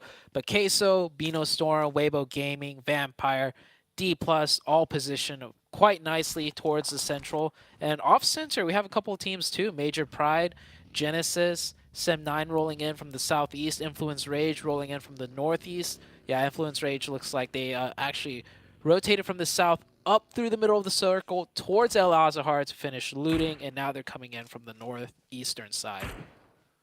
So they should be nice and looted. No more UMP and pump action on the loadout. Coming on through, they'll have grabbed plenty of vehicles. Brute Force playing on the outside right now, just near Hacienda del Patron, near San Martin, and pretty near to DRS. You can see them breaking a little bit further east, not wanting to step into that sort of, well, the very, very treacherous ground that sits around Graveyard near Picado and Minas Generalis. That valley between it is really dangerous to try and move through. So sweeping out to the east might give a little bit more problem towards Genesis, towards Influence Rage. As the seconds phase pops and we're going down, hey, it could be another Los Leones finish. You never know. Oh, man, please not. It could be an Impala finish, which we have seen. As Team Queso got a knock on to BTR, but BTR will get that quick revive. This Southern Circle shift is not going to be a good one for actually, maybe it might be good for Influence Rage. Maybe this might force them to play a little bit more on the edge side, and that might convert them more points in a little bit of a better game than they had today. We'll see how Influence Rage decides to play this out. As for the Central Zone, I mean, many things are already completely taken, and there's not a lot of strong power positions in the center zone. You got a few compounds, but that road and all the barren of fields is a dead no-play zone for many of the teams trying to rotate in. Influence Rage making their way down the east coast right now, with the hillsides to cover them off. First contact that they'll find will be with Weibo, if they have those sightlines out that way, that is, if they break a little bit too far inland. They can just stay down towards the coastline. You can see Federal making sure he's behind the dip. They're being diligent. They are scouting. And obviously, it is a strong team, and we've seen them be up there with the best. So I feel like, in my mind, they have kind of shifted to be a team that doesn't really have an impact in this lobby. But you have to remember that they absolutely have been able to put up consistent performances. It's just today seems to be their kryptonite. Yeah, today with a record low performance out of them as D+ gets very close, and now he hears the gunshots and he will turn tail and run away. I'm surprised Team Queso, none of them were really watching that side to begin with and let that player get that extremely close. But they will hold down the position. They curtail D+. D+ will play at this road split, which is also a strong position still. Circle slowly closing in here. Many of the teams positioned up, and if you take a look, there's still all 64 players alive. They are certainly all still going. Rook, I think they've taken a knock out in the blue zone. They rotated very, very late from the north side. Rami here certainly. What happened here? Could get rezzed. I'm not quite sure. I think it would have been play zone because unless brute force crashed into them, no, it's just blue zone damage all the way up on the north. Maybe definitely a vehicle mishap. I think he might have launched over something because there's no way he took no damage and just kicked himself all the way down. But that is the case right there. Must have been a vehicle mishap. Yeah, maybe I cast a curse saying, hey, look, all 64 up, and nope. One player is knocked out there in the blue. A big circle shift here. Well, I mean, it didn't really shift anywhere, but this terrain, I mentioned it earlier, so much of that space is a no-play zone. It's just open fields with like some hay bales. I don't imagine any teams are going to move around in that circle. They're all going to keep continuing to hold their positions. So the big eyes for me are onto Weibo Gaming, which I don't think are going to rotate either. They might just stay in Impala, but Brute Force are going to have to find a way in. Influence Rage have managed to sneak in as well around the side, the south edge of Impala along that road. Brute Force, you're right, they are going to be behind on that one. Rook are still, I believe, all the way out to the north. Oh yeah, Rook's not here yet. They are not on the map right now. I think they dropped or went over towards Campo Militar very early on and are still making their way down. I'm not entirely, they could have gone for a wide swing. I can't see them on the map right now, so we'll have to wait for them to make an appearance. Rook, similar to Team Queso, actually, have had a phenomenal day today, right? These two teams have stood up in ways that we said of Vampire yesterday, that we kind of said of BTR in day one as well. Rook always coming in from the north very late. Brute Force catches. No, he gets caught himself, taking a very long spray, not connecting, and Sam on the aggression already. Depp, he's fired up, especially from that last match, almost pulling off the chicken dinner 1v3. Depp is getting close. He's got that nade. Just trying to wait in here for more vehicles approaching maybe to go for that revive. Throws a nade out, maybe get some damage onto the knock player. It's going to be a difficult revive for the side of Brute Force to make. You've also got a player, 479 on that off angle. You see him behind, and a lot of the sightlines of Brute Force actually worried about him. They know it's a solo here, and Depp on the forward position. Going to make things tough. You could see there's the shots from that off angle, playing on the higher ground there, down to the southwest side. Pam opening up. There is a player from Brute Force just over this ridge to his right. It's Prepod. I think opened up a little bit there, so maybe they know about this location. Shots over towards Depp will land, and Mind going to break down low. Ado is down, but the rest of them looking fairly healthy. They've isolated one player to get a knock. They know this res is here, only one player active to deal with for the next sort of 8 seconds, 8 to 10, if they're lucky. Influence Rage looking to maybe third party this. They hear all the commotion happening here. Sem9 gets that revive, and they're trying to disengage, but the tables have turned. Brute Force now on the aggression, and they kind of have to because they weren't even in zone the whole time. So pushing forwards was the play, and they are executing it cleanly. Influence Rage very close by, but with the circle about to shift, Influence Rage might be a little bit more hesitant. That is not the case. They're pushing in. They find a first knock, and the circle shifts wide towards the north. All right, they put their 9th point of the day on the board for Influence Rage. Want to find a little bit more, and the circle shifts away. Team Queso happy. Genesis happy on that northwest side. Rook have made an appearance. Look, there they are on the north. You can see them finally. Oh yeah. They are playing as 3 after their unfortunate mishap. We'll have to rewind the tapes to see exactly what happened there, but I don't think it was a player influenced issue. I think it was an unforced mistake. which is unfortunate for Rook to play as 3 because that is a really strong position as well. It's a decent spot. Hard to get out of, but I mean, if you're in the circle at this point in this type of zone with hard cover, hey, I'll take it. And that is what Rook is going to be playing with. They're going to have to be worried about Vampire, though, because before we saw Vampire on that eastern compound next to the huge mountain or rock formations, they're not in the zone, and they have 4 up. And the closest target for them would be Rook. That's true, but Vampire have to move, and Weibo are going to send out their way as well. So from this eastern side, Rook can stay hunkered down. The rest of them, they're going to have to move. They're going to have to get through open ground, and other teams are going to take their attention their way as well. So difficult maneuvers. I like Rook's position on the north side. Genesis, their major competitor. There's that ridge line up on the road that they can play up to. I think they've got a lot of potential here. Into stage number 5.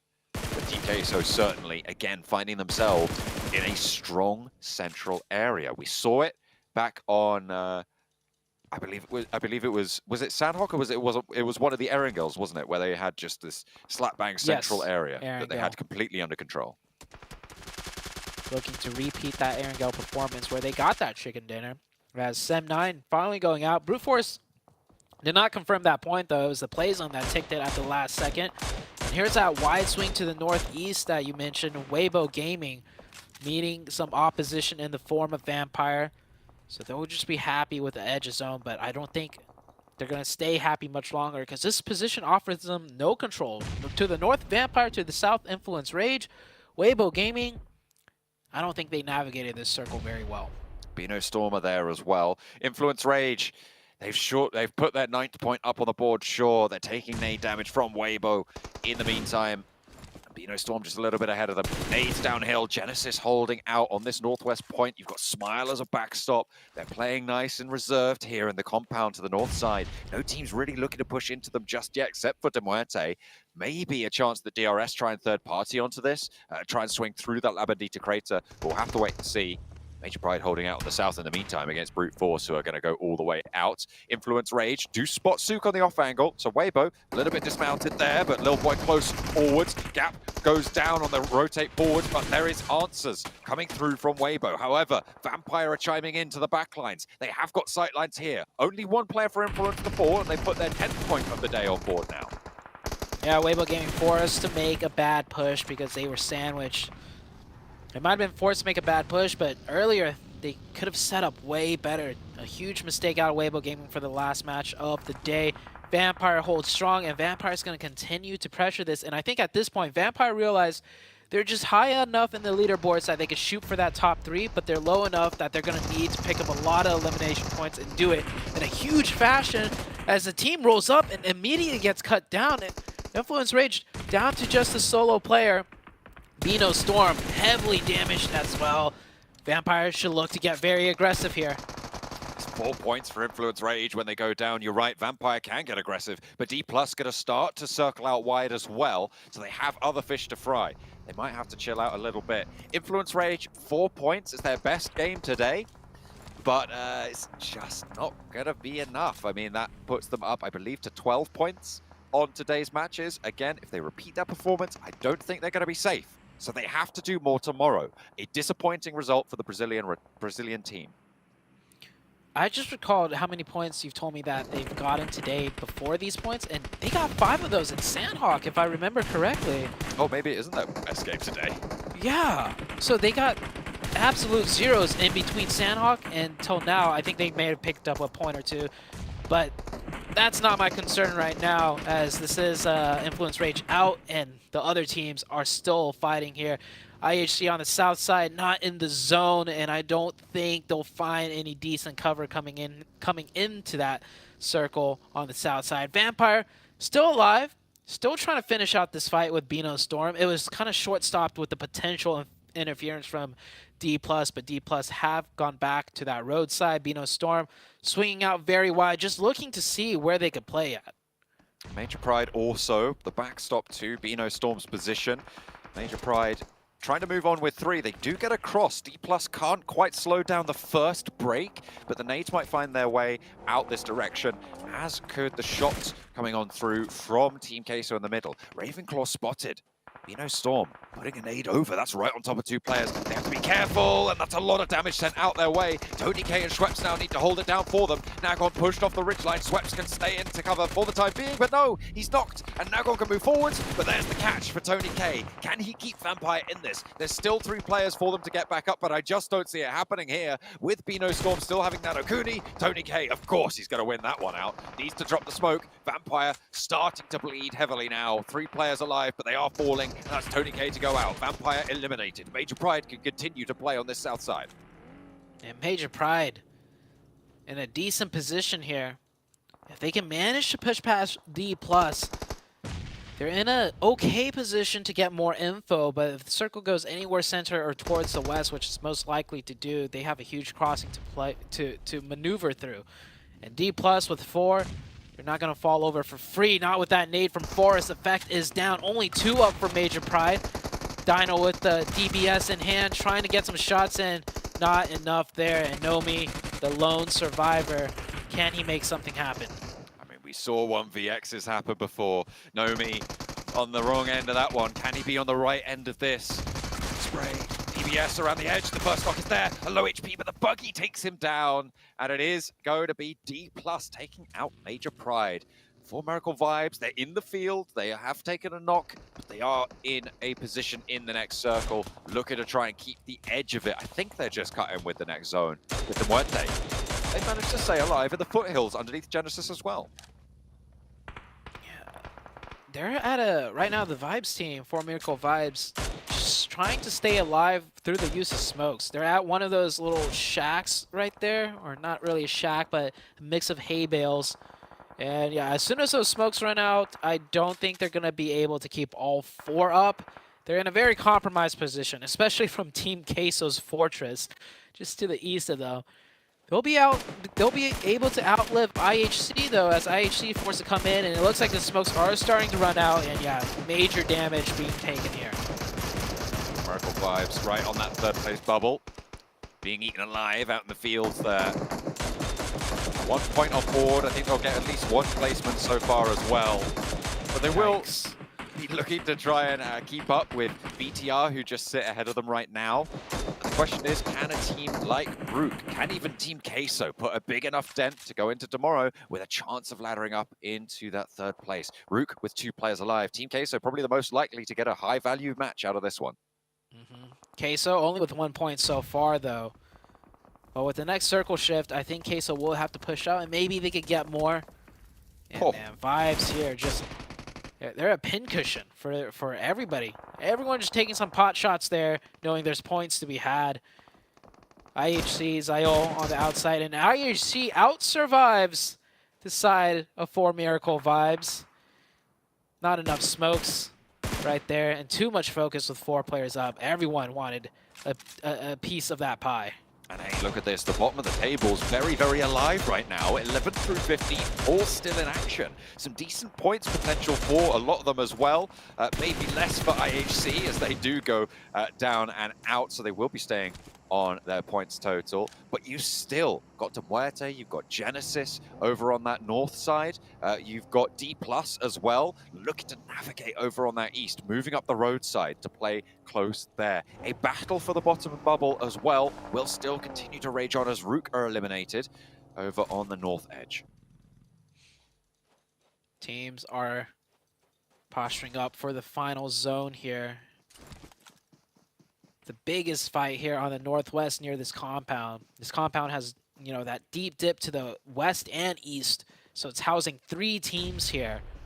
The last 2 other teams a bit more further away and separated, also isolated. Demorte get a crate drop. That could come in handy here. As we head into the next zone shift, who is it going to favor? Will Queso get a little bit of this favoring down there, isolated on the south? The fighting is going to bring out here. Genesis gets the first opening, does almost get that second one, and they do. Now, the side of Genesis looking to be in the advantage at this fight. The high ground position on the roof just not really coming into effect on the Smiles position. He has a 3rd challenge as well over on the sidelines. the meantime, they have to displace the top of the roof position, and Smart might have just misstepped a little bit too far, but he makes it to the wall. Knows there's a player on the outside, wants to back up his team, but no, it doesn't matter. Ichi is there, is knocked, but can he stay alive? Can he get back up before De Muerte go for a third party? Capitalizing on the chaos, it's D+ to move across a little bit of open ground up into a ridgeline to give them a chance. DRS are eliminated, but Genesis looking to try and keep it together. De Muerte want to eliminate them because nobody's in this zone except for D+ moving forward. I think Queso might be in the zone just slightly at the previous compound that they've been holding, so that's a good circle for Queso. Queso also have one of those hay bales in front of them if they were to do a 2-2 split. D+ moving on to the northeastern edge. De Muerte tries to go for that third party, got third party themselves as they were crossing over into the open. They're going to be forced back into the ditch, which was in the circle. Maybe a little overzealous there out of De Muerte. But with the solo, Malloy, yeah, he realizes he has to leave that ditch too because the full 4-man team of Genesis are going to crest over. He's going to see if he can find some special spot in the center that's going to give him cover from all sides. Might have found it. We'll see how long he lasts there.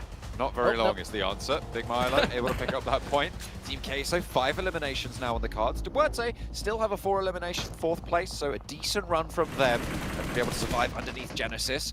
As D+ seemingly starting to execute quite nicely here. The flush taken away, and that's actually Potro nice. To be able to tap away with the Mini 14, denying the point to D+, and adding it to the Team Queso bank. 6 elimination as they move up the wheel, keeping Fabian safe for now. And this zone is playing out perfectly for Queso to maximize their points towards the end game too. D+ with just, D+ with 4 players, 12 nades, no smokes though. That's going to be very favorable for Queso. Genesis with only 4 smokes in that ditch. They still get the circle, and there's going to be one more. Let's see who it favors this time around, and it goes up, but Queso already has a forward position in play. Artur's in the zone. He does move away from them. The question is how many of those sort of positions are available, because it's very unlikely you want to stack up all fully on that area. It's tricky. Yeah.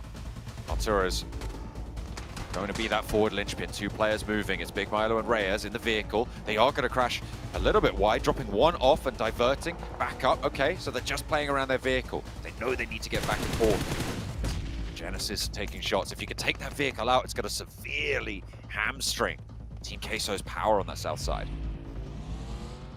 Even if Queso makes it into the circle with 4, this is the final zone, and center zone's kind of in the middle of both, but the third party might be there if D+ is going to instead just initiate the fight. I mean, D+ had the 4 up, so it makes sense for them to go aggressive. Queso needs to time this third party well, but also to be careful not to get too overzealous and lose players themselves. Queso posturing up a little bit, but it looks like D+ are going in for the kill. They were in a way better position to get the res on D+. They've managed to pull their player back up, and now they're rolling in as 4. The nade over the top, a second knock as well, and it's going to be clean sweep across against Genesis, but Team Queso have had time to move out in the open. Potro caught across, and Nolbu opens up well. D+, 10 eliminations now on the card, looking for that flush as well, trying to get those points, trying to get all the utility back into their banks, but they don't have any smokes. Can they hold out? Can Queso keep this thing alive? Queso's going to have to be playing with 3. That first player that got knocked from Queso, maybe he thought he had more time to get an off angle, but D+ finished that fight way too quickly, and he gets caught with his pants down. Poppy Potro will not be involved in this final fight, and it's a 4v3. D+ with the man advantage, and honestly, with the way this zone is, I don't even know if Queso has too much of an advantage with the blue pressing on the backs of D+, but that's a good knock. Did it come out too early, though? Because I think the revive could still go through. Might just be able to, but that slows down the pressure, right, from D+. It forces them to take a little bit of a breather, take a little bit of a pause, and that means that they're going to have to mount up, and they do have to move first to D+, especially with the blue zone now. With that extra little bit of time to move forwards, they have to go for the crash. Here they go, no smokes in tow, and they will not be able to find much, but they managed to make it up to a hay bale. Nades in hand for every single one of the Team Queso players right now. They know the value of them. They're going to try and extract it from this lobby. Forest is forwards. Hasn't taken damage just yet, but the nade over the top tickles him down to half. Another to follow it up a third as well from the back lines of Reyes. They continue to lob them forwards, and it's Big Milo to go down first. This is a good start for D+. Reyes is low as well. He's been spotted over on the off angle. Can they get the res? I don't think they have time. It's done. D+. D+ are going to take this 4v1. Arturos gets one, gets two. Hold on, it's not done. Oh. It was close. It got close, but what a huge win out of D+. They controlled that roadside, and they controlled it very well. They lost the zone towards the end, but that final decisive, not the final push, but that decisive push onto the side of Genesis was really what stood out for me for D+. They went aggressive, they went for it as 4, and then they won the 4v4, air quotes in the 4v4, because I think Queso kind of threw one of their players away, but they still closed it out. Big game for D+. Especially when you consider how close they were on the bubble. They were 11th place before this as well. 88 points at the start of that. I think they got something like 10 or 12 eliminations. That's going to put them over the 100-point mark and in a good position for tomorrow. Korean teams seemingly continuing to do well. We obviously saw Nongshim Red Force top the tables back in their group. This time around, D+, they've kind of been a little bit missing in a lot of these matches, but it's great to see that they have got this in their wheelhouse. They have done so well in that match, you're right. They had the most difficult rotation, I think, of the lobby to make, and they made it work. Yeah, they controlled it very well. They took a fight with Major Pride too on that road on the south, and then they took out Rook on the north. And they also timed a nice kind of like third-party feint attempt towards Vampire, if you recall, and that forced Vampire in a difficult spot that made them a non-threat later on. So D+ really just doing a masterclass of the way that zone played out for them. Queso got heavily blessed, and I think they should have definitely taken the match with 4 players there, but they lost one early. It still would have been close, seeing how the lay of the land worked out for D+ in that 4v4 if Queso kept all 4 up. Still could have gone either way, but Queso still picks up a decent amount of points on the most important day, right? The day before the last day, to really show where you will fall on the leaderboards and what you need to aim for. Yeah, with a lot of those teams towards the top not having the greatest final match of the day, things are starting to heat up. A lot of resurgences over the course of today, and to close it out, the final one will be the team from Korea, D+. Man, I don't know how to feel about D+ today, to be honest. Their aggression has worked for them, like you're seeing here in this match, and it has worked against them, thinking back to that 4v2 up against Major Pride. It's been an up and down day for D+, but Karen brought up a good question. Is tomorrow the day we see D+'s final form? Yeah, I mean, I think it was Seven that brought that up, but I appreciate you. You get the credit of it. Forget Seven. I will take the credit. 100%, I'll take it. It's a really, hard answer, to be honest, because we're all liking, I can speak for all 3 of us, that we're all liking that compared to the previous days, D+ are going for more things. They're going for more opportunities. But we're also seeing that backfire a lot. So on this trajectory, especially finishing off the game in this way, and this was not an easy game for them to win. They weren't just sitting in the compound like some other teams were. They were having to work in from the edge with very little cover through multiple different teams. So their success here, maybe their feet are now finally under them, and tomorrow we are going to see a much more consistent, high-performing team that I definitely expected coming into this entire group. The question is, will that be enough to get them out of the danger zone? Who knows? But 24 points off of this game to end the day off is definitely a good grab for them. And I think a grab they desperately needed to have some sort of chance to get into top 3. But again, as we have to mention here, Team Queso, another 12 points. They were at, I believe, 100 going into this match. And 7, they're starting to build up some steam here. Are we going to see the cheese become even stronger in tomorrow? I was trying to think of some stinky cheese, but my cheese facts are quite limited. I mean, for a team that's been able to take advantage throughout the day of being blessed, today alone they've gotten 55 points. I'm a little bit worried, honestly, if tomorrow they don't end up getting blessed, how they're going to be able to react. Yeah. Even there on that late game, they were still able to react a little bit too slow. I feel like they should have been a little bit more aware of the fight that was going on north and try to position themselves better. So there's little things here and there. But another team that I'm actually looking forward to tomorrow, no, it's not Influence Rage, Jason, even though that is one of the teams I'm thinking of. It's going to be Rook, because Rook also had an amazing day 3 here today. They ended up with 55 points for today alone, and now they put themselves, I mean, if we're going to be counting some of these teams teams that they could possibly make a push for the top 3, which is I personally feel like it's going to be very unlikely. That's one of those teams, Rook. I think that's fair. No, absolutely. But this middle section, I'm starting to get... I wonder if that gap between 11th and 12th place, the 14-point gap already, is going to mean that we're going to need to see some like big games out of anyone in the bottom 5 to try and get out of that. I'm looking at DRS. They've had a couple of good games today specifically, so there's always a possibility there. But unlike, you know, last week at the very least, there's starting to be some clearance between the teams around that sort of break bubble of being eliminated versus having a chance in survival. Yeah, I think we're kind of getting to the point now after 3 days of play that we're starting to see like which teams most likely will be out of the bubble and won't have a chance to break through into the survival stage, and likewise for teams to potentially break through to top 3, because there still is a decent gap between, you know, quite a few of these teams who are maybe 7th, 8th place and 3rd. So it pretty much comes down to, in my eyes, tomorrow 7 of, if you're going to want to qualify for top 3, you better make a very big play. If you want to get out of that bottom of the bubble and get into the survival stage, you got to make multiple matches tomorrow, which can be ever more difficult considering that pressure is just mounting and mounting every time you don't have that good match. That's the main one too that you just said there, multiple matches, because a lot of these teams, I mean, Team Kesto and Rook aside, a lot of these other teams have been able to have just maybe one match. They haven't really been able to follow it up. I can think of right away Vampire Esports, right? Team that has 3 chicken dinners. We've been pointing out their placement points throughout the whole day. And then after they get a chicken dinner, they're just nowhere to be seen. We need to see a little bit more consistency. Give them credit though. They did end up getting good elimination points here in this last Miramar. Maybe we'll start seeing that again tomorrow. Well, obviously they still have a chance, but I think in my eyes for Vampire, stay out of bottom 5. Stay out of bottom 5. We're going to head down to the stage, though, as you do have an interview coming your way. I'm hearing it's going to be Federal from Influence Rage.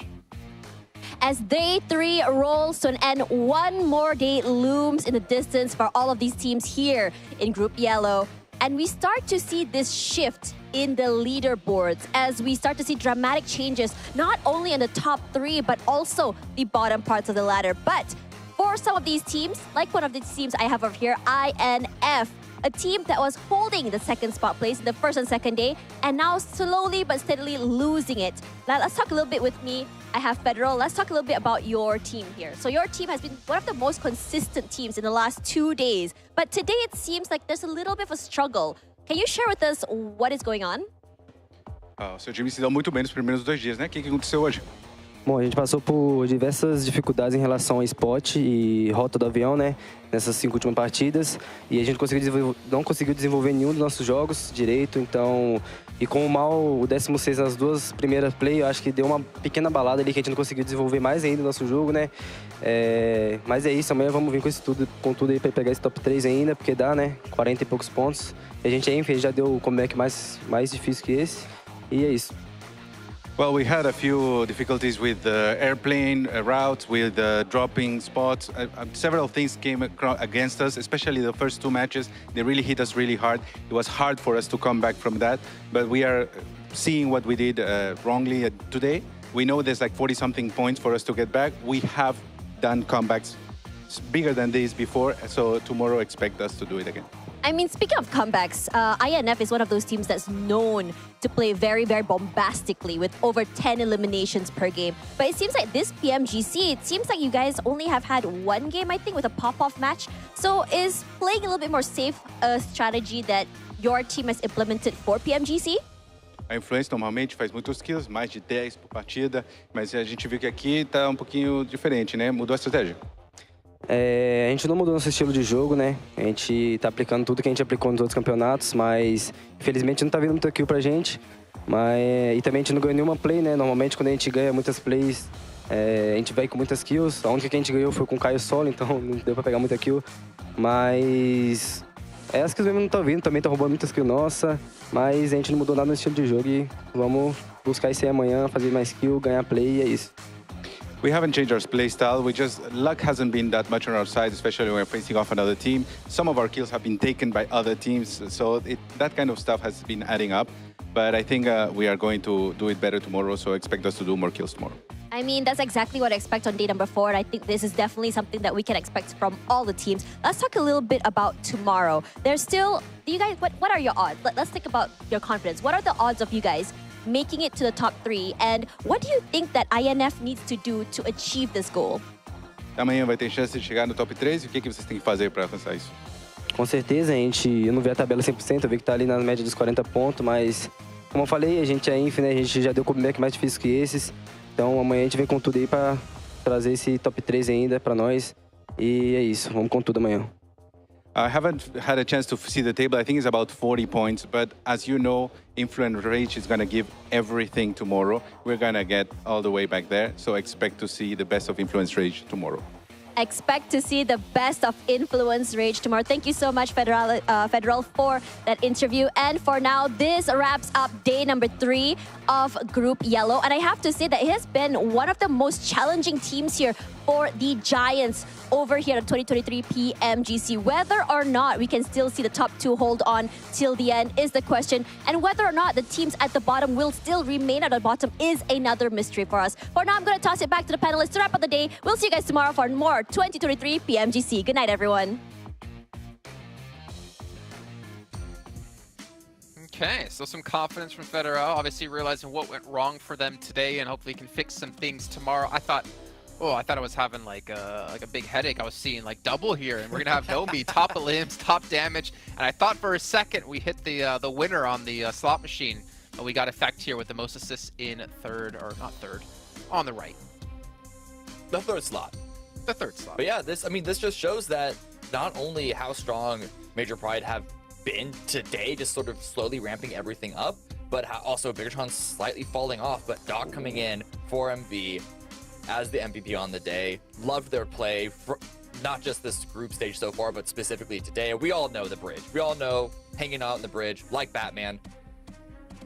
Of course, if Batman doesn't have grenades, but you know, you get my point. Wasn't it East yesterday as well? Like we've had it might have been. I think we've been MVP like 2 days in a row, then we had Lapar on day 1 from Bigatron. Yep, you're right. It was for Miracle that had the MVP yesterday. Okay, can you say that again? I just love to hear about how I'm right, 7. No. You're right, Jason. Thank you. Oh, wow. It's so weird being told I'm right for once. But no. Yeah. Anyways, moving on from that. Obviously, still 1 day of play left to go.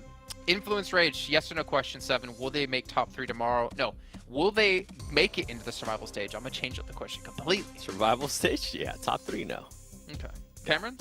I'm going to agree with that. I think even though we've been criticizing Influence for not really having any of the pop-off, super strong, like gigantic plays, today was definitely an anomaly on how poor it went for them. So I expect them to do at least better going into tomorrow. I'd be really shocked if they ended up in the bottom 5. Yeah, I'd be shocked as well, and a little bit sad, to be honest, with the legacy Influence Rage has been able to build up for themselves over this last year, especially within Brazil. But unfortunately for them, they need to prove it tomorrow, because people aren't going to remember the end. They're not going to remember everything you've done before this. But that does mean we're pretty much done with the day. But before we end things off, hopefully you guys at home, 7, I'm pretty sure I've seen you ordering one of these bad boys, the Infinix GT10 Pro, because it was not only born for professional gamers, but also born for people of your stature, 7. Yeah. Interesting thing. I think stature is one of the safest ways.